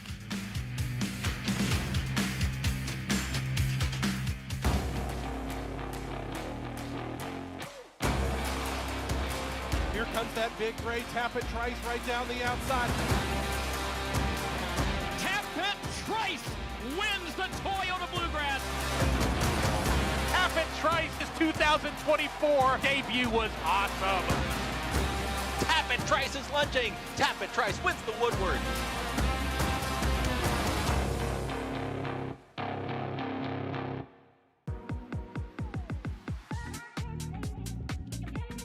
There can be really no better advertisement for the Faisy Tipton Saratoga sale, and a horse that really springs to mind is Sierra Leone, a horse who's taken us on the ride of a lifetime. He was a really good 2-year-old who went on to be a fantastic 3-year-old, winning the Bluegrass and placing in the Kentucky Derby. Then went on to win the Breeders' Cup Classic and became, obviously, as we all know, an Eclipse Award-winning 3-year-old. He's a horse that was the highest priced colt of his generation at Saratoga. $2,350,000 and a half. $2,300,000. Please hold your applause, folks. Hold your applause, please. One we're very lucky and fortunate to buy from Gainesway. When we saw him at Saratoga, he was a horse that we knew we had to have, and luckily he proved us right that day, and he continues to prove us right. In the coming months, we're looking forward to him finishing his racing career, hopefully in the Breeders' Cup Classic, and then he'll be a future stallion here at Coolmore at Ashford Stud. Racetrack Television Network brings you every race, from every track, on every screen, every day. With monthly packages starting as low as $5, RTN gives you great value and access to more live HD streaming and race replays than anyone. Visit RTN.tv today to sign up and watch on almost any device, including Roku and Amazon Fire. RTN has packages that start at $5 per month.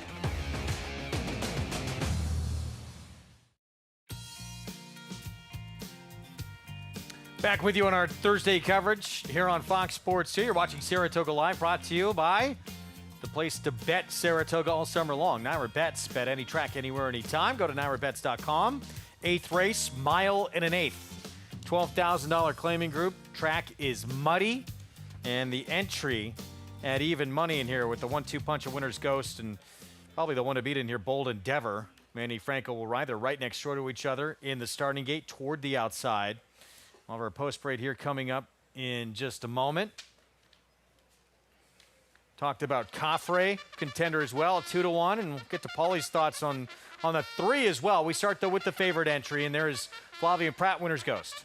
Yeah, picks up Flavien Prat here, and a horse that feels like he's the less heralded part of the entry, but has races that would put him in the frame. Yeah, the one to beat right here. 10-time winner, this 9-year-old still going strong. Drop in class, good figures, has tactical speed, should be tough. Tis a Beast from the rail. Yeah, was able to win 4 back at Tampa, but has struggled since coming back to New York. Here's Royal Tris, blinkers on. Yeah, interesting. This horse goes back to blinkers. Had blinkers early in his career. 4 of his 7 victories came with blinkers. Hasn't had blinkers since October of 2022.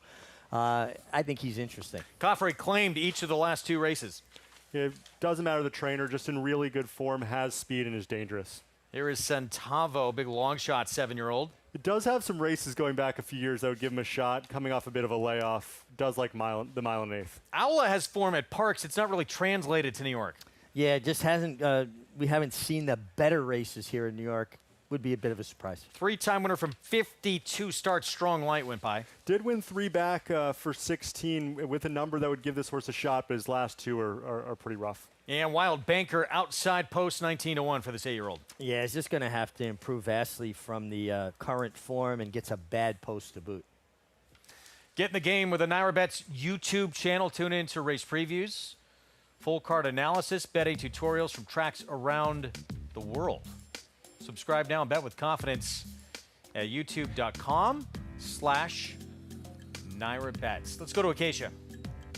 Very happy to be joined by Matthew DeSantis, Naira Bets content creator. As of course, Matthew, big week with Whitney coming up. But what's going on over at Naira Bets? Well, we have a lot of great content up our YouTube channel right now. We have individual spotlight contender videos for Sierra Leone, White Barrio, Fierceness, as well as an early preview. And dropping tomorrow morning, we're going to have Capping the Card, where I go through all 13 races on Whitney Day, top pick, top value play. It's such a shame that you don't do enough work around this place, but it's such a good card to look forward to. It so is. I mean, the 4-star Dave, Hana's coming over from California. I mean, there's just good races up and down. We have a great promotion as well. Travers Bankroll Builder, bet $50 to win in the Whitney. You get $20 back, win or lose. So whoever you think is going to end up in this winner's circle on Saturday afternoon, that's who you want to put the $50 on.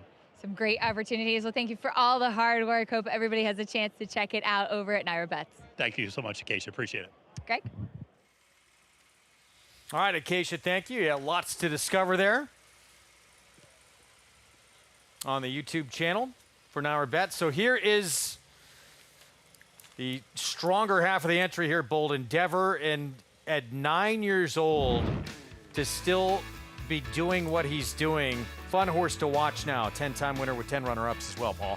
Yeah, now, off the claim, had 2 wins and a second, and, all of them at 1 1/8. He's run well over a wet surface. The only surface that he's not liked in his whole career is turf. So you made the point right at the beginning. He is the barometer in this race, 9 years or not, to beat by far. Better get the wins while you can, Corbin, because he's not going to be allowed to run on that circuit next year. Yeah, that's true. I think if you were picking holes in him, this is a horse that was in really good form, ran really well for 20, now comes here for 12.5. Now, that might just be a chance for them to win at the meet, which is probably what's the most likely scenario. But he's a horse that ran a 90 by or 4 back, loves the 1 1/8. They probably could have gotten aggressive with him. Instead, they go the other way. But he is 6-5 with a chance to win at Saratoga. So most owners will take that. But a little bit of a red flag, at least. Well, yeah, I think so. But also, you just brought up the fact that this horse is 9, and this time next year, he will not be allowed to compete on the New York Racing Association circuit. They have that rule: 10-year-olds can't compete here. I think it's a little bit of a misguided rule. I think when a horse is in good form, allow them to run. I've seen 3-year-olds that shouldn't be running because they're in bad form. I just think this race is going to heat up. And there's Linda Rice, who sends out the one we were just looking at. Yeah, Coffray, the young man in here. He's 7. Yeah, exactly. Don't you think at some point Coffray, he goes. He has to go to the lead, and he sets fast fractions. That Bold Endeavor's going to have to take him on somewhere in the middle of the race. And I think things could really heat up then. Two horses that are both major contenders. One's even money, the other's 7-5. And that's why I'm going with the 3 Royal Trist, getting the blinkers back on, because I think that if they heat up in the middle, he's the one who's going to be finishing on the drop. I think, okay, the 1A is the horse to beat. I think the 1, I wish the 1 was uncomfortable. I'm nothing against the rider who rode the horse last time, but Flavien Prat is like a 3 or 4 length on the straight 1 jockey change. So the straight Upgrade 1's got, you're talking about, yes, yeah. the straight 1 is a player here too, and that's why they're even money. Now I landed on the 3. I walked in with Robert Falcone, and he was basically telling, I said, why are you sending this horse a mile and 1/8? He goes, listen, Paulie, the horse has got gait issues. We're putting blinkers on. We think we got those gait issues figured out. And from coming off the layoff, we want to try to go to the front end and see if we can cut shorter fractions. And sometimes, like you said, it's sometimes easier going a mile and 1/8 off a layoff than going a mile. That's what he was thinking with Royal Trist. And 5 of the 7 wins of this horse's career are on muddy tracks. Muddy tracks, and gets the blinkers back on. 4 of his 7 career wins with blinkers. And, you know, he's an older horse, almost 3 years without blinkers. Maybe it just wakes him up. Those Silks Acacia made a run at an owner's title last year, and they're trying to make a run at one again this year. Flying P Stable. Absolutely, and you will see horses in those very noticeable hot pink silks sometimes get some rather aggressive drop in class, and it's not something I think to be afraid of, because they point to this meet. They are aggressive with their horses, and it's something just to pay attention to. Now, Royal Trist is getting a bit of a drop in class, but his last couple of races have been disappointing. I really wanted to pick this horse. I just had a little bit of a tricky time trusting one that has been a little bit off form, as we do see looking like a saddle adjustment taking place with the number 2, Tis a Beast. So just sliding that saddle up in position with that horse who will break to the rail. But back to the 3 Royal Trist, as Paul pointed out, he is a horse that I think, and we've talked about it over the years with him, actually does move up on a wet track. He loves it. Now the blinker's going on. You can see the blinker pretty well right there. It's a 3/4 cup, so pretty significantly closed in there. And for those gait issues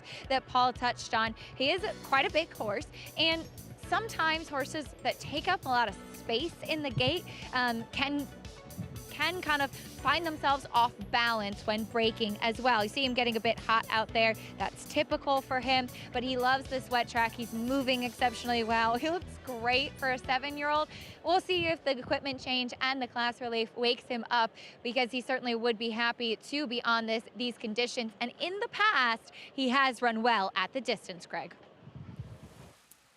Drop down in class, equipment change. We'll see if that makes a difference here at 5-1 for Royal Trist, Corbin. Yeah, really live. I landed on the 4 Coffre. It's a horse in really good form, which in these cheaper races, when horses get in on a roll, I always like to see. Running for different trainers, has tactical speed. I think if anyone upsets the 1, he's the most likely to do it. Dylan Davis, you see on board for Linda Rice, had that career-changing meet last summer. A little bit slower going for him this year. I was going to ask you, Mick. You said Santana only had 1 set of goggles. So how many set of goggles would you have for a mile and 1/8 race on the mud? A mile and 1/8 race here, I'm wearing at least 4 in the mud, and maybe even 5. I tried to be consistent with the amount of goggles, because I didn't want another rider to look at how many goggles I had in the post parade and figure out what my strategy might be. Oh, Miggs only got 2. He's probably going. Oh, he's got 5. He might be taken back. That kind of thing. Okay. Playing a little poker with the goggles. I like that. Odds on with the entry in here, the 1A, Bold Endeavor, looking for the 11th win of his career. Some felt you needed 3, though, in this race, as Paul did on his pick 5 ticket. We'll see how it plays out. Let's go to Frank Miramati. The entry of Winter's Ghost and Bold Endeavor. And Wild Banker is the last one to move in.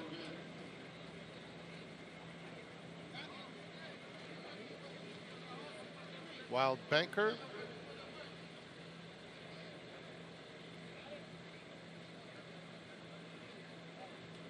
Walks up.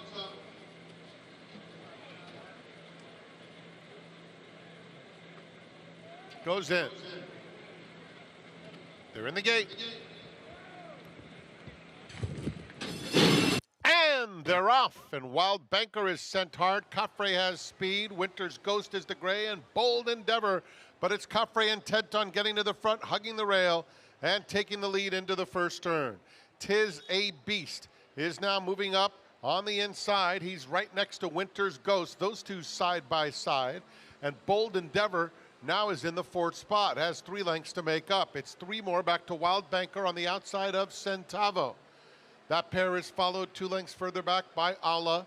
And then it's a gap of 6 or 7 back to Royal Trist and Strong Light. 23 and 4 for Coffre, who will be the controlling speed over Winter's Ghost as they run down the back stretch. Bold Endeavor, Tis a Beast are head and head.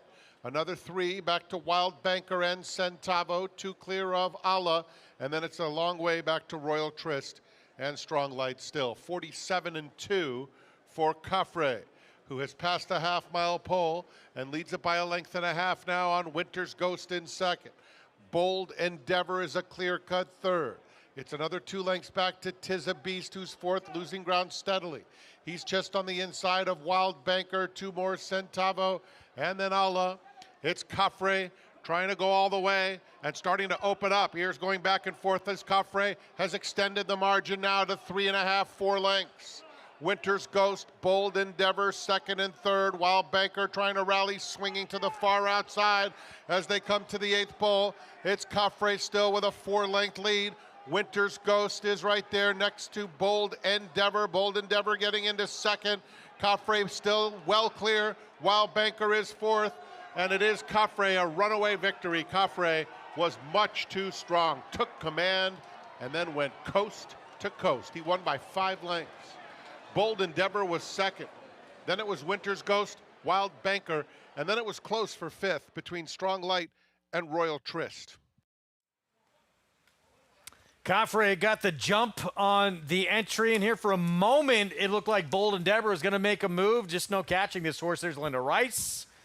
11th win of the meet for someone who has already 2 Saratoga training titles. Yeah, Linda is does such a good job at spotting her horses. She places them aggressively. She claimed this horse for 16th off a good effort against Empty Tomb, right back for 12-5. And he wants to lead, guys. And Dylan hustled him out of the gate and basically schools out. Yeah, he didn't break super sharp, but Dylan was able to get him to the front. They sort of slowed it down a little bit. He got a little bit keen, actually, right down the backstretch, but then really relaxed and just seemed to really be enjoying himself out there. Yeah, good job by Dylan. He just put everybody in chase mode. You could tell Flavien Prat was the only one that was worried. I got to be on top of this 4 here. And he was trying to, but he could not keep pace. Bold Endeavor was trying late. You could see the 4 wandering, but they were just getting tired. They're late. And I'll tell you, my 3 did not run well at all. But I move on with my pick 5, Greg. Well done, Paulie. Linda Rice moves on as well and in the hunt with certainly a long way to go, but right in the mix. Tied now with Chad Brown in second here with 11 victories. 2 back of the meet leader, Todd Pletcher. And as much as active as she is in the claim box, could she make a push all the way to the end? I don't think you could ever discount Linda. There's a constant turnover of horses in her barn. She doesn't get mired down with the same stock, which is something like Todd Pletcher. He's not claiming horses. He's not getting fresh stock. What he has is what he has. Chad Brown. Now, they have a lot of horses to draw from, but Linda's always dangerous. Well, she had a first-time starter, Corbin, that ran off the screen, and we don't really see her with that many first-time starters because she doesn't get the opportunity, really. Yeah. Yeah, no, she was in the maiden 100, just perfectly spotted. I mean, she's just so good at spotting her horses, and especially on days like today when they're off the turf, she always seems to be so live. Yep. 2 today for Dylan. Mild upset here. Corbin, you're leaving us. You got something better to do? What's going on? Just going to the gym. You keep picking winners. I think you might have to stay. We need you. That was fun. Good to have you on again. So much fun. Thanks so much, guys. Really appreciate it. We're going to take a time out. We'll be back. A lot more coming up, including our feature, the John Morrissey. That is next. Coffre, 8-5, 2-win day for Dylan Davis. Teaming up with Linda Rice here.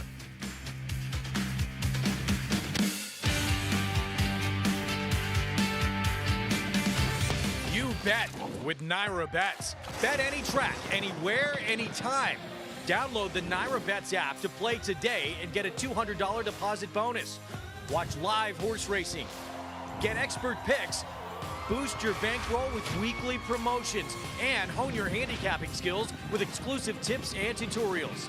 Download the NYRA Bets app now. Sign up now to claim your $200 deposit match bonus. You bet with NYRA Bets.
Welcome back to Saratoga Live. Glad to have you with us as Coffray takes them gate to wire. He's shown to love these mile and an eighth distances. As I'm here with Linda Rice Trainer. Linda, he was claimed today. He's been popular at the claim box, but it just seems that the key has been unlocked with this horse. Use his speed at these longer distances. Yes, Dylan has ridden him very well in the past, so I put Dylan right back on him. And, really likes a mile and an eighth. Dylan knows him well enough to know you have to be aggressive with him early. Try to put him on the lead if you can. And he did a great job getting him out of the gates, getting him to the first turn. You had to be pretty confident when you saw how he was traveling coming into the stretch like that. Yeah, I saw, it looked like he was doing it very easily. And I thought, well, we look pretty good right now. And I saw a couple of them trying to get to him, but they were struggling. So. Another nice effort from a horse that's been amazingly consistent recently. But coming up in the Morrissey, you're going to be running Sheriff Bianco. It did seem like he didn't get his ideal trip last time out chasing Baby Yoda. Yeah, I think Baby Yoda set a track record. It was just a crazy fast race. But Sheriff Bianco loves 7 furlongs, and he likes the mud. It's an extremely competitive race. It might be the toughest New York bred race I've ever run him in, but he still has a chance because he does like 7 furlongs. We look forward to seeing him, but congratulations with another win here. Thank you, Keisha. Linda Rice with Coffray getting the victory. We'll see if she can pick up a stake. And I agree, Greg, that Morrissey coming up, incredibly competitive.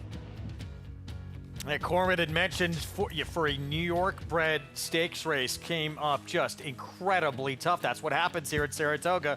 Coffray, one of 3 claimed in the race, so this one moving on from the Linda Rice barn. The 1A, 3, and 4 all taken by New Barns. They claim horse for 16, run it back for 12.5, win the purse. Horse gets claimed. That's a pretty good go, Paul. Yeah, not bad at all. And the 9-year-old does get claimed. How about that? He's yeah. ready for the Denny's Grand Slam special. And if you're live in this pick 5, not too bad. 2 legs remaining. How much coverage do you have left? I'm 5 by 6. Good luck to Paulie and everyone who played along with him. Featured coming up next, the John Morrissey. 7 furlongs, 3-year-olds and up, and loaded with talent. It is the graded stakes winner last time out. What you talking about? Winner of the John A. Nehrude speedster for Wesley Ward with a Rat Ortiz Jr. right now, the 8-5 favorite, Mick. Yeah, I mean, listen, this horse has a lot of speed. You get Irad, and the horse has been good in the wet going as well. And I question the 7/8. It might be, third base coach would be on slide. Yeah. Well, he's the lowest in the will pays. The question mark is that 7 furlongs, but you know you're going to get that speed, and the horse been working at Keeneland. Does have a wet wind, too. There's a lot going for the 9, but this is a salty field. Salty field, trying to win longer than he's ever traveled before. Right now, 8-5. We'll talk more about this John Morrissey, including who this race is named after when we come back. We'll also talk to Tess, 3-year-old fillies. One of the great races each and every summer here at Saratoga. And Echo Sound, she is the one to beat. Coming in off back-to-back dominant performances. She makes her Grade 1 debut on Saturday.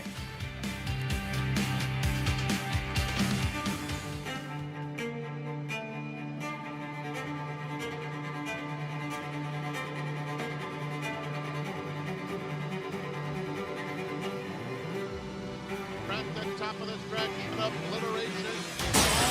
Obliteration, perfectly named individual, is romping home in the Sanford. 7 lengths past the 16th hole.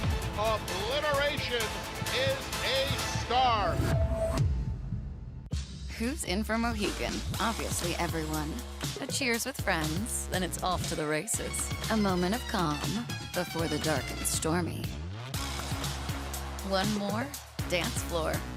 Who needs skill when you have style? And feeling like it's the best time ever? Smile. Apps and nightcaps? Yes. Then it's down for the thread count to start it all again tomorrow. This is how it feels when you're all in for Mohegan. Mohegan Sun. Folsom from last to first in the Met win. And Folsom is flying to the finish. Folsom is taking the front, and Folsom kicks for home. And Folsom sticks his neck out and runs to the wire. It is Folsom! It's Folsom in front, and Folsom wins the Governor's Stakes.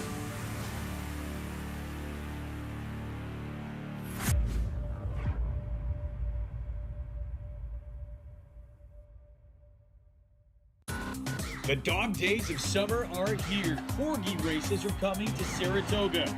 The first annual Corgi Cup arrives at the spa. Saratoga's Corgi Cup, Sunday, August 10th, 1 Eastern on FS2.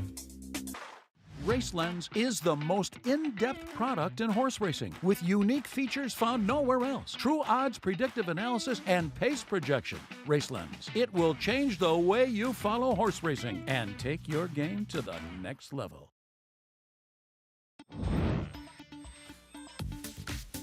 Back with you on our Thursday coverage on Fox Sports 2. You're watching Saratoga Live, brought to you by Hillendale at Alapa. Year in, year out, it is a war in the test. Let's go by the numbers. First run back in 1922. Sensational race for 3-year-old fillies. Fastest ever. Lady Tack, Gamine, Asmussen, and Baffert. 2 very quick ones, 120 and 4.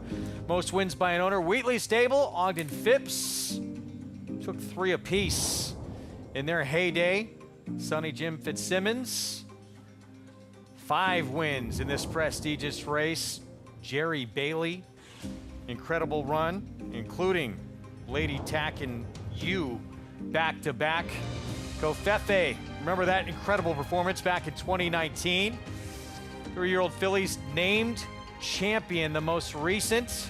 Kentucky Oaks winner, pretty mischievous back in 2023. 7 inaugurated across the street into the Hall of Fame. What a race, what a history there is. You won one. It's an incredibly difficult race to win. What did it mean for you when you won it? It meant everything. You know, it was for Godolphin. It was late in my career. In fact, it was my last Grade 1 winner in Saratoga on a mare called Flashing, a filly called Flashing. And it's just a great race. I don't think I've ever seen a bad edition of the test. And even there, we're watching Lady Secret win it. She beat a filly named Majestic Folly from Green Tree Stable, trained by Bobby Reinecker, that was freakishly fast. And Lady Secret, you know, basically spanked her. I mean, you know, that's how good she was. I mean, she was the Iron Lady for a reason. She was that good. This year's edition, as we've come to expect in this race, It is loaded. It is. Echo Sound, morning line favorite. You know, several others, including your stablemate, interesting in here. But you got to start with Echo Sound, particularly, Paul, that last performance where she just really rose to another level. Yeah, she did. And listen, she's 5 for 6 lifetime with a second place finish. So you're kind of wondering, is she just having fun out there? But get it was only a 4-horse field, but she was fast mid. She ran 1:15-2. That is smoking for a 3-year-old filly. Yeah, I mean, and just look at the way she's finishing. I mean, her ears back, reaching for the wire. And the victory ride has become the major prep for the test. Rusty Arnold's old school horseman, a horseman that other horsemen respect. And it just seems like he's got her in great form, and this was the goal, and he got her there the right way. Of course, he won a test with Victory Ride. Yeah. Echo Sound's father won the boys version of this race, the Alan Jerkins, back in 2020. She's on a roll. 5, she's done very little wrong. Rusty Arnold said, if nothing else, we know she's going to show up. She's not run a bad race in her life. No, she hasn't. I mean, in the gate's not her issue. She can rate a little bit. Now, a lot of people will say she beat a 4-horse field. Well, go look back. She beat an 11-horse field, a 10-horse field. So she's beaten big fields before. And I think she can be rateable, but sometimes her speed is obviously her best weapon. There's some other up-and-comers, but they have to beat her. She's the barometer, I think. I agree. She doesn't need the lead. Well, that's the thing. Her versatility, too, makes her doubly dangerous. If somebody's going crazy, she can settle just off it. Her natural speed puts her in the right spot, though. 5 for 6 lifetime. Her only defeat, a runner-up finish. That was before she went to the bench in that Fern Creek. She is very good. And, again, just seems like, and, you know, it was over this track, too, that she rose to another level. If she can run a race like that again, everyone's going to be in for a tough time. They're going to be in for a tough time. But you have horses like Ragtime, very, very green kind of horse for Bill Mott that draws the rail. I think a horse that is very, very talented, but is she up for the task? And then you got a lot of California trainers bringing a lot of fillies in here. Richard Baltus, Peter Urton, Bob Baffert, Mr. McCarthy, all the boys coming from California. Why does he get Mr.? No one else does. Yeah, so all of them coming in, and usually the California horses will show speed. A lot of those horses have been running at Churchill Downs. The Peter Urton horse can run. Look forward for Michael McCarthy with Umberto Rispoli. Beat by Lacara, and no one was catching Lacara that day. Ran second to her in that performance. And Lacara could be the leading 3-year-old filly in the division. Another one who's very interesting. This is a great race. Look at our lineup for the rest of the week. National Museum of Racing and Hall of Fame coming up tomorrow on a day in which Marty Jones will be inducted across the street. And then that Saturday lineup, one of the great days all year long anywhere on the planet. And what a card the racing office here in Saratoga put together. I mean, we just got big fields, competitive fields. You guys don't sleep on Kilwin, Rusty Arnold's other runner in the test. She's 1 for 1 on dirt after starting out doing pretty well on turf. Such a loaded field. When you have a Bob Baffert runner in there that's probably going to be around 6 or 7 to 1, you know the field is loaded, and it's only 8 fillies going. The Richard Baltus horse is almost 3 for 3, and she's about 20 to 1 Artisan. Feature on this Thursday card, the John Morrissey 3-year-old's Nup 7 furlongs. Favoritism has not moved off of that Grade 3 winner in his last start. What you talking about for Wesley Ward? Let's go to Acacia.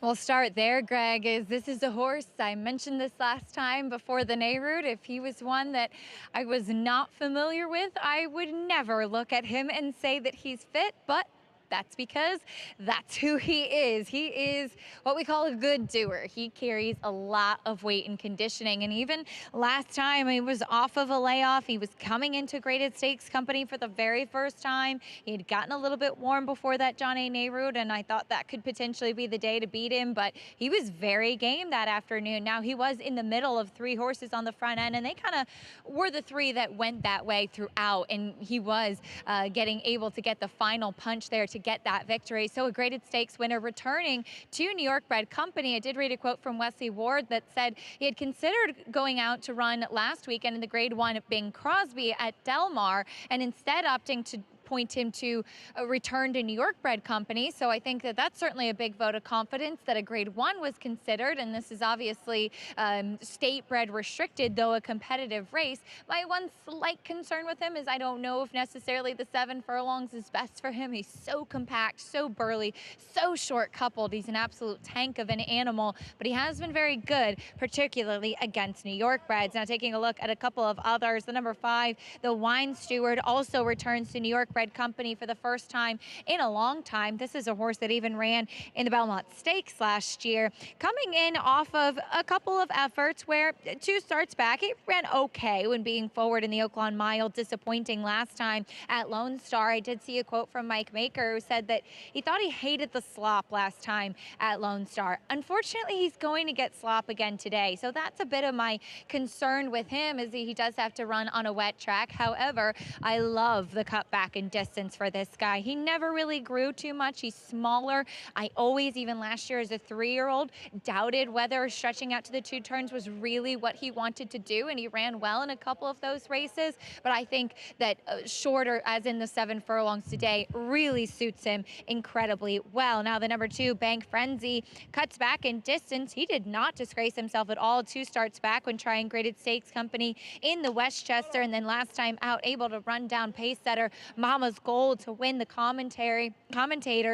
It is interesting because this race, the John Morrissey, was traditionally at 6 furlongs. This summer, there's no more Evan Shipman, which was a mile, so kind of the 2 are combining to be at the 7 furlongs.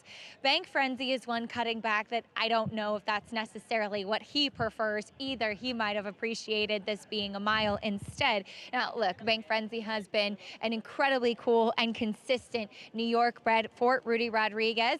The barn has been a little bit cooler this summer though, but Bank Frenzy again winning on that Belmont Stakes weekend. He wears that extension blinker covering his right eye. He has worn that for most of his career, sometimes a little bit late to switch leads or tends to drift a bit. The number 12, Doc Sullivan, is making his first start for John Ortiz, and while he did very well with previous connections, Johnny coming in certainly a top outfit and top trainer, they've kept a lot of things the same with him though, saddling him on the walk with the pony. That's what they've always had to do with Doc Sullivan, but he handled himself very well. He looks fantastic today. I've always felt 7 furlongs is best for him.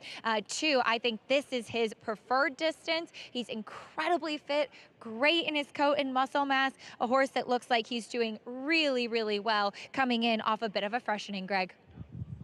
And he's been right there with Bank Frenzy and on a wet track in the past. Bank Frenzy right now 7-2 on the board, but one of the major threats in this John Morrissey. We'll learn more about who this race was named after when we come back.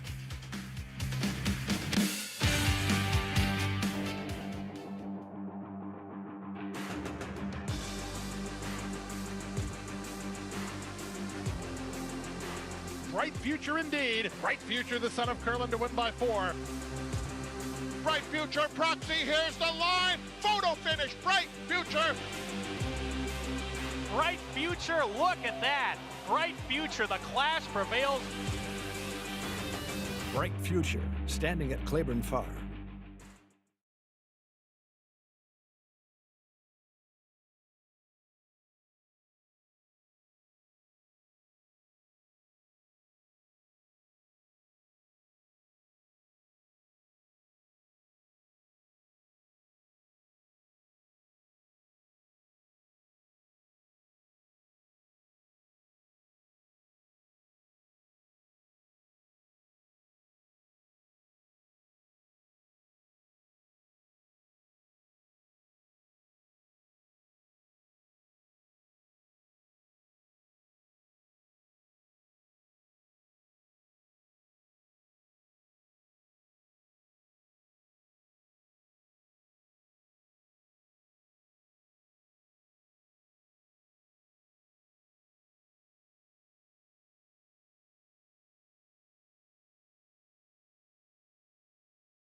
John Morrissey, the finished product.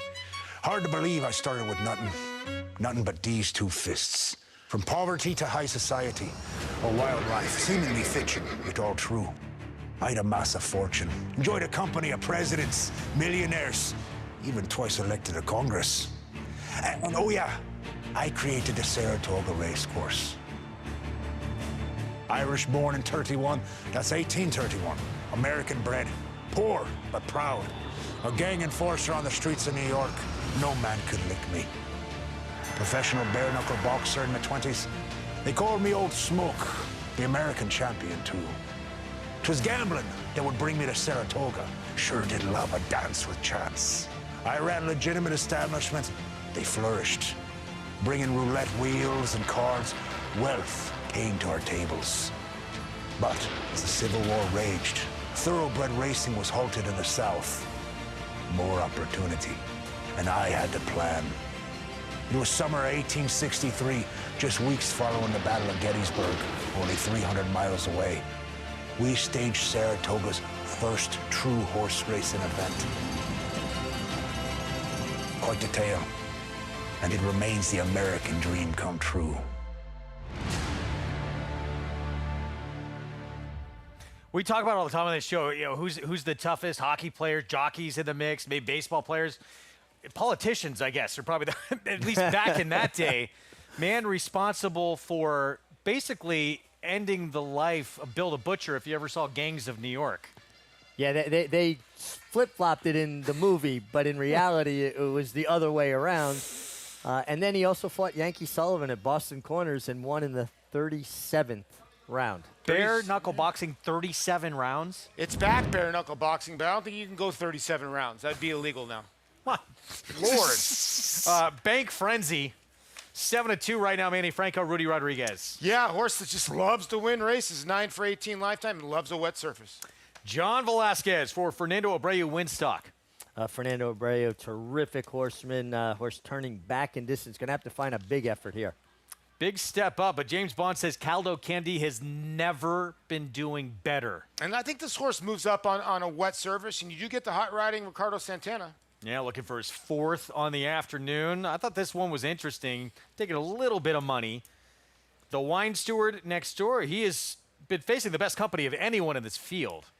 Yeah, and he as tough as race as this is, he's actually getting a touch of class relief, and he's got races that would put him in the frame here. He was second to Locked in Grade 1 company back as a 2-year-old.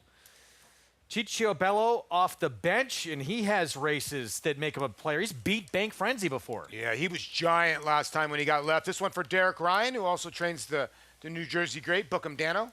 Javier Castellano on Shadow Dragon.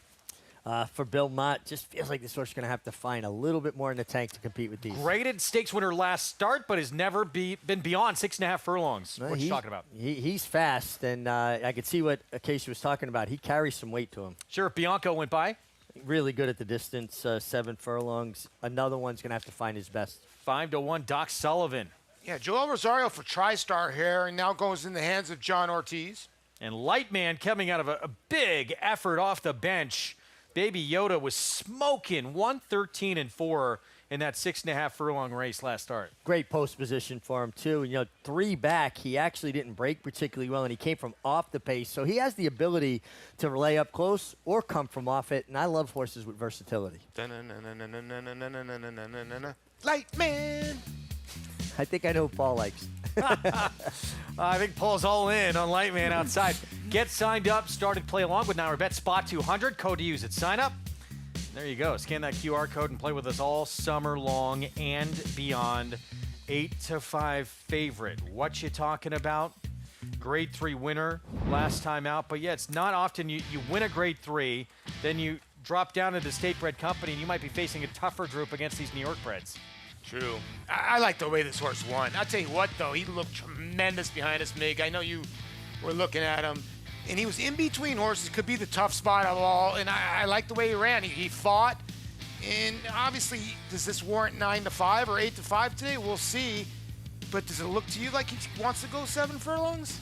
I think that's the big concern about him, the 7 furlongs. But, boy, his tenacity between horses, as you alluded to, Paul, and the way he fought, you got to appreciate that. I'm looking elsewhere. I like the 12-horse Doc Sullivan. We were talking about John Morrissey and Yankee Sullivan, so I'm with Doc Sullivan.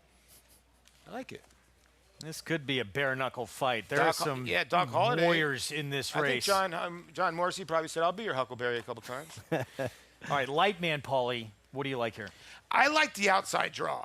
I think, and Kendrick's riding really well. The last race, I think this horse has improved. I do like the 12 as well, as Richie and Acacia land on that horse. But I just think this horse can lay from a good spot and gets that outside cozy draw. And I don't think needs to use that speed. I think can maybe raid off horses, and maybe Kendrick can take everybody by surprise. Can he move forward off that comeback effort? If he does, could be very tough at double-digit odds. Let's go back to Acacia. And comes out of that race behind Baby Yoda, as you heard Linda Rice commenting before, just that crazy fast race that he ran and would go right into Graded Stakes Company in the Vanderbilt following that. But Lightman was the one, he broke exceptionally quick last time, and he was off of a 7-month layoff as well. I thought, all things considered, because as you can see, he is a big brawny horse and likely probably needed that race for some fitness. He ran really well last time out. I think he's a major player in here once again. You can see those dapples. Kendrick Carmouche giving him that big warm-up, kept him moving out there. He is quick, and I would imagine they're going to break sharp and let the race play out to his inside and see where it goes. But he does look very strong coming into today, and I think really will get a lot out of that race. The number 6, Ciccio Bello, he is coming in off of a layoff, but before he went to the bench, he won that New York Stallion Series at 7 furlongs last time out and in the mud. It was back in November. This horse is enormous. I always forget just how big he is until he comes back. He's got to be 17 hands. Not a horse that you would look at and say, he looks like a sprinter. But obviously, he's able to handle it, and a very cool New York bred as well for Derek Ryan. And like I said, showed he could handle a wet track. He has gotten a little bit hot in the preliminaries, though he does look fit. Sometimes when they get warm, especially as it's a cooler day, it can be a sign that they might need a race off the bench, but we'll see, as he certainly does not come back into an easy group for his first race off the layoff. But great to see him back, as he certainly looks defined off of the layoff. But I am going to land on Doc Sullivan. Could not get over just how good he looked in the preliminaries today. Greg? This is what we love about Saratoga. There are so many horses with cases to be made in this race. And, you know, you have a 9-5 favorite. Major question marks is with the distance. With Bank Frenzy, we haven't really talked about Bank Frenzy. I mean, this horse on an incredible roll. He's won 5 of his last 6. Last time he's been in State Bred Company Stakes, he's won all 4 of them. Is the 7/8 maybe a little too short for him? Well, he's 0 for 2 going 7 furlongs, and he gets the inside post, and I just thought that might make life difficult for him. I have so much respect for the horse, and he shows up, and he runs hard. 5 for 6 in the wet. I just thought there were a lot of things that could be stacking up against him with that inside draw. He runs with an extension blinker on the outside. Sometimes that inhibits a horse's ability to see the break, and particularly from the rail, he's going to be in the gate longer than anybody else before the start. It's one of those things where it can be a good thing or a bad thing the way he breaks, right? I mean, and Rudy's not having the best meet. He got his win on the first day. He's 0 for 33 since the first day of this meet. So, you know, I think that's why this horse is a tiny bit, cold on the board, because I thought Bank Frenzy would probably be your favorite, but not the case. Race named after a bare-knuckle boxer who became a politician, who helped found this incredible racetrack. We could be in for a brawl here with all the talent signed up. It is Graded Stakes winner, what you talking about, in his last start, who was the 9-5 favorite, Arad Ortiz Jr. for Wesley Ward on the 9. Let's go upstairs to Frank Miramati for the call. Thank you so much. Here's the wine steward going in. Ciccio Bello.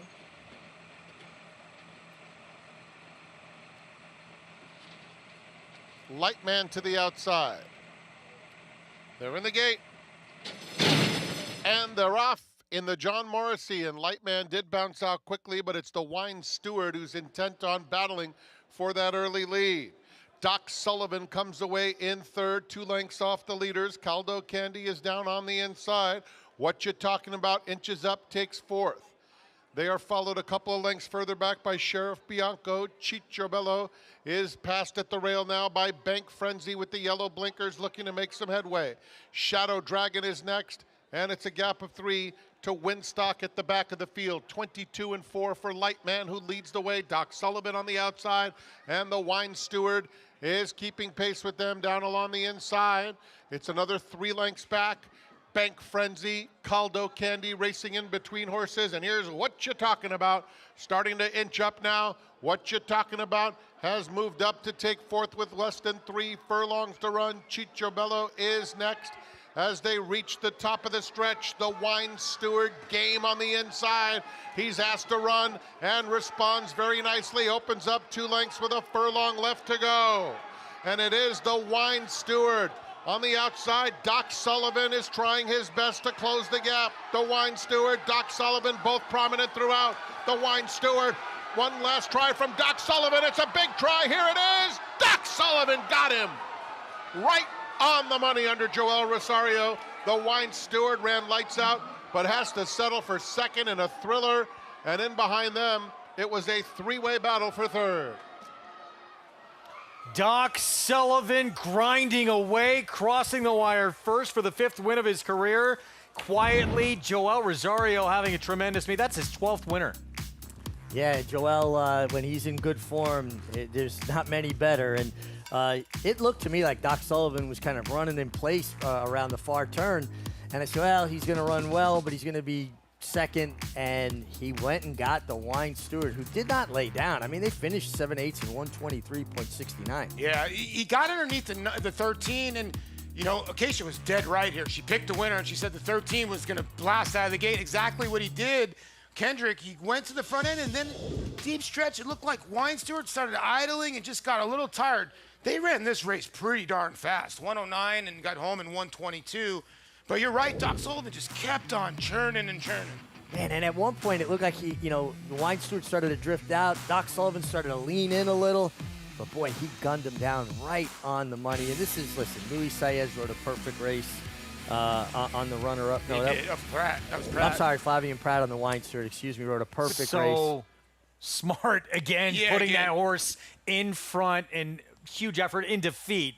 But he's so crafty. But that is a lesson you need to learn from handicapping.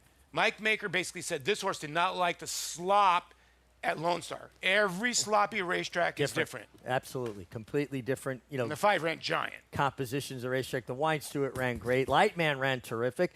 And your 2 favorites, obviously, What You Talking About was a disappointment. He was wide, going nowhere. And the inside horse, Bank Frenzy. 12-5, 13-4, Joel Rosario, 12th winner of this Saratoga season. And a big performance from Doc Sullivan, Acacia, Andy. And me. And horse carried a lot of weight. All on board Doc Sullivan. Well done. Doc Sullivan just bailed me out, just like him and was that Andy Bank John Morrissey? No. Oh, I was going to say congratulations to Andy. But did like the horse. 5-1 on Doc Sullivan. John Ortiz trains TriStar Andy. Farm. And the 5th career win for this 4-year-old Doc Sullivan, getting by the Wine Steward down the stretch in the John Morrissey. Don't miss Saturday's blockbuster Whitney Day, featuring a stacked lineup of 5 graded stakes, including new for 2025, the FanDuel 4-Star Dave, and of course the $1 million Whitney. Save $5 on admission when you buy in advance at NYRA.com. Enhance your handicapping with AI Fast Facts, exclusively on NYRA Bets. Open your NYRA Bets app, click View Runner Details, and a stat-driven fact will appear for all U.S. thoroughbred racehorses. Download the NYRA Bets app to start using Fast Facts today. Preakness 150 2025 was a huge thrill, but it all started in August of 23 when we bought journalism from the Fasig-Tipton Saratoga sale. Hit number 110 is next. A debate called by Curlin at a Mopatism by Uncle Mo. He was one of the most talked about horses on the sales grounds. With his win in the Santa Anita Derby and his results in the Triple Crown Series, it proves without a doubt he is one of the best 3-year-olds from his crop. Journalism has won the Preakness Fasig-Tipton sale at Saratoga has been so good to me.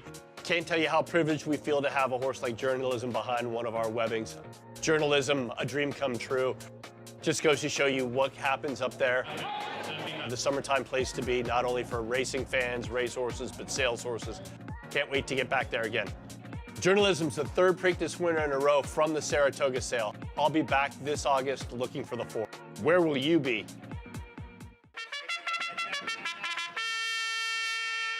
For years now, Monmouth Park's 50-cent Win Early Pick 5 has helped players win early and often. This year, we're adding more. Monmouth Park's new Middle Pick 5 hosts a player-friendly 15% takeout and more opportunity to score. Start your day winning early. Continue to winning more. Play Monmouth Park's Win Early and Middle Pick 5s. First post 12:50 weekends, 2 p.m. Fridays.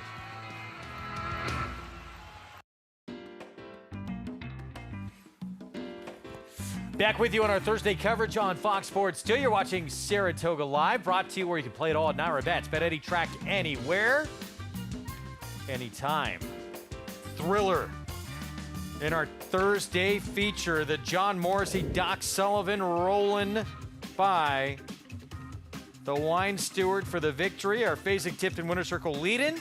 Brought to you by the 104th Saratoga sale of selected yearlings, August 4th and 5th. Where will you be? Joel Rosario, John Ortiz, TriStar Farm, and $12.60 winner in this John Morrissey, who wins again for the 5th time in 15 career starts. Let's see how close it was to the finish.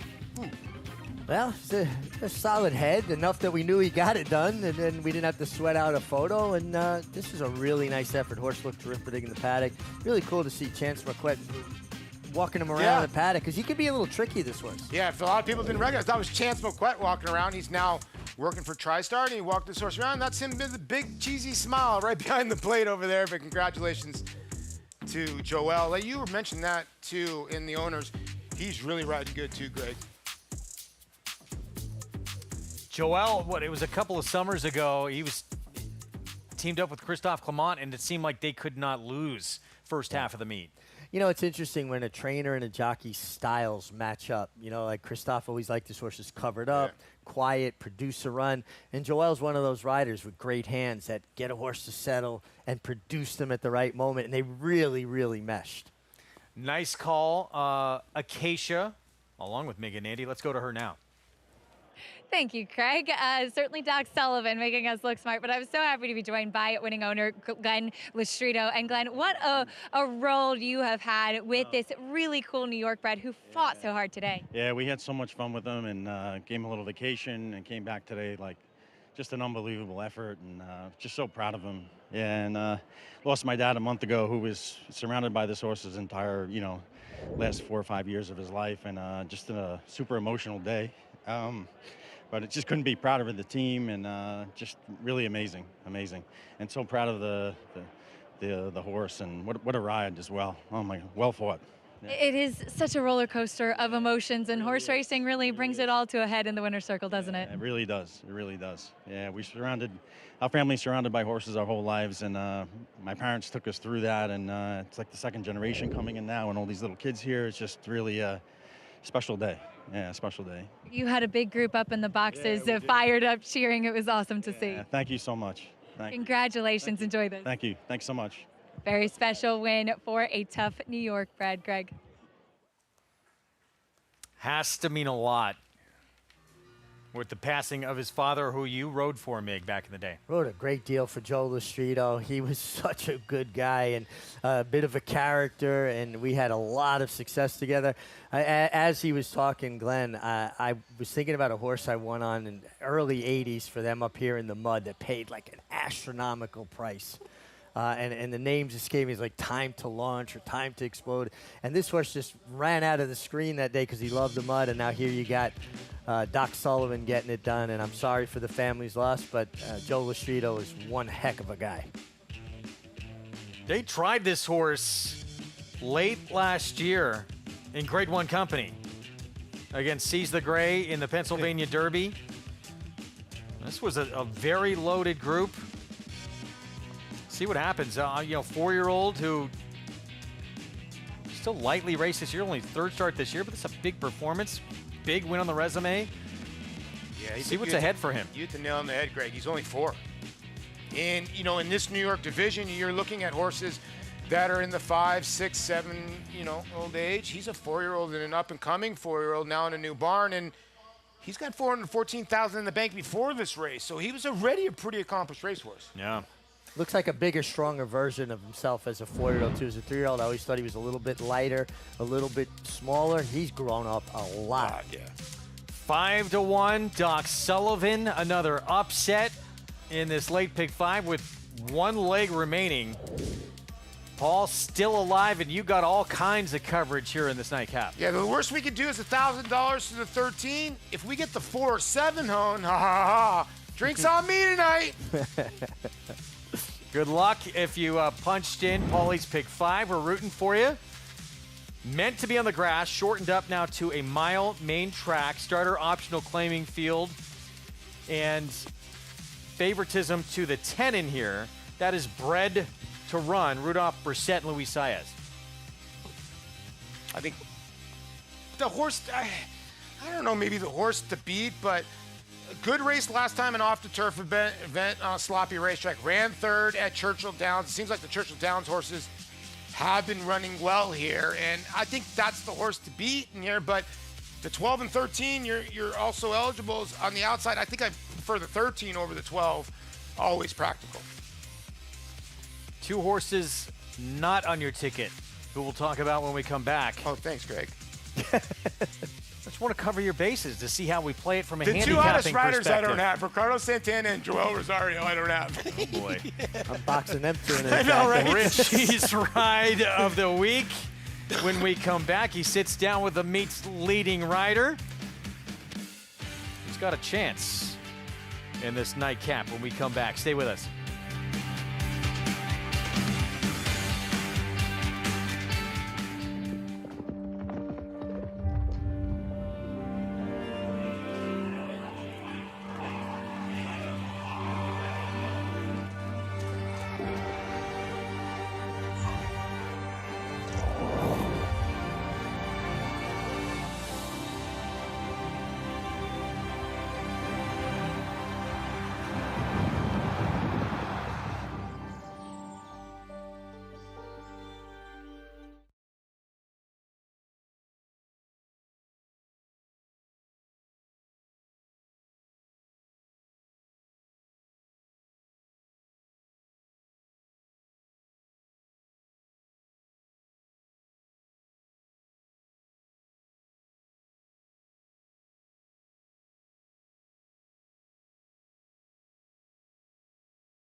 I'm so pleased to be here with Irad Ortiz. And Irad, you've been riding in spectacular form the entire Saratoga meeting.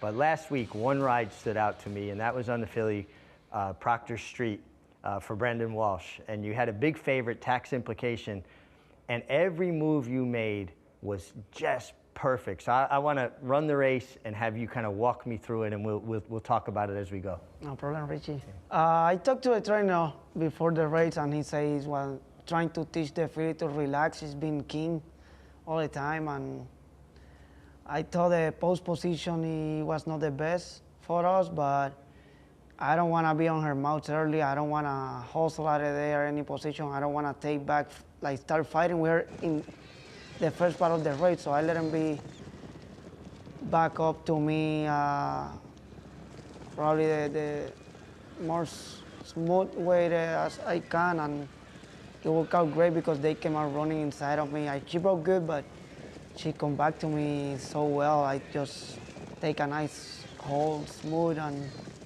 she listened to me, so that was great. I was available to be on the fence in the first turn. The whole turn, I saved all the ground, and she don't try to do anything that I don't want to.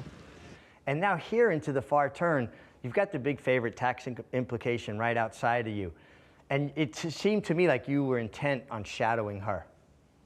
I mean, I just tried to hold my ground and at the same time try to make the 5-horse Tax Implication stay out there and probably make the word for me, the dirty word, like try to make her move. Yeah, she made the path for you. Early and give me a good target. And I know she can give me take me to the quarter pole, and she did. Obviously, I was hoping when I really asked her, she give it to me, and she did. She took off as soon as I hit clear, and I went a little aggressive on her. She gave me like 10 strikes, like good turn of foot for 10 strikes, and that's really nice. No, not too many horses do that. This ride embodied all the best things about race riding. You were smart, you were patient, your hands, your finish. You, my friend, for Ride of the Week, did it with style. Thank you.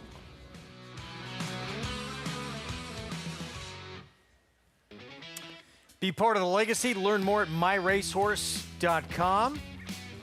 Ride of the Week, Mig picks it out, and a man who could probably be in the running for that each and every week. Oh, absolutely. He's just been delivering one top ride after another consistently. But that particular ride, you know, all of his enormous skills were on display.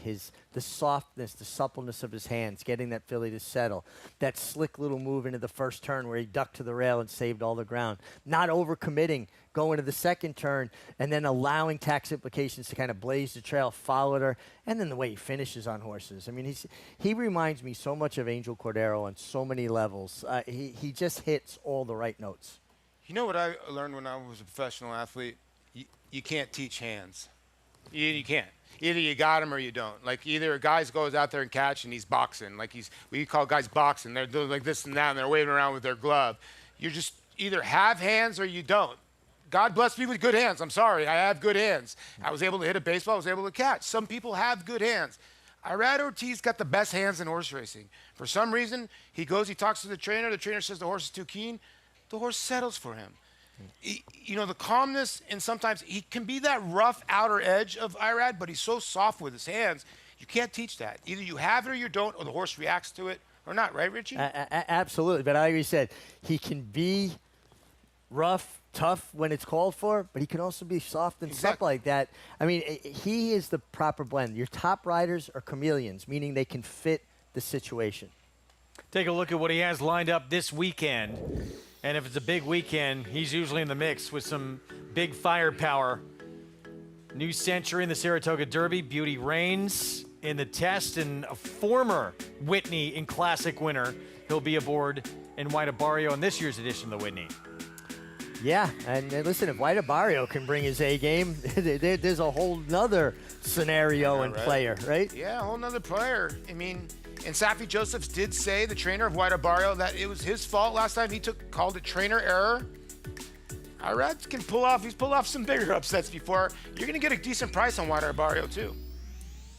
Well, Rad trying to get his first winner on this Thursday card. His last chance coming up with that 12 horse in the background. She's Cool for Rudy Rodriguez, 9-2. Post parade for you for this finale on a Thursday card when we come back. Get into the game with Bond Racing Stable. When you partner with Bond Racing Stable, the Bond team does all the work and you enjoy the experience. As a partner, you can watch morning workouts, come to the paddock for saddling, and cheer your horse down the stretch. Bond Racing Stable offers more than 30 New York-bred weanlings, yearlings, and 2-year-olds in a partnership program that gets you to the winner's circle. Whether on your own or with friends and family, make Bond Racing Stable your racing partners.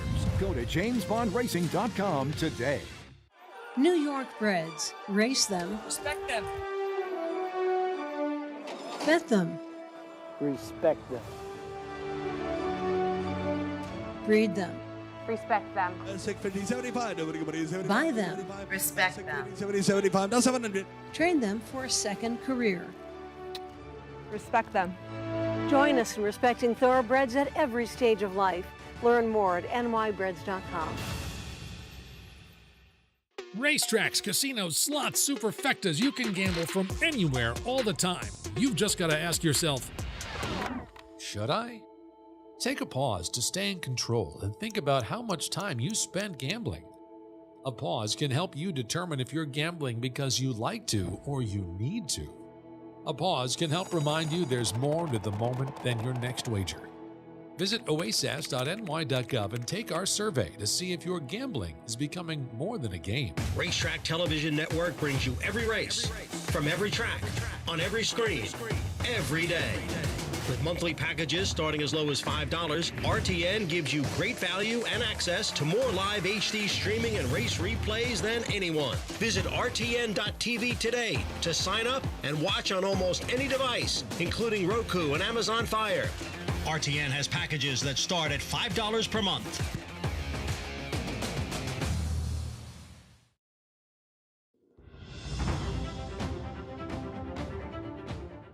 I'm so happy to be joined by Danny Wright, the regular exercise rider for Fierceness over at Todd Pletcher's barn. Danny, first of all, how many years have you been working with horses?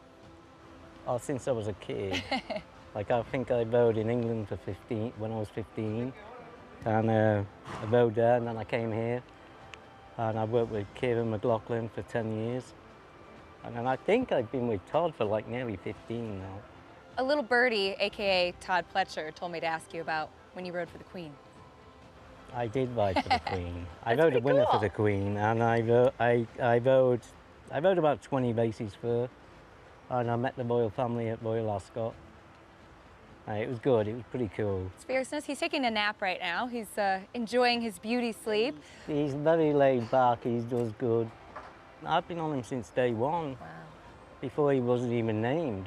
I breezed him here one time, and I couldn't hold him. I was like, wow. And he hadn't been named yet. Wow. And I said, like, this is something. He's got a very good turn of foot. For all of us that work with horses, you know, there's a true love and there's a passion for it. Can you give a little insight on kind of what horses mean to you?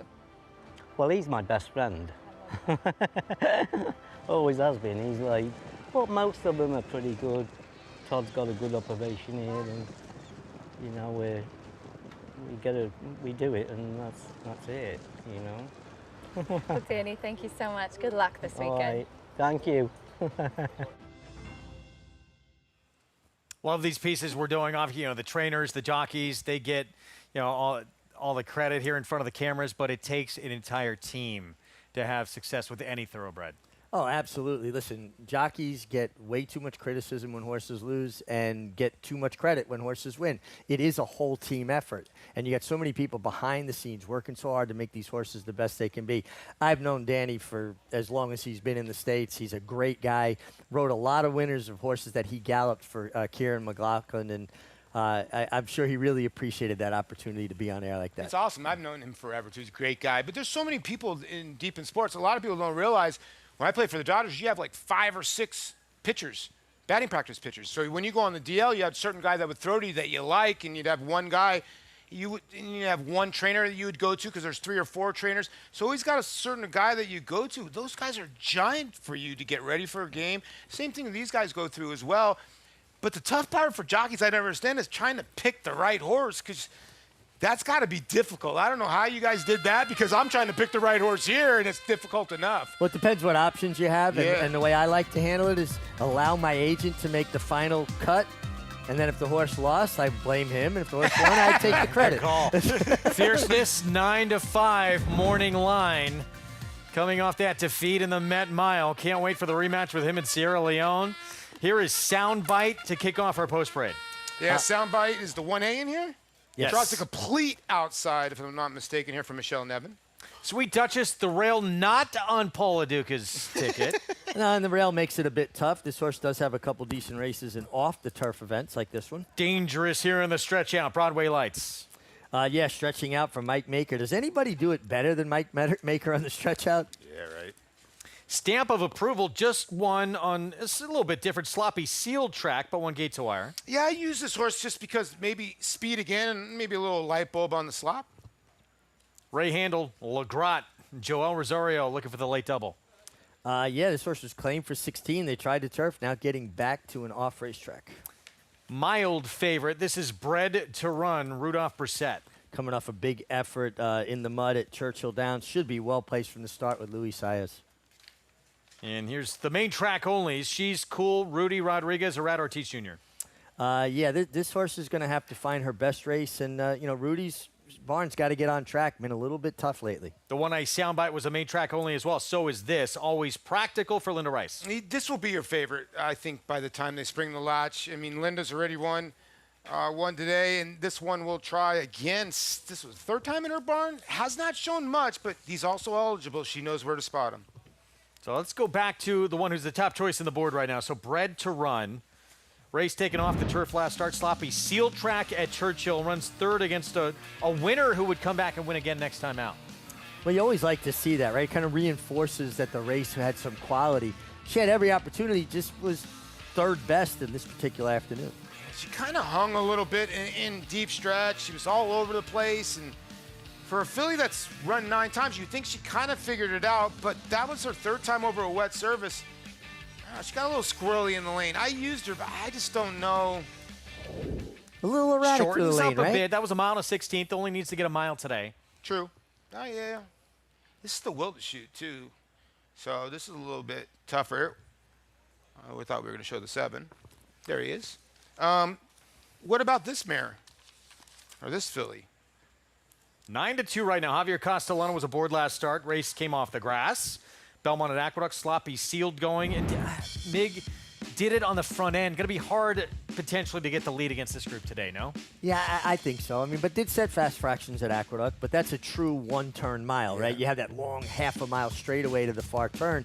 Where this, they're going to break aggressive, but the race moderates because you go right into that bend. Yeah. Well, the one thing is about this horse, both best efforts have come on wet surfaces. Yes. This win and another muddy effort where he got to the front end, where she got to the front end. Does she need the front end? I mean, with her little sample size, it looks like she does. She might not get it today, but you never know. The wet surface definitely moves her up. With more, let's go to Acacia. I couldn't agree more about Stamp of Approval. She is one that her wet track races on the dirt have been far better than her fast track dirt races. We'll see if anybody presses her on the front end. But as far as your tepid favorite, the 10 Bred to Run, I know that she won on the dirt last time out and it was a wet track at Churchill.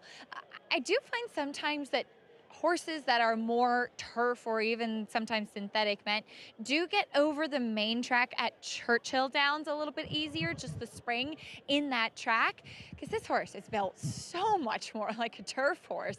She has a flatter hoof to her. She's very angular in her hind end, very much lighter behind. She just, everything about her just looks more turf meant. That being said, yes, she ran well last time, finishing third behind Poppy the Princess. I agree. Yes, a little bit erratic, but mile and a 16th, and Poppy the Princess did come back to win, though regressing by 3 by her speed figure points, and see what bred to run it can do on the dirt once again. The number 12, She's Cool, I had picked in the handicapping show earlier today, so married to that pick. But I do agree with what Richie said, that you do need to see the barn take a jump as far as the runners, and some of them have been shorter prices, and this one is, I think, very logical on paper, but we'll see if she can run back to that race 2 starts back, which might be a bit faster than just her normal every day. But I thought watching her last race sprinting, she was just totally run off her feet when dropping back, and actually ran on a little bit late. Red Ortiz has ridden her before. She looks much more like a miler. I think that she'll be able to get into stride when stretching out to the mile, and she is a dirt meant horse. Another one meant for the main track is the 13, Always Practical. She was part of a very fast pace last time out, or I should say just at least a pace duel, if nothing else, as both of the pace horses were run down late by Low Key. She was actually the favorite that day. As you could see, Jose Lezcano was giving her a big warm-up. Last time I saw her, she was really spicy back in the paddock and in the saddling stall, and just a little bit spooky there from the crowd on the track. She's one that maybe is a little bit distracted in the preliminaries, until just that little moment right there. She was far more relaxed and focused today, Greg. 4-1. Thank you, Acacia. Always Practical. Linda Rice looking for a second winner this afternoon. As we go back to Broadway Lights, we saw how aggressive Flavien Prat was in the feature in the John Morrissey. He's on one who is stretching out, should be able to show speed here early. How aggressive is he, Paul? I hope he's really aggressive, to be honest with you. And in a horse by Twirling Candy, like I said, the Vekoma, son of Twirling Candy, they just love sloppy racetracks. Never been over one. So I think the 4 could move up. You get Flavien aboard. Flavien hasn't won a race in a while. He's due for one. Yeah, but you know what? I think he's riding well. Like sometimes a rider goes into a bit of a slump and you're just not in the best form. I don't really see anything that he's doing wrong. His horses have not been performing. And I know that he's going to break out of it eventually. And it's not like, he's not been on the horses to do it. No. He's been in and out of town as well. He went to California and won like 3, so it's not like... One on Nisos. Yeah, and then won on another horse there. And he just gave the 5, the Wine Steward, an unbelievable ride and just lost on the bob. So he's riding well. And he won on La Mahana, didn't he, in the Glens Falls? Yeah, she loved the soft ground, and she just galloped there, and he gave her a nice... He's riding well. You know, we all... It's easy to see a horse win and say that was a good ride and a horse get beaten and figure out reasons to criticize. There were times I rode a great race and finished third, and the owner trained to be like, why didn't you do this? Couldn't you have done that? And I rode a perfect race. And then I won races that I rode poorly. The horse was just best and bailed me out, and they go, what a great ride. And I'm walking back to them going, that wasn't a great ride. I just rode the best horse. Yeah, I used to tell my manager, Hank?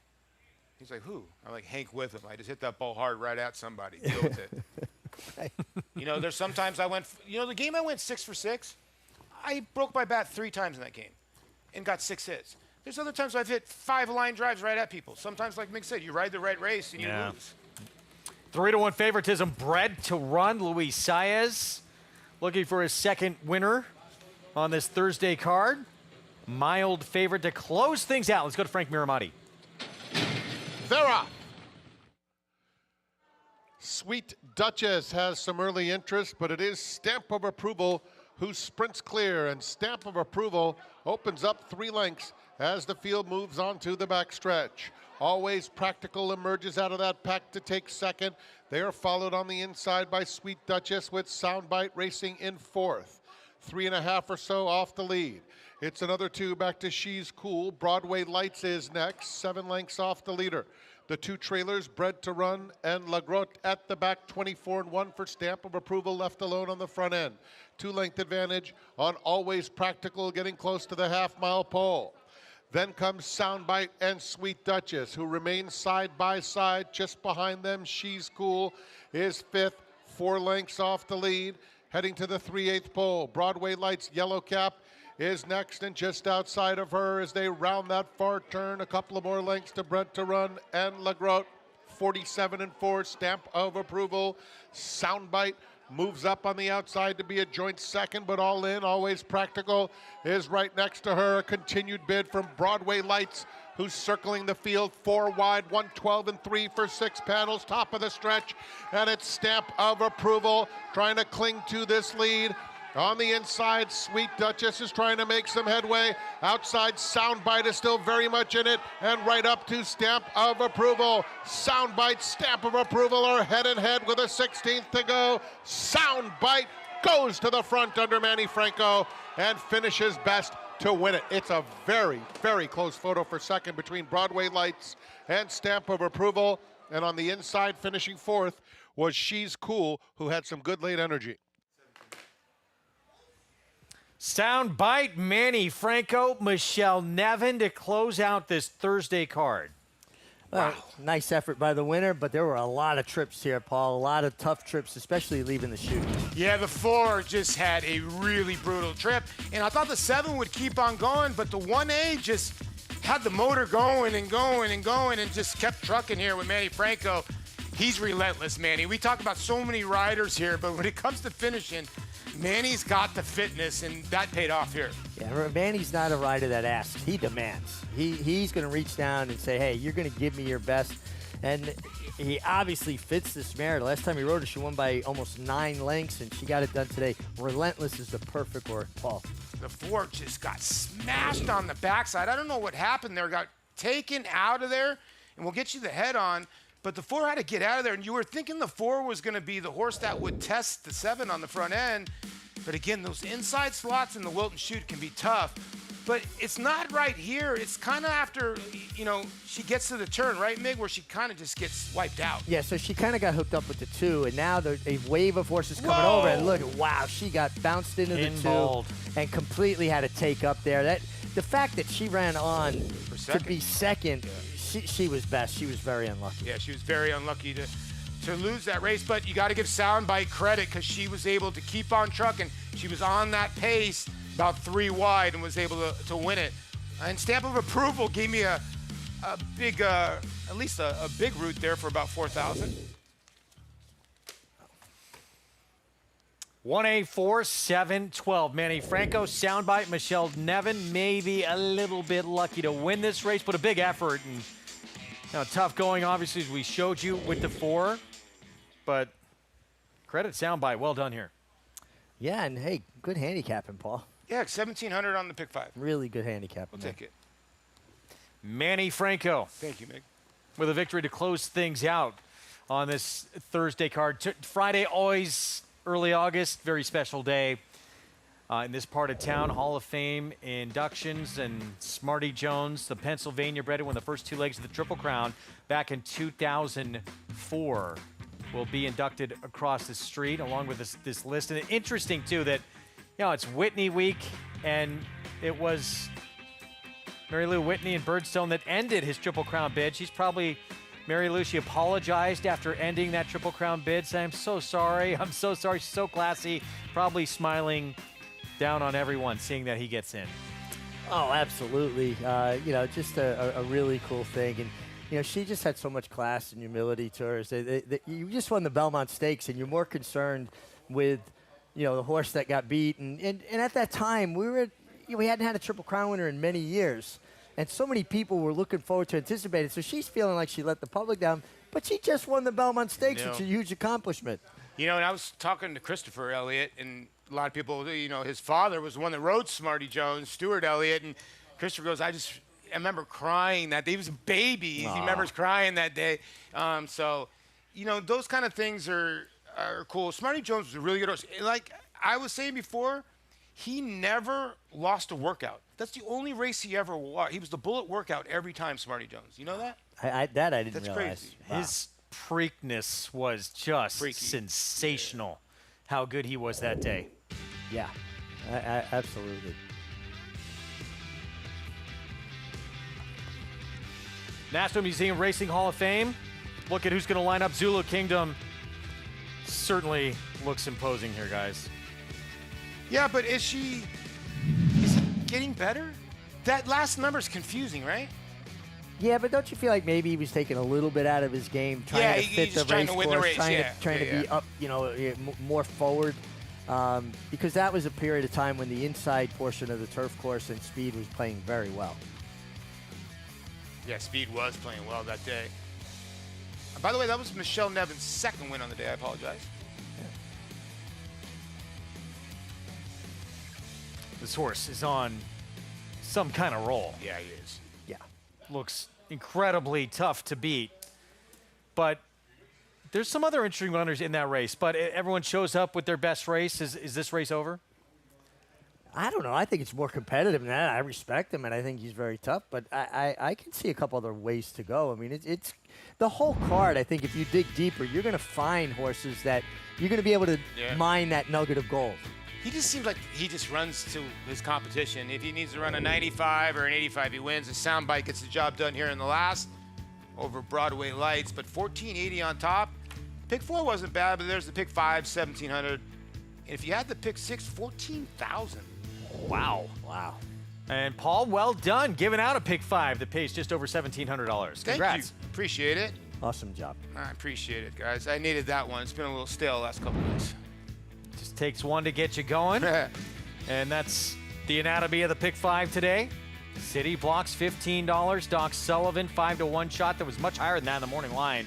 And then Soundbite to close it out. Not easy to have as well. So well done. Hopefully quite a few out there played it and profited as well. I hope so. Looking forward to Friday. And, of course, this weekend is going to be lights out.